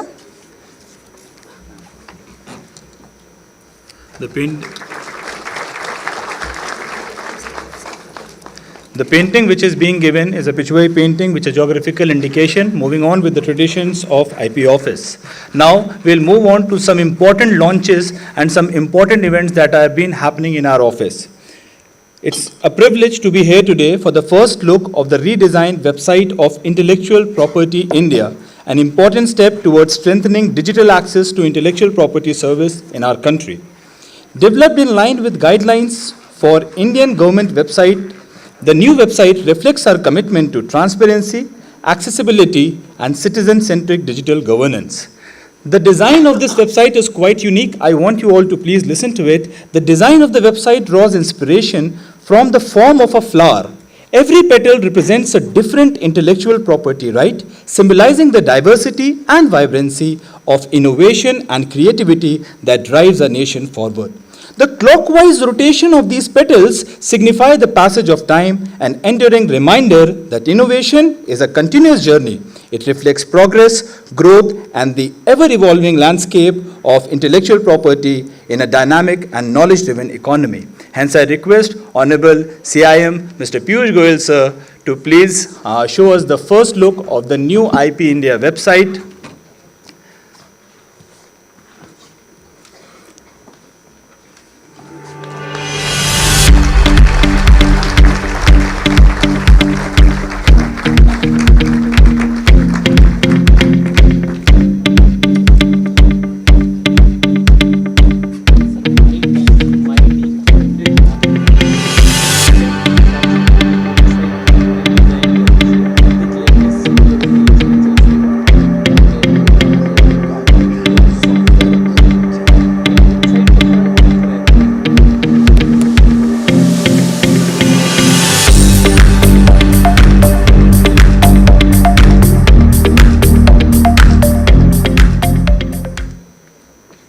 कार्यक्रम को आगे बढ़ाते हुए मुझे बहुत ही हर्ष हो रहा है आपको ये बताते हुए कि हमारे ऑफिस का इन कोलैबोरेशन विद वाइपो आज एक और वाइपो डायग्नोस्टिक टूल का अनावरण होने जा रहा है.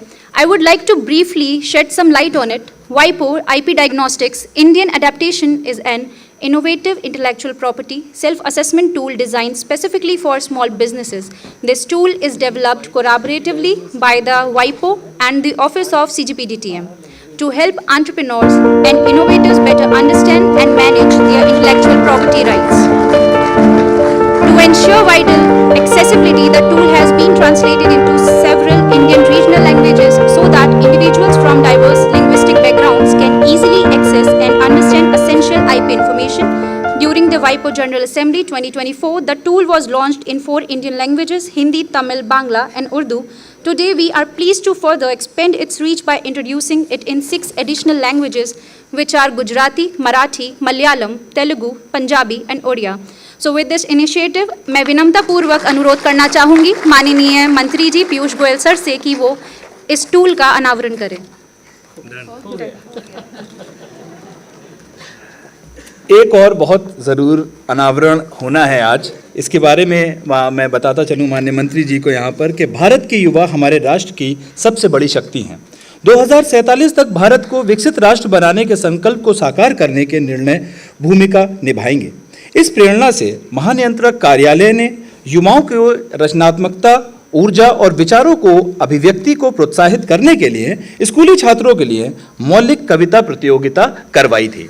ये प्रतियोगिता माननीय अटल बिहारी जी, स्वर्गीय अटल बिहारी वाजपेयी जी की 101वें जन्मदिन के अवसर पर कार्यालय द्वारा ये प्रतियोगिता कराई गई थी. बात वहीं पे नहीं रुकी. आज हम अटल बाल हिंदी कविता संग्रह का अनावरण करने जा रहे हैं, जिसमें शीर्ष 100 कविताओं के संकलन किया गया है. ये पहल न केवल छात्रों की सृजनात्मक क्षमता और मौलिकता को प्रोत्साहित करती है, बल्कि उन्हें बौद्धिक संपदा अधिकारों, विशेषकर कॉपीराइट के महत्व से भी परिचित कराती है. सिर्फ और सिर्फ अपनी कविताएं बताई नहीं, सर ने उसे एक पुस्तक का रूप दिया है और आज उसी पुस्तक का अनावरण होने जा रहा है. मैं रिक्वेस्ट करूंगा कि अशर्स पुस्तक लेकर के आएं, जिससे कि माननीय CIM पीयूष गोयल सर इस पुस्तक को देश को समर्पित करें.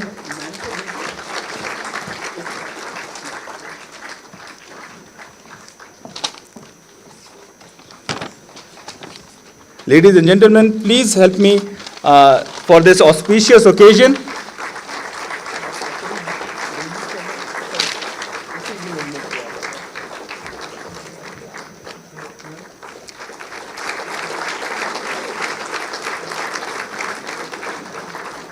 माननीय अटल बिहारी वाजपेयी जी खुद एक लेखक थे.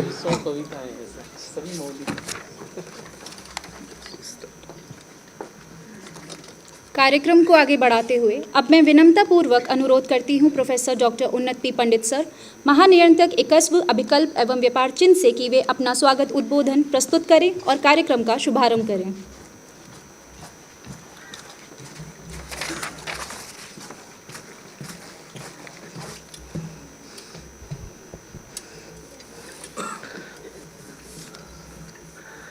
आदरणीय केंद्रीय मंत्री श्री पीयूष गोयल जी, आदरणीय additional secretary ma'am Himani Pandey ji, यहाँ पधारे हुए हमारे विशेष आमंत्रित IP experts, creator, inventors and the change makers who are building the Viksit Bharat. Today we are celebrating the creativity and innovation. This celebration is something which we want to put forward to bring the country one step forward to build the IP-driven technology and knowledge-embedded economy. This is the need for the country. The IP-driven solutions are required to be designed to get rid of the challenges which country is facing on the grassroots level, and those efforts are going to be recognized. This is a special moment wherein in different categories we are going to recognize these efforts. Beside this, we have also seen the Hindi बाल कविता संग्रह। मैं हिंदी का है इसलिए हिंदी में बताना चाहूँगा। हर वर्ष अलग अलग विभागों को हिंदी पखवाड़ा मनाना होता है। 15 दिन का ये पखवाड़ा रहता है। उन 15 दिनों में हमने थोड़ा अग्रिम प्रयास करते हुए सभी केंद्रीय विद्यालयों में, सभी CBSE एफिलिएटेड स्कूलों में एक सर्कुलर जारी करके बच्चों की मौलिक हिंदी कविताओं का आवेदन हमने मंगवाया। कविता मौलिक है या नहीं ये भी हमने परीक्षण करने के बाद अंतिम 100 कविताओं का एक छोटा वीडियो भी मंगवा के कैसा कविता पठन करते हैं ये भी एक इसमें एक स्टेज था। और उसमें से बाद में चयनित कविताओं का 25 दिसंबर को हमारे आदरणीय श्री अटल बिहारी वाजपेयी जी के जन्मदिन पर बच्चों के द्वारा अटल बाल हिंदी कविता सम्मेलन किया गया। और उस सम्मेलन में जो एक परीक्षण का भाग था, विजेताओं को पुरस्कार राशि वगैरह दिया गया, लेकिन जो अंतिम 100 कविताएं जो संग्रहित रूप से तैयार की गई उनका ये संग्रह है। और आज सर आपके माध्यम से इसे विमोचन करके हरेक स्कूलों में ये हिंदी और भाषा का महत्व और उनके मौलिक विचारों को पुरस्कृत करने का एक हमारा अभियान है, वो आगे बढ़ेगा। सर आपने यहाँ आकर सभी अवॉर्डीज़ को फैसिलिटेट करने के लिए, अवार्ड देने के लिए हमारा निमंत्रण का स्वीकार किया, इसलिए हम गौरवान्वित हैं। DPIIT का भी सहयोग निरंतर रूप से इस पूरे प्रोग्राम को आगे ले जाने के लिए हमें निरंतर ऊर्जा मिलती रहती है, सहयोग मिलता रहता है। तो मैम आपके नेतृत्व में हमें ये सहयोग मिलता है, तो आपका भी मैं स्वागत अभिनंदन करता हूँ। और यहाँ उपस्थित सभी ऐसे हमारे बौद्धिक संपदा कर्मचारियों का भी, अधिकारियों का भी मैं स्वागत अभिनंदन करता हूँ। सर यहाँ मुझे बताते हुए काफ़ी हर्ष हो रहा है कि गत साल जनवरी में 2025 बैच के हमारे पास 400 एग्जामिनर्स जुड़े थे। उन 400 एग्जामिनर्स में से कई एग्जामिनर ने इस कार्यक्रम को आगे बढ़ाने के लिए काफ़ी सारा योगदान सहयोग दिया है और they were into the forefront as a event management team. तो जैसे टीम इंडिया कल जीती है, वैसे आज इस कार्यक्रम को सफल बनाने के लिए भी उन्होंने एक टीम बनते हुए इस कार्यक्रम में ऊर्जा दी है। मैं उनका भी स्वागत अभिनंदन करता हूँ। Thank you very much. Thank you, sir. Thanks a lot. And the initiatives that are being taken are being seen by the world. Now, coming to the most awaited part of today's session, जिसके लिए हम सब इंतज़ार में थे, the National IP Awards 2025. Ladies and gentlemen, let's start with the awards. I will first tell the category in which the awards would be given. Then I will announce the awardee. Again, I would say, please come from the right-hand side and take your awards. First category, I would like to announce top Indian individual for designs female. I repeat, top Indian individual for designs female. It goes to Miss Kranti Bari. Miss Kranti Bari, an Indian entrepreneur and director of Baby Teddy Private Limited, a Pune-based company she co-founded in 2021. Miss Kranti Bari. Baby Teddy specializes in designing and manufacturing premium baby and children products. She will be given a certificate of merit, then a trophy, and 1 lakh rupees cash prize from the office.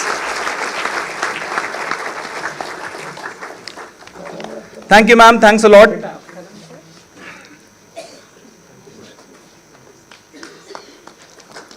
Thank you, ma'am. Thanks a lot. Moving on to the next category, top Indian academic institution for patents, filing, grant, and commercialization. It goes to Indian Institute of Technology, Madras, IIT Madras, recognized as premium academic institution and national leader in patent filing, grants, and technology commercialization. Again, they would be given a certificate of merit, a trophy, and 1 lakh rupees cash prize.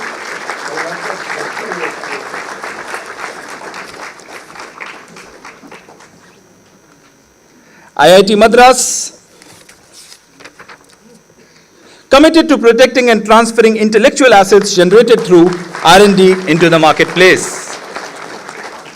Thank you, sir. Your premium institute is truly an inspiration. Moving on to the next category. Top R&D institution / organization for patent filing, grant, and commercialization. It goes to Council of Scientific and Industrial Research, CSIR, one of India's leading R&D organization known for its strong culture of innovation and technology commercialization. CSIR has been leading in commercialization, operates a nationwide network of 38 laboratories. Again, they would be given a certificate of merit, a trophy, and 1 lakh rupees cash prize.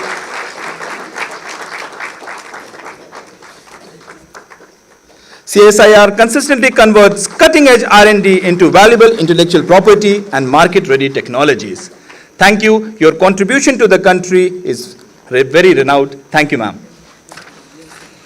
Now, coming on to an interesting category, top startup. We know startups focus. Top startup for IP filing, grant / registration, and commercialization. It goes to Technotrion Private Limited. It goes to Technotrion Private Limited, an Indian R&D and innovation company with 150 plus Indian patents across sectors such as defense, healthcare, consumer electronics, infrastructure, and smart technologies. Its patented innovations includes modular consumer electronics, public health, sterilization systems. They would be given the certificate of merit, a trophy, and 1 lakh rupees cash prize by the Honorable CIM. Such startups are truly an inspiration to the growing startup ecosystem of our country. Very well done. Hope in the next year also you win the same award, and we have many other startups. Moving on to the next category, top Indian company / organization for design filing, registration, and commercialization. It goes to Bajaj Auto Limited. Bajaj Auto Limited, leading 2 and 3-wheeler manufacturing known for design innovation and engineering excellence. They introduced the patented DTSI technology, improving engine performance and fuel efficiency. You must have heard about DTSI in Pulsar. They will again be given certificate of merit, the trophy, and 1 lakh rupees cash prize by the Honorable CIM.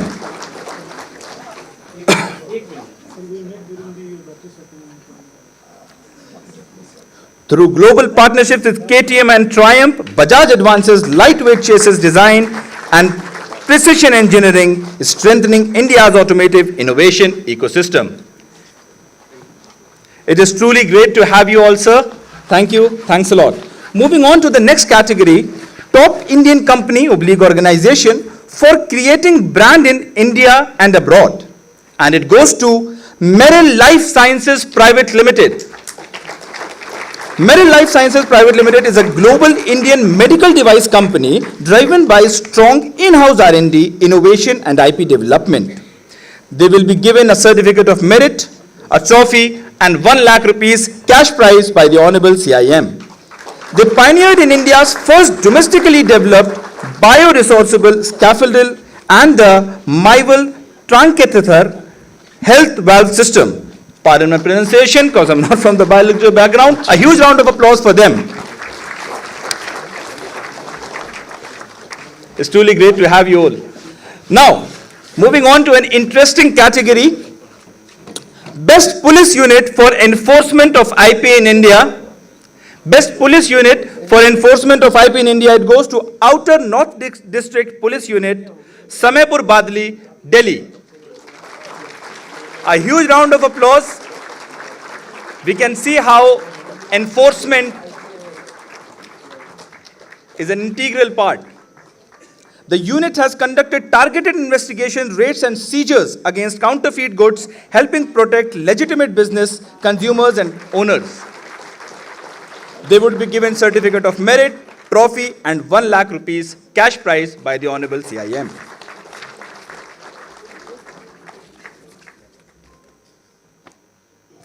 It's truly an honor to have you, sir. Moving on to the next category, a category which is actually, many of the incubation cells want this category. Best incubator for nurturing the IP. This goes to Pusa Taske ICAR. This goes to Pusa Taske ICAR. Pusa Taske, an initiative of Indian Agricultural Research Institute, promotes agri-innovation, entrepreneurship and IP commercialization. Facilitates technology transfer and startup incubation. Again, they would be given a certificate of merit, a trophy and 1 lakh rupees cash prize by the Honorable CIM. Now, thank you, sir. Thanks a lot. With the growing startup ecosystem, we have many incubation cells, but you have won the award. That's really great. Now, moving on to the next category, is the special citation category, and it is the special citation in IP Award, Patent Information Center. It goes to Karnataka State Council of Science and Technology. KSCST promotes effective use of patent information through its Patent Information Center. They would be given a certificate of merit and a trophy by the Honorable CIM.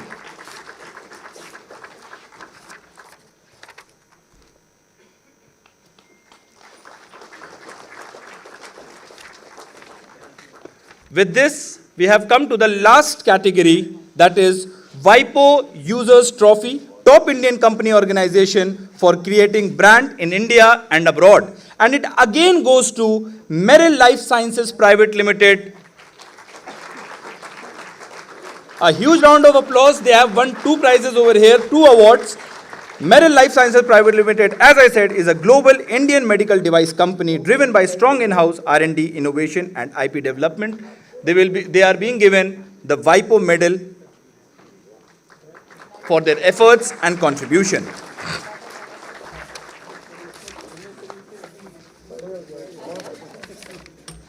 With this, we have come to the end of this category and hope the next year we have more participants. बहुत बहुत धन्यवाद sir. तो अब समय आ चुका है माननीय मंत्री जी को सुनने का। तो अब मैं अत्यंत हर्ष और सम्मान के साथ मंच पर आमंत्रित करना चाहूँगी श्री पीयूष गोयल जी, वाणिज्य और उद्योग मंत्री को, कि वो आएँ और अपना संबोधन प्रस्तुत करें।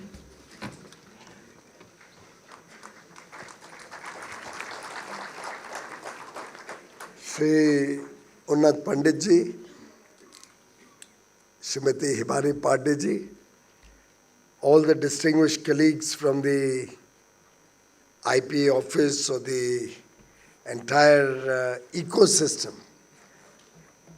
related to the IP sector, all the award winners for their fabulous achievements, ladies and gentlemen. Well, India is on a winning streak. We've just won the T20 World Cup yesterday. And it was quite an engrossing, interesting match. And soon after that, we have the winners today. So it's a very fitting moment to recognize the contributions of our scientists, our innovators, our technocrats, the MSMEs who have done us proud, entrepreneurs, our agricultural institute or the IIT.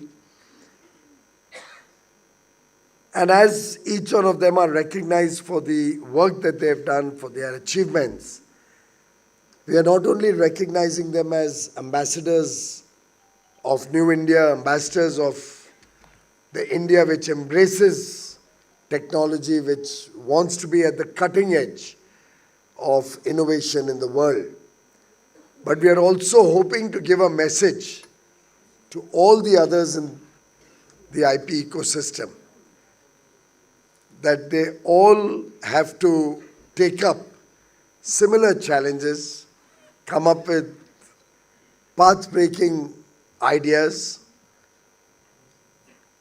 and I'm very confident that the award for which I would like to compliment all the winners today will encourage them to do better in the years to come, and will also encourage all the others to aspire to be on the stage for future years to earn the same recognition and respect that today's award winners have rightfully been recognized for.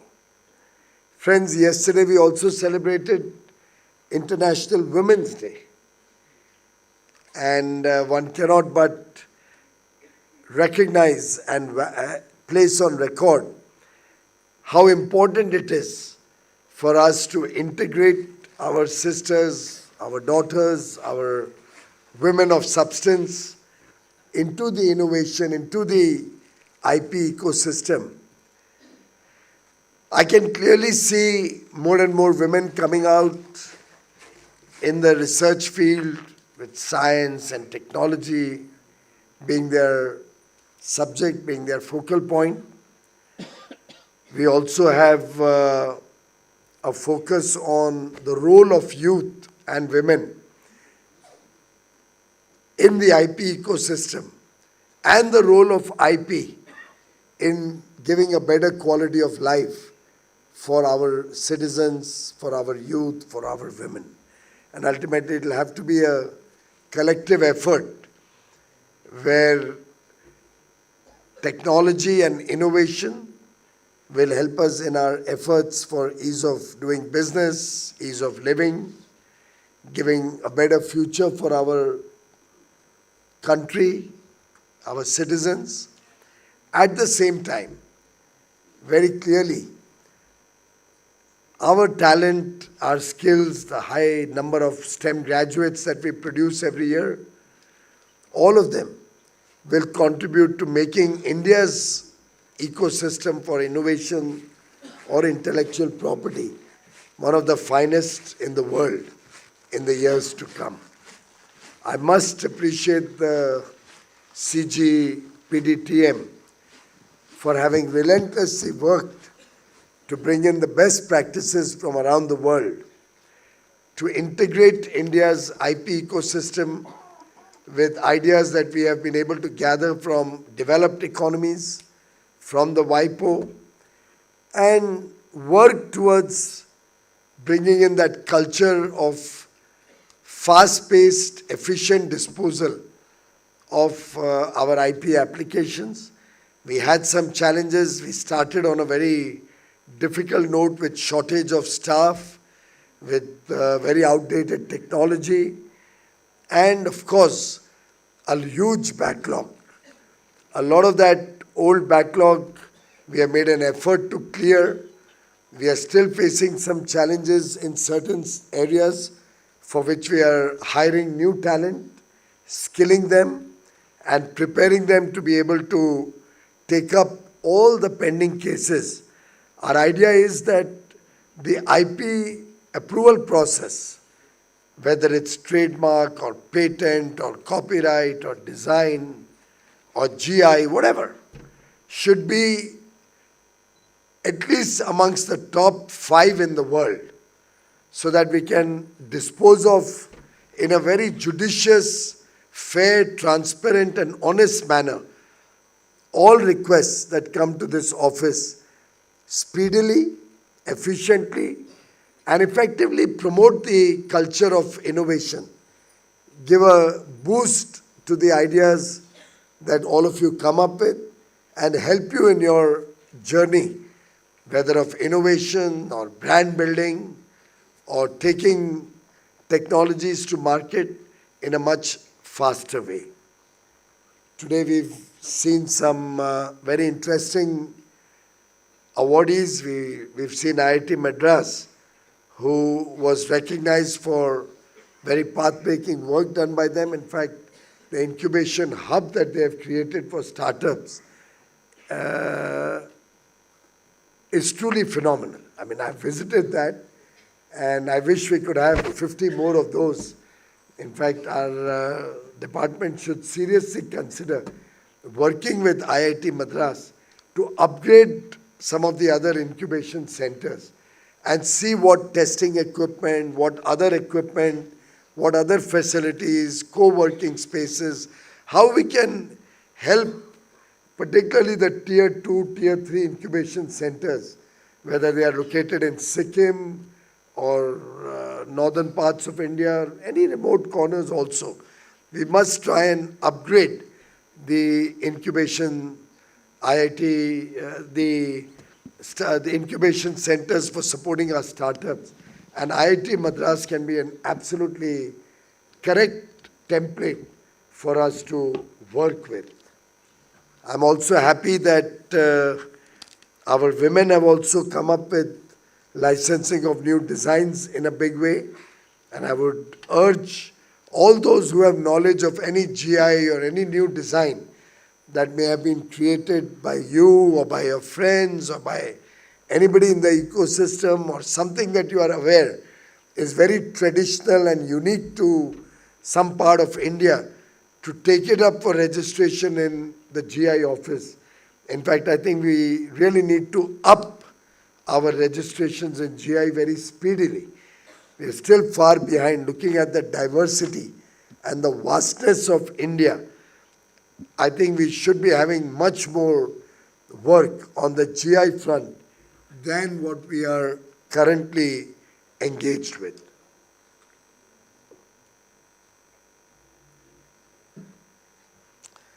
Prime Minister Modi had recently said, and I'd like to quote, "The increase in patent applications in India is a sign of our youth's rising innovative zeal and a very positive sign for times to come." And I think it's important that we recognize that as we are seeing more enthusiasm amongst innovators to come up with new ideas, we are in fact giving a message to the world that this is going to be the center of innovation. India is going to be the land which will lead from the front in the future when it comes to coming up with newer technologies, newer ways of doing work, and ideas that will withstand challenges in the future and help in our effort for ease of living. In fact, some of the numbers speak for themselves. The Global Innovation Index, we are currently at 38th position. We were at 81 in 2015.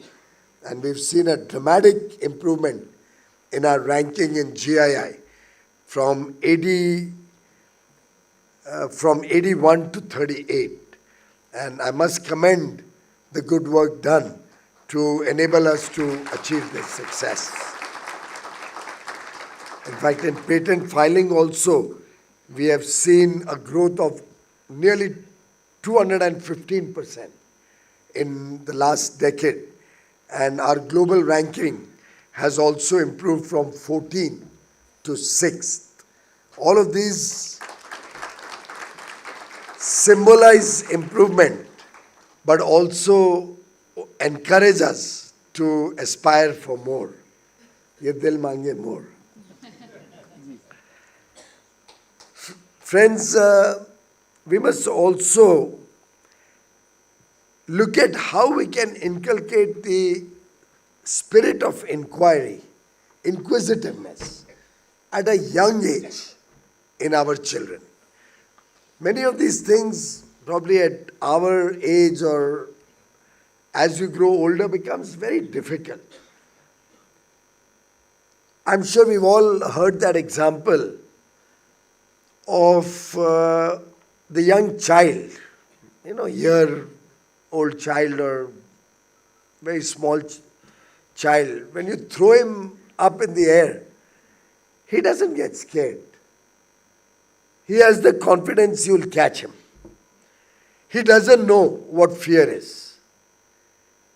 He's willing to take chances. He has trust. And he's full of life, full of happiness. When you throw him up, he's not sad. He's happy.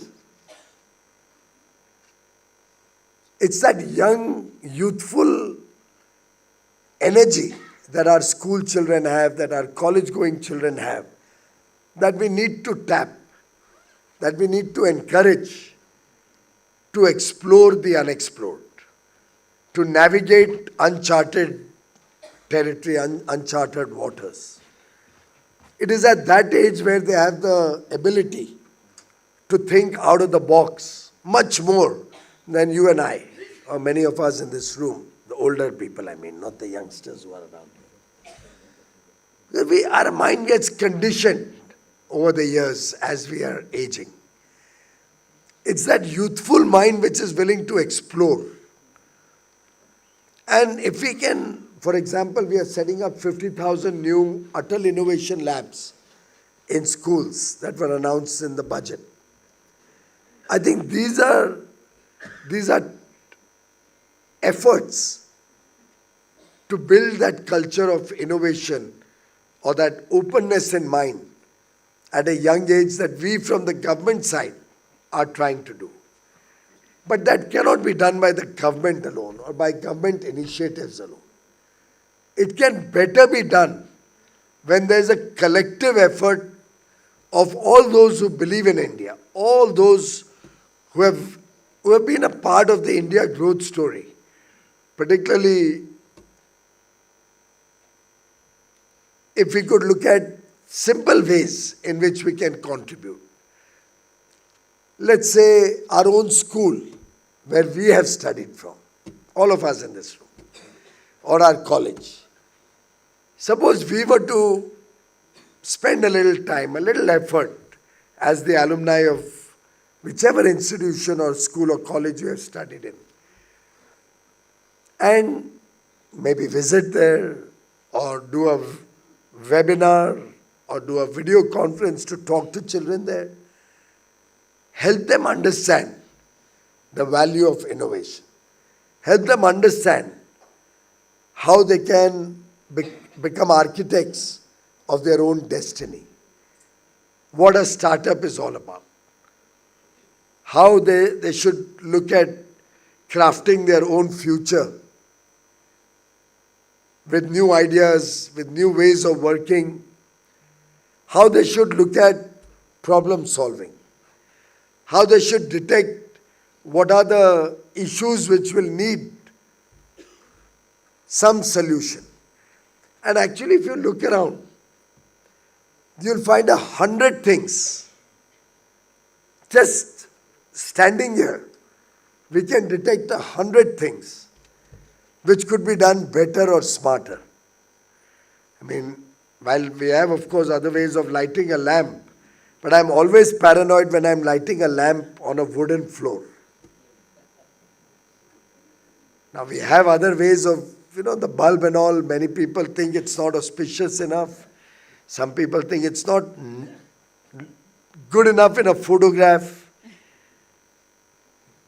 Maybe we'll have to, somebody will apply his mind and come up with an idea which can combine both safety and keeping the auspicious nature of it, or the element of actually lighting a lamp.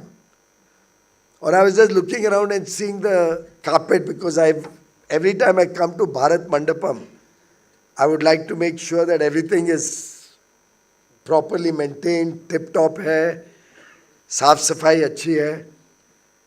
And how do you feel about Bharat Mandapam, by the way? Don't you feel proud about it? How many of you are coming here for the first time? Oh my God, we need to have many more programs here. Thank you for bringing all of them here, Unnatji. Isn't this reflective of New India? Doesn't this make you feel, yes, we are entering the age of the developed world? It's important that we all collectively prepare the next generation to also dream big, to think big. After all, so many governments came and went. Some of you must have come to Pragati Maidan, as it was called earlier, before the setup came up. We used to have exhibitions then also, but they were in tents. We used to have small rundown structures. Space was so little that we would have to set up hangars and do exhibitions. Of course, we had no convention center like this, probably anywhere in the city, and despite this being our national capital. And Prime Minister didn't make one, he made two. There's another one equally good, equally grand, if not grander, at Yashobhumi in Dwarka. 7 minutes from the international airport. You can go there by metro from here, probably in about half an hour. And that's equally grand. In many ways, some aspects are even grander than this, for those who haven't visited Yashobhumi. But I was seeing, what I was trying to tell you was, I was seeing the staircase, and I don't know whether there's a vacuum cleaner which takes care of the steps, the risers of each step. There must be somewhere in the world probably, but I haven't seen it. Have any of you seen a vacuum cleaner? We've seen vacuum cleaners clean the carpet, but I don't think any vacuum cleaner can easily clean the riser of each step. But there could be a smarter way of doing it fast, which could go up the steps quickly. I don't know, I'm just telling you. What I'm trying to convey is that there are opportunities galore in our life. You just have to look around, and we'll find enough and more challenges to address. And that is what an open mind is all about. That is what the spirit of inquiry is all about. That is what inquisitiveness brings to the table. And if we all can take what, if you remember, Prime Minister Modi had added to the original slogan, you remember the Jai Jawan, Jai Kisan? To which Atalji had added Jai Vigyan. Mr. Vajpayee, when he was Prime Minister, added Jai Vigyan for science. And Mr. Modi added a fourth element, Jai Anusandhan, innovation, Navachar. And that is the leap of progress, leap of faith in our innovators that Prime Minister Modi has brought to the fore. Today, we have a demographic advantage, a young population. Our average age is under 30 years. We have the gender dividend, a very balanced male-female ratio. We have the advantage of our women coming out in larger numbers and joining the formal workforce in every field, empowered with quality education. In fact, our women patent filing has increased by 345 times. Patent filing by women is 345 times more today than it was 12 years ago. That's the transformational journey our women are showing to the world. And I'm sure if we can take more and more of this message to schools and colleges, if we can get the support of the entire ecosystem related to this office, IP, instead of just intellectual property, will become infinite potential. And we are in the midst of an IP revolution, which has tremendous opportunities for all of you, ladies and gentlemen. As Prime Minister said, we need to innovate, we need to patent, we need to produce, we need to prosper. And that's the journey that the IP ecosystem offers you. To make India a developed nation, a prosperous nation, is our avowed goal. It's the collective commitment of 140 crore Indians. 1.4 billion minds are at work today to make India a developed nation. On our part, we're trying to support our startups, our women entrepreneurs, our micro and small units. I think we've cut down all the fees by about 50 to 80%. 50 कहाँ से आया भाई? I thought सबके लिए 80% reduction दिया था नहीं? कुछ में अभी 50 दिया हुआ है. तो उसको भी 80 कर दीजिए. Harmonize कर रहे हैं. Yeah, I think we should make it 80% reduction for all women entrepreneurs, innovators, for all our startup innovators, for any filing that they do, for all our micro and small units. Let's encourage them more. Make it easier for them to come to the patent office. Support them in every which way. Maybe even have fast-track mechanisms to support them. But let's make the entire process much more affordable, much more attractive. Bring it into the reach of every person, the common man. And the way forward, friends, is an Atmanirbhar Bharat. A self-reliant India. By self-reliant India, we are not closing the doors to international engagements. In fact, I've always believed that that will open the doors greater to international engagement. Adan Pradhan hoga. We will gain something from the rest of the world. We will offer something to the rest of the world. There are many things where we don't compete with other parts of the world. We actually complement each other, particularly with the developed world, with whom we have entered into 9 free trade agreements in the last 3.5 years, covering 38 prosperous countries. 38 of the prosperous, well-to-do, developed nations, largely, have been covered in these 9 FTAs. And today, India has preferential market access to 2/3 of global trade. We need to cash that. And that is only possible when new exporters come up, new products start getting exported, new services are offered to the world, when new markets are explored.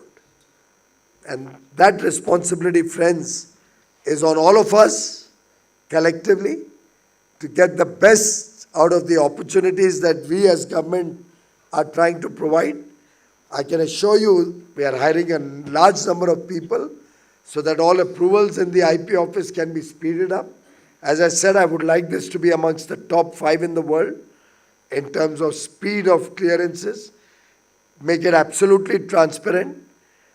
any roadblocks any of you face, please come directly either to the Chief Controller, to Ms. Pandey's office, which handles IP in Vanijya Bhavan. If you're not satisfied, come straight to my office. Write straight away to me. Because I look at every mail that comes, every communication that comes on my name, and I assure you the best of attention. Anybody doing any irregular practices in any wing of the IP department, or for that matter, any wing under my ministries or the government, please raise your voice against it. Because our effort is to provide an absolutely seamless, high integrity, government business, government innovator interface, which will bring opportunities galore for all of you. I'm happy today also, by the way, to see a police establishment get recognized. Salute to you, sir. And together, I have no doubt that we will convert, I'll use a Hindi phrase, our soch to srijan, our thinking, our mind to an actual creation. सोच से सृजन की यात्रा में आप सब सौभाग्य हो रहे हैं, उसके लिए आप सबका तहे दिल से धन्यवाद। आज के अवॉर्डीज को बहुत बहुत बधाई, मुबारकबाद, और कल के अवॉर्डीज को बहुत बहुत शुभकामनाएं। Thank you.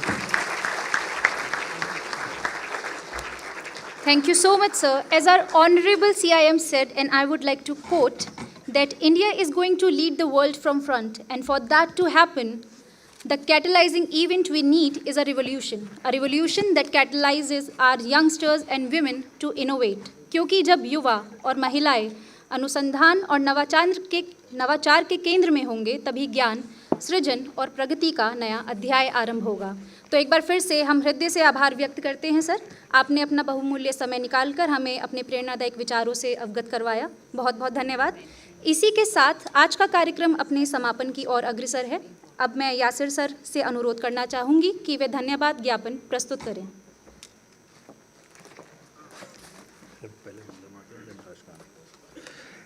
Thank you. Thanks a lot, Mahima. And thanks to CG sir. He gave me this opportunity to present the vote of thanks.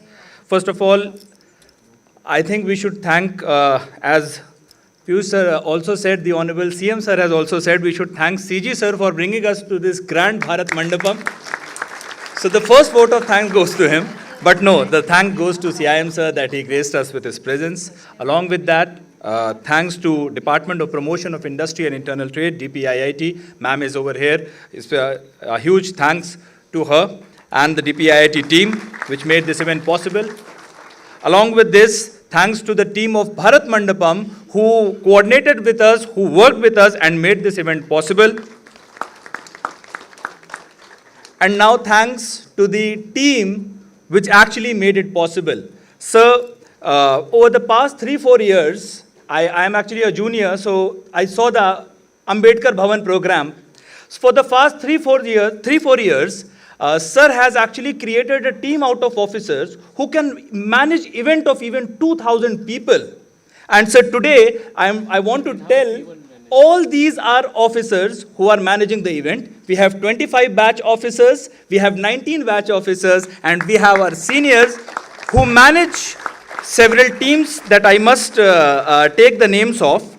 So these are the teams which are made. We have a registration team, we have hall management team, we have stage management team, we have creative, we have logistics, we have audio visual, and we have a catering team also. Thank you, thanks a lot. And then finally, I would like to thank my seniors. I can see Director Sir, DS Sir, my seniors, my colleagues, and all the loving juniors of the 25 batch whose energy made this event possible. And finally, would also like to thank all the stakeholders because of which this event has become successful. Thank you, thanks a lot. Ladies and gentlemen, today we'll be just rising up first for the Vande Mataram, and then for the Rashtragan.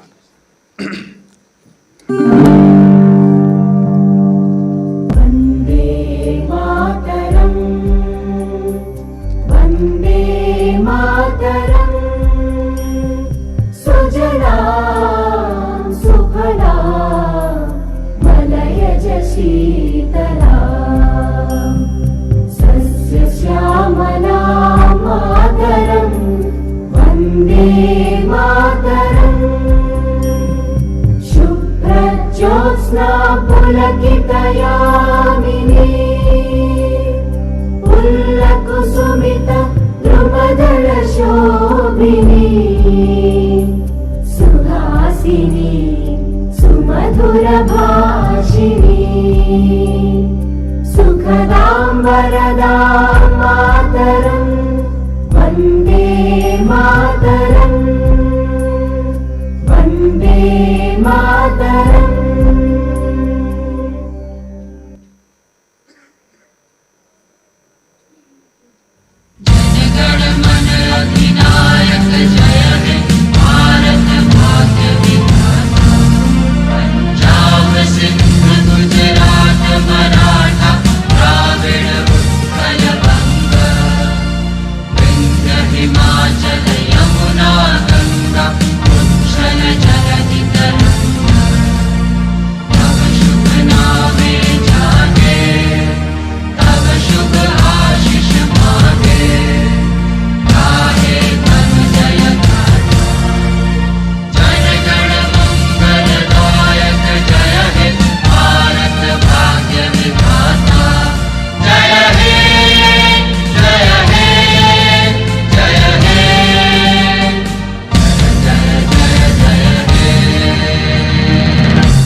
With this, we come to the end of the session. Ladies and gentlemen, please join us for dinner.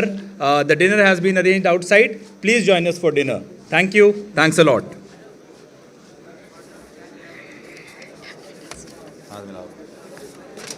Well done.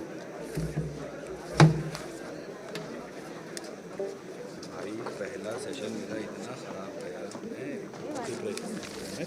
ये क्या